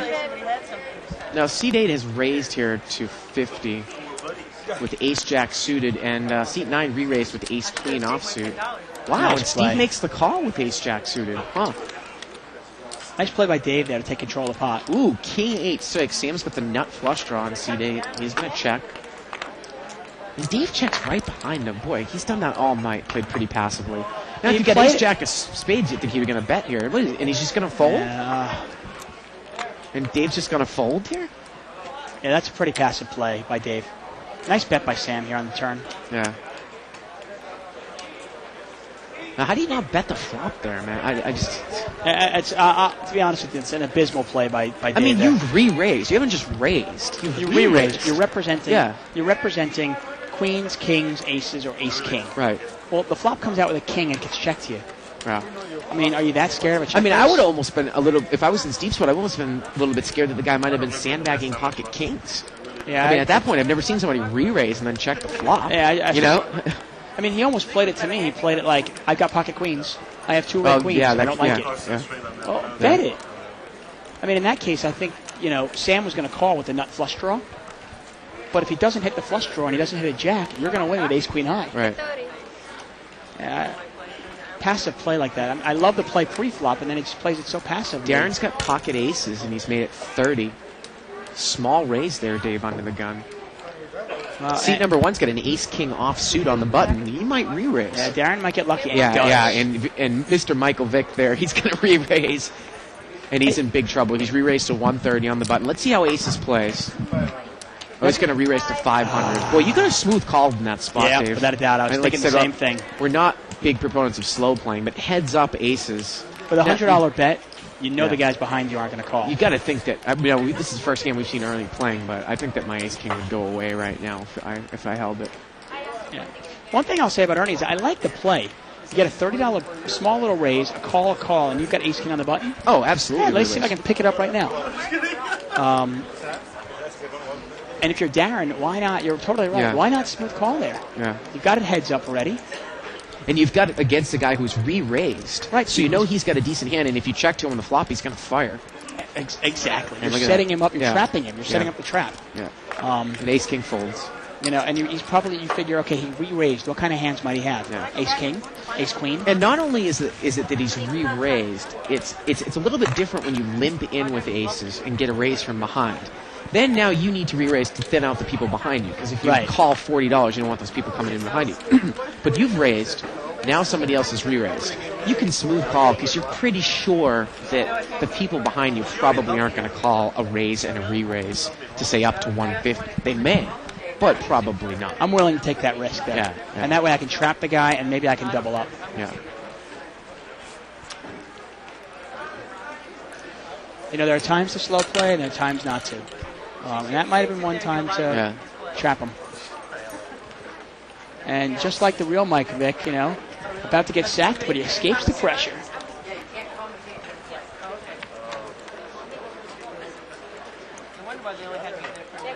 Queen 3-4. Nice bet here by Ernie. Nice bet. He's in position. Everybody checks to him. Fire at it. And what is Dave thinking about here?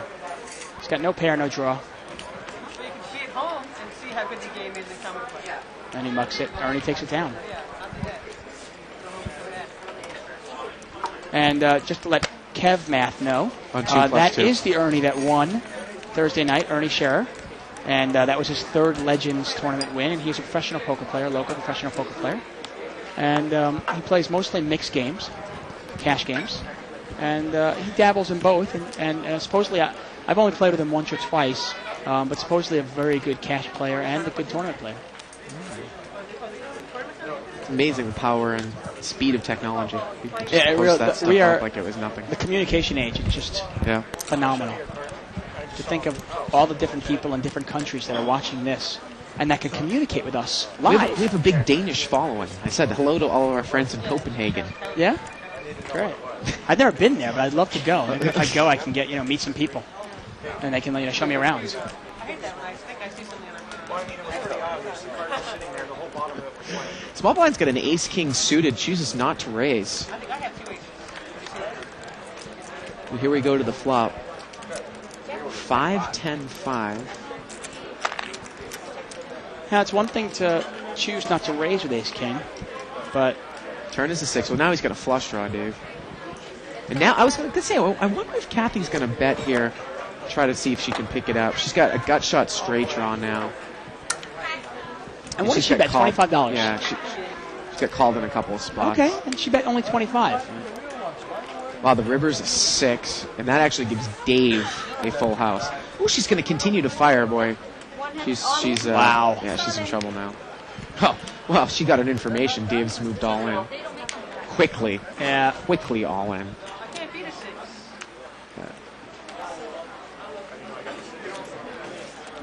I was going to say, first of all, I wasn't quite sure why Darren overcalled with just ace-king.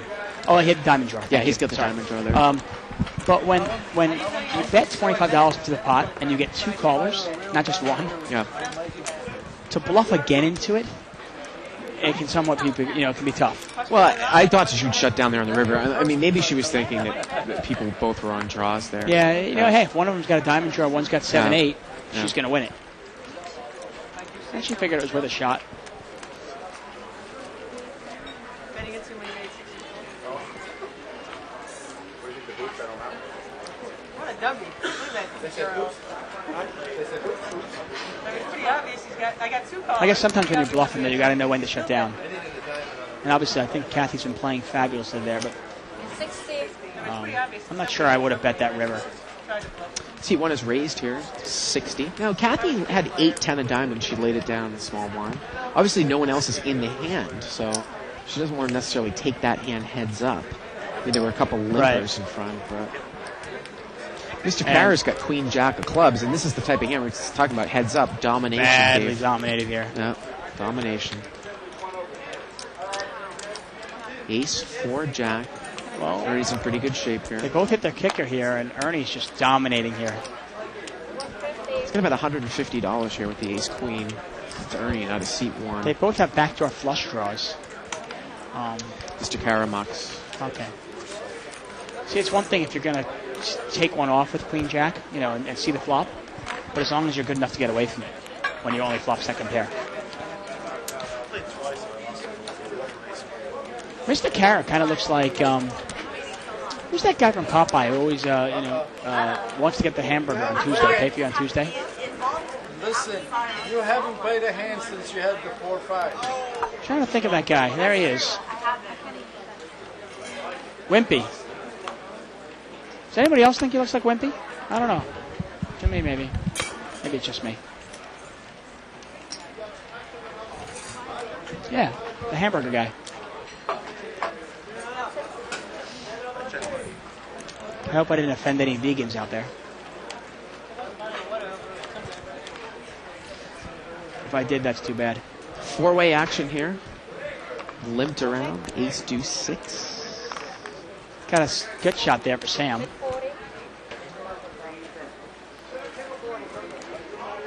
at this, Steve. He's just making a bluff at it, and he's going to take it down.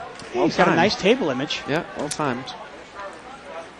Sometimes it's really important to not only have an idea of how each player at the table plays, but also have an idea of how the table sees you. And based on that, you can really you can play accordingly. How long are the rounds? They were about a week. No, I don't. And we're just trying to determine who the big winner is tonight. To see for our interview finale. Once again, we are live at the bike. This is a $500 no-limit hold'em game. Blinds are 5 and 10. I'm David Tuckman. I'm here with Bart Hansen. My blind, honey. We're in the middle of Legends of Poker at the Bicycle Casino. Tomorrow's tournament is no-limit hold'em. $500 entry, and it'll take place at 4:15. And Maria's going to make it $50 there with Ace-Queen hearts. And maybe Dave's a little tilting here. Taking one off with Jack-6 offsuit. And Ernie decides to call also then.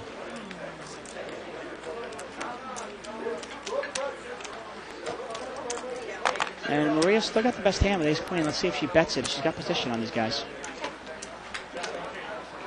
Oh, come on, Maria. You got to bet that flop.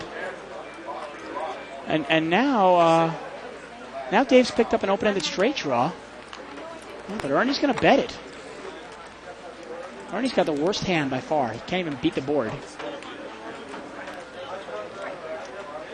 And he's going to take it down, I bet. Unless Dave takes one off because it's open-ended. And come on, Maria. I mean, that's just real passive poker. You raise, you have position, they check to you, there's a king on the flop. What are you waiting for? Come on. Dave, I stepped away for a second and I stepped back in there. How do you not bet that flop? I don't know. I mean I got to be honest with you. I find it hard to believe that she was a student and made money playing poker, playing this way.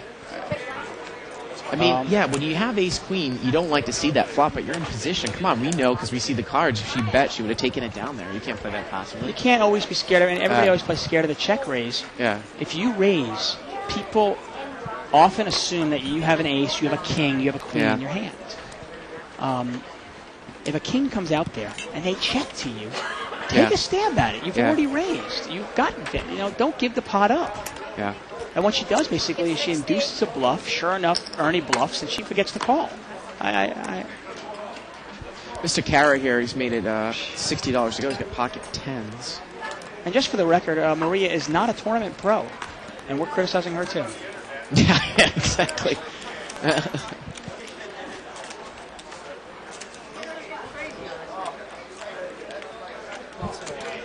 We had said earlier that we would like to interview the biggest winners of the night. Yes. And I said it was probably going to be Steven. Well, now I think it's probably going to be Kathy again. So we're going to see. Yeah. She's probably got 5, 6, 7, 8, 9, probably close to $1,400 about in front of her, which means she's up about $800. Now she's got pocket eights. Mr. Kara, to her immediate left, has pocket jacks. She's raised to $30. You would think that Jacks would want to re-raise here, Dave. Without a doubt, you want to isolate her and have position on her, and he's going He's to. negative 130. I wanted to do that with nothing. Let's see how And she probably, if she can, like I said, we talked about 10 times, well, she probably can take it off here, especially if she thinks she can outplay him, which she did a couple hands ago. And here we go, pocket eights against pocket jacks. Somebody's got to be wary of walking all over the same guy time and time again. Now let's see if she can get away from this. Deuce 6-10. She makes a living reading players. She's going to bet right away. She's going to bet 200. And I like the bet. She wants to see where she's at. Well, and I think she knows now. Exactly. Yeah. Well, she wanted to see, does this guy have ace-king, or does this guy have, aces? Yeah. And she got her answer really quick. And Mr. Carr, he's played it passive pretty much all night. It's the only time he showed a little aggression. So, look at that sweet smile from Kathy. And you think that she's picking up a read, Dave. I mean, Not a remember, doubt. I can't believe that she's going to call here. I can't believe it. Well, she's trying to decide. Does this guy have ace-king? Or does he have, a big pair? Oh, that's a great shot there by Fred, our cameraman. There we go. One of the greatest women poker players out there right now. At Live at the Bike. And Dave, she's just got great poker sense. She's going to lay it down. Again, and by far, she outclasses this table. I don't even think it's even close. And what's great about her bet of $200 is somebody goes, well, she just threw $200 away. Yeah. If he's got ace-king, well, then suddenly he's on the defensive and he probably has to throw the hand away, and she takes down. Yeah. Actually, she takes down. Oh, look at that. That's Mark Seff there behind him. We get a shot there. Mark Seff, of course, won 2 World Series of poker bracelets this year. And he's done very well at the Legends as well, representing here at the Bike. He actually does commentary for the PPT right now, the Professional Poker Store.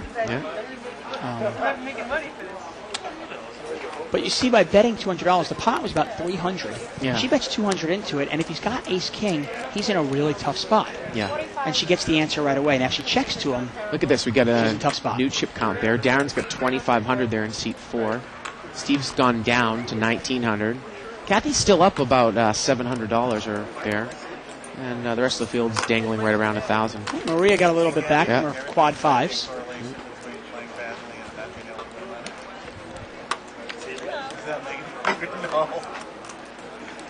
I've seen lots of people play badly with money. Now, Sam and Dave both have the same hand. They both flop top pair with top kicker here.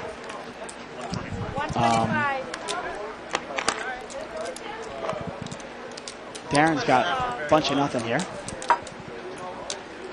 Wow, look at this. Yep. Now I get to hear the commentators say, why are you playing? Yeah, Sam is actually free rolling here, kind of. He's got ace-9 of spades. Backdoor spades. Look at that. And he picks it up right there. 3 of spades. And he is free rolling here. And he's checked. He's checked.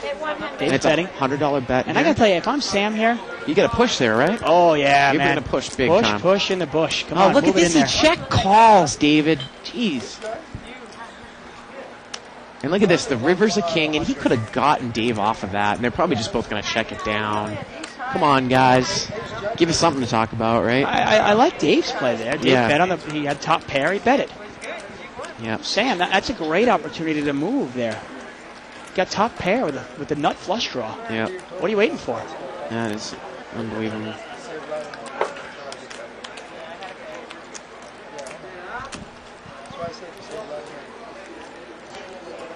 do you mean I saved a lot of money? It cost me $300 or something. No, you saved a lot of money. If you don't hit your pair, you're dead. Well, you'll watch it though. When you go home, watch it. Won't be live anymore. It's short. Archive. You can go back real fast and watch it. I just look. How do you look it up? Because they're not playing. What do you Live look at? at the Bike. But I mean, I know, but it'll be live. It's not live at thebike.com, as like some of the players are saying. It's thebike.com. Live at the bike. You can click on there. Kathy's got ace-queen suited. She's going to make it 30. Fairly early position. She's going to get called there by, 9-6 off suit. Yeah, Dave is kind of tilting. He's coming in with a lot of questionable hands lately. Yeah. And he's heads up, but he's in rough shape. He's got live cards, I guess. Wow, look at this. He flops a straight, and Kathy's got overcards and the nut flush draw. We could see real fireworks here. Yeah, you think? Oh, my goodness. And he has one of her outs, the 9 of hearts. He bets 25. And Kathy calls, so she's check called here. Oh, look at this. A 3 of hearts comes on the turn. She's got the nut flush. What What is Dave waiting for? He's got the straight. I don't understand why he bet $25. Why did he bet $25 on the flop? I know sometimes I watch this show. It's and incredible. I swear it's like watching The Twilight Zone. I mean, all the money should have gone in on the flop right there. And he bets 25 again. And she said, I don't think so. Yeah, and now she's going to raise. She's going to raise to 100. This is like cat and mouse. And he moves all in over the top, Dave, and she's got the nuts. She's got the nuts. He's drawing totally dead. Nice play there, Dave. This is unbelievable. Good job, Dave. And she takes down another pot. Yeah, I'd Can like you to quote imagine? one of my favorite movies. Oh, man. Dave's a killer. Dave's a mess. Look at this. Oh, that was... I was about to say, Dave's been on tilt. He's really been coming in there with some questionable hands. He flops the straight. He gives her almost a free draw at the nuts. She gets it, and then he puts all his money in there. Look like a $700 pot there, Dave. That is absolutely incredible. $700 that he put in, so it's probably a $1,400 pot. And Kathy's just got to be salivating at this table. Absolutely salivating. Wow. Oh, Dave, come on. Oh, this is 2,000 pathetic. behind, seat 9. Nice play. I mean, her hand was so good. I'll tell you something that she did really well there. A lot of players might have check raised that flop. Yeah. And then gotten raised again. And her draw would have cost a lot of money. You know what I mean? Because he bets $25. If she raises it up to 100, he's going to move all in. Yeah. And then she's going to be in a tough spot, and she might not be able to get the heart draw. Yeah. She might throw it away. But she decides to, no, I'll just take it for $25.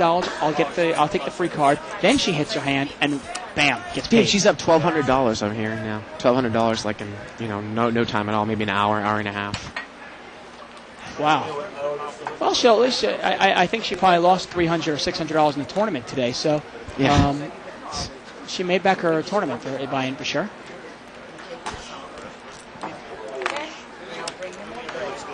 Seven Queen Jack here. And I think Kathy Labert went to the bathroom. Well, Even though she is superhuman at the poker table, she has to go to the bathroom once in a while. we're going to try to get her in here before the end of the show. Yeah. You want just the Kubide, right? Okay, so you don't want the chicken. Okay. Let's go with turkey.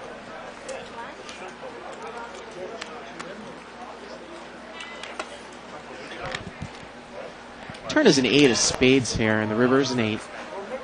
And it looks Ernie's like got the best hand. Jack Yeah. 9 here is good. Yeah. It's one of those times if you're Ernie, you just kind of hope it gets checked down and you can just turn over the winner. And that's what happens.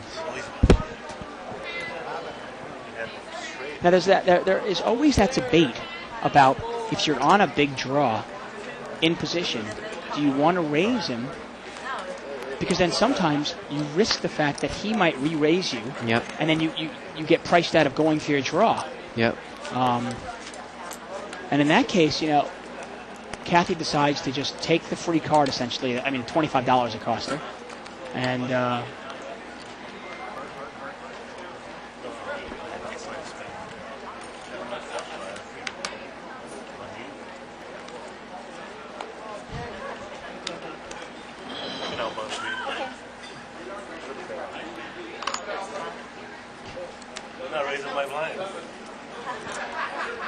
and no limit, especially.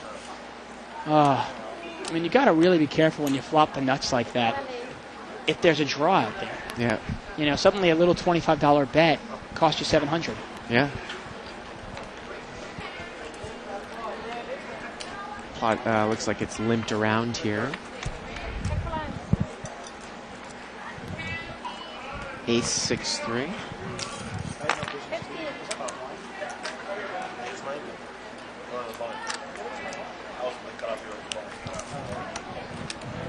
And Kathy has re-entered the booth here. I'll tell you one thing. We're excited to have Kathy back in the booth. Ace is up here for And I'm Darren sure all the time. the people at the table are happy to get her off the table. Yeah. And Darren's going to bet here with aces up. Well, I'm going to take a break for a second and let Kathy come back in and talk Okay. to you, Bart. Kathy, and David was going to say that I have all this stuff logged. Thank God. All these hands are logged because there's so many of them in an hour. It was incredible. Like I said, it's good to play solid Here we in a go, live Kathy. game. So let me just fire this baby up Do here. as I say, not as I do, by the Let me way. fire this thing up so I can get a little bit of a refresh. I mean, this is incredible. You're up $1,200 in an hour. You have absolute full command over the table. It's not even a question. I mean, you've pretty much established that right there.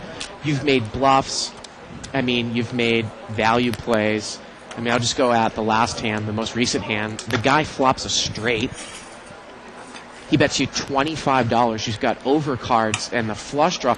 And Dave and I actually pointed out the fact that a lot of people would check raise in that spot. And by not check raising, you didn't, become in a situation where you were re-raised a large amount where you had to make a decision. So you decided to kind of just check call that bet. And then, of course, you make the nut flush on the turn, and he moves all in. Tell us a little bit about that hand. Yeah, that was nice. Yeah. Why?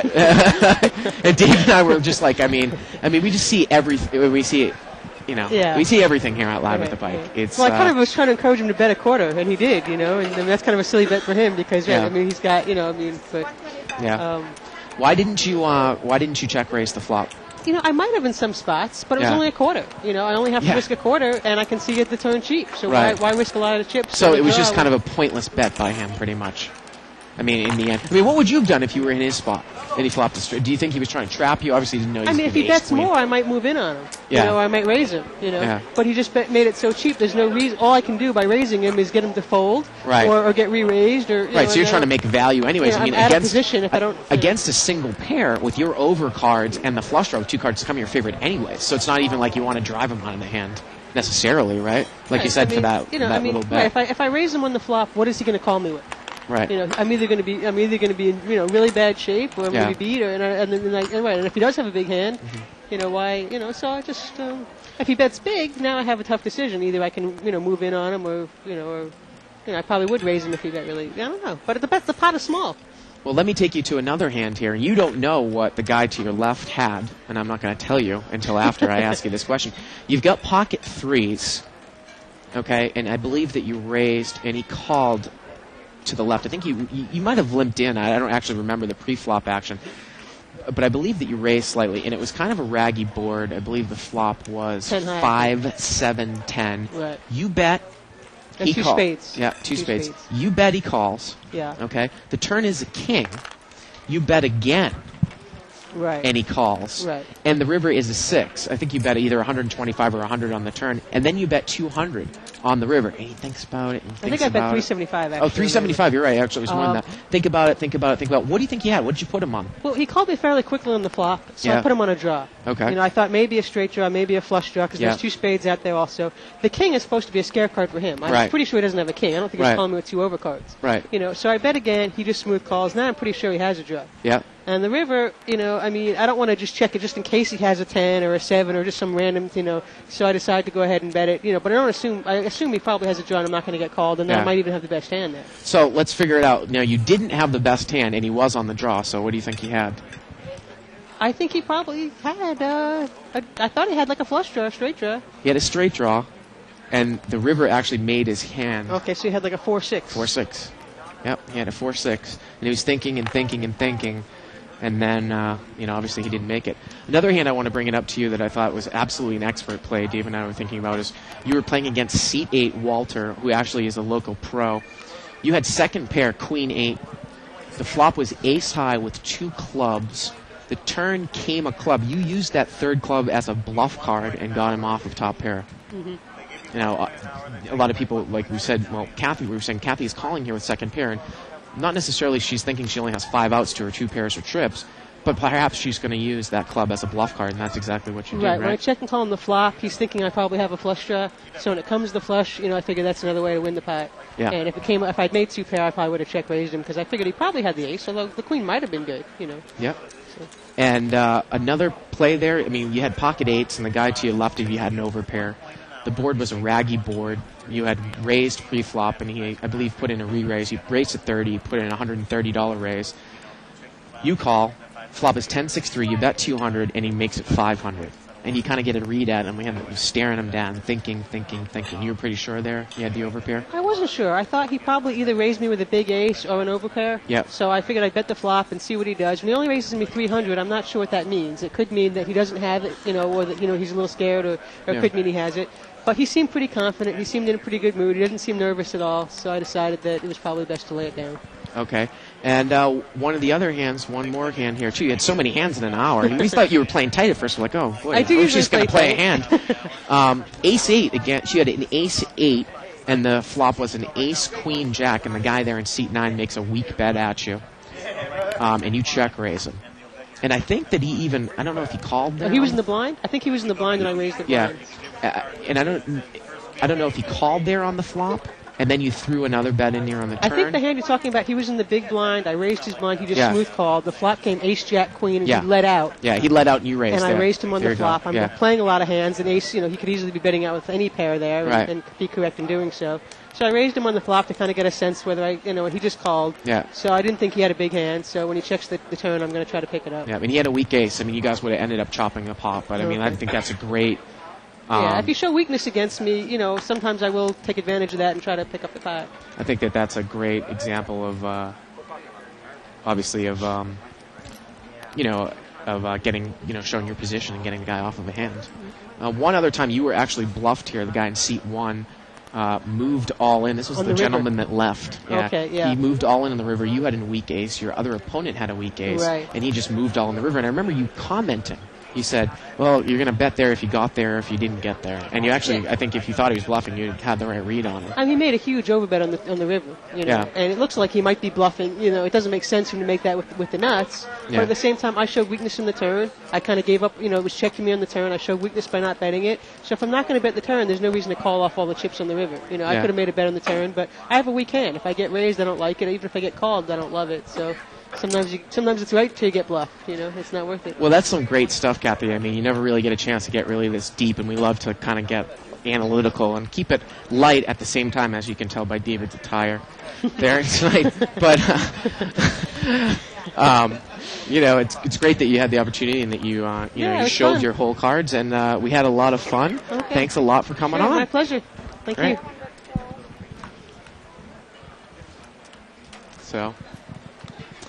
So that's going to do it for us at Live at the Bike. Please tune in on Wednesday for whatever game that we have on. Normally we do a 30-60 limit game. Maybe we can get in a 60-120 game if it's available. Yeah, that would be great. On Wednesday. So for David Tuckman, what a great night we've had. Good night, everybody, from Live at the Bike. It's here. It's big. And it's closer than you think. It's not a tournament. It's what you don't see on TV. The cash is real. The stakes are high. They bet big. They win big. They lose big. High stakes live action poker. Live at the Bike. Watch it live on the web or play it if you dare at the Bicycle Casino right here in Los Angeles.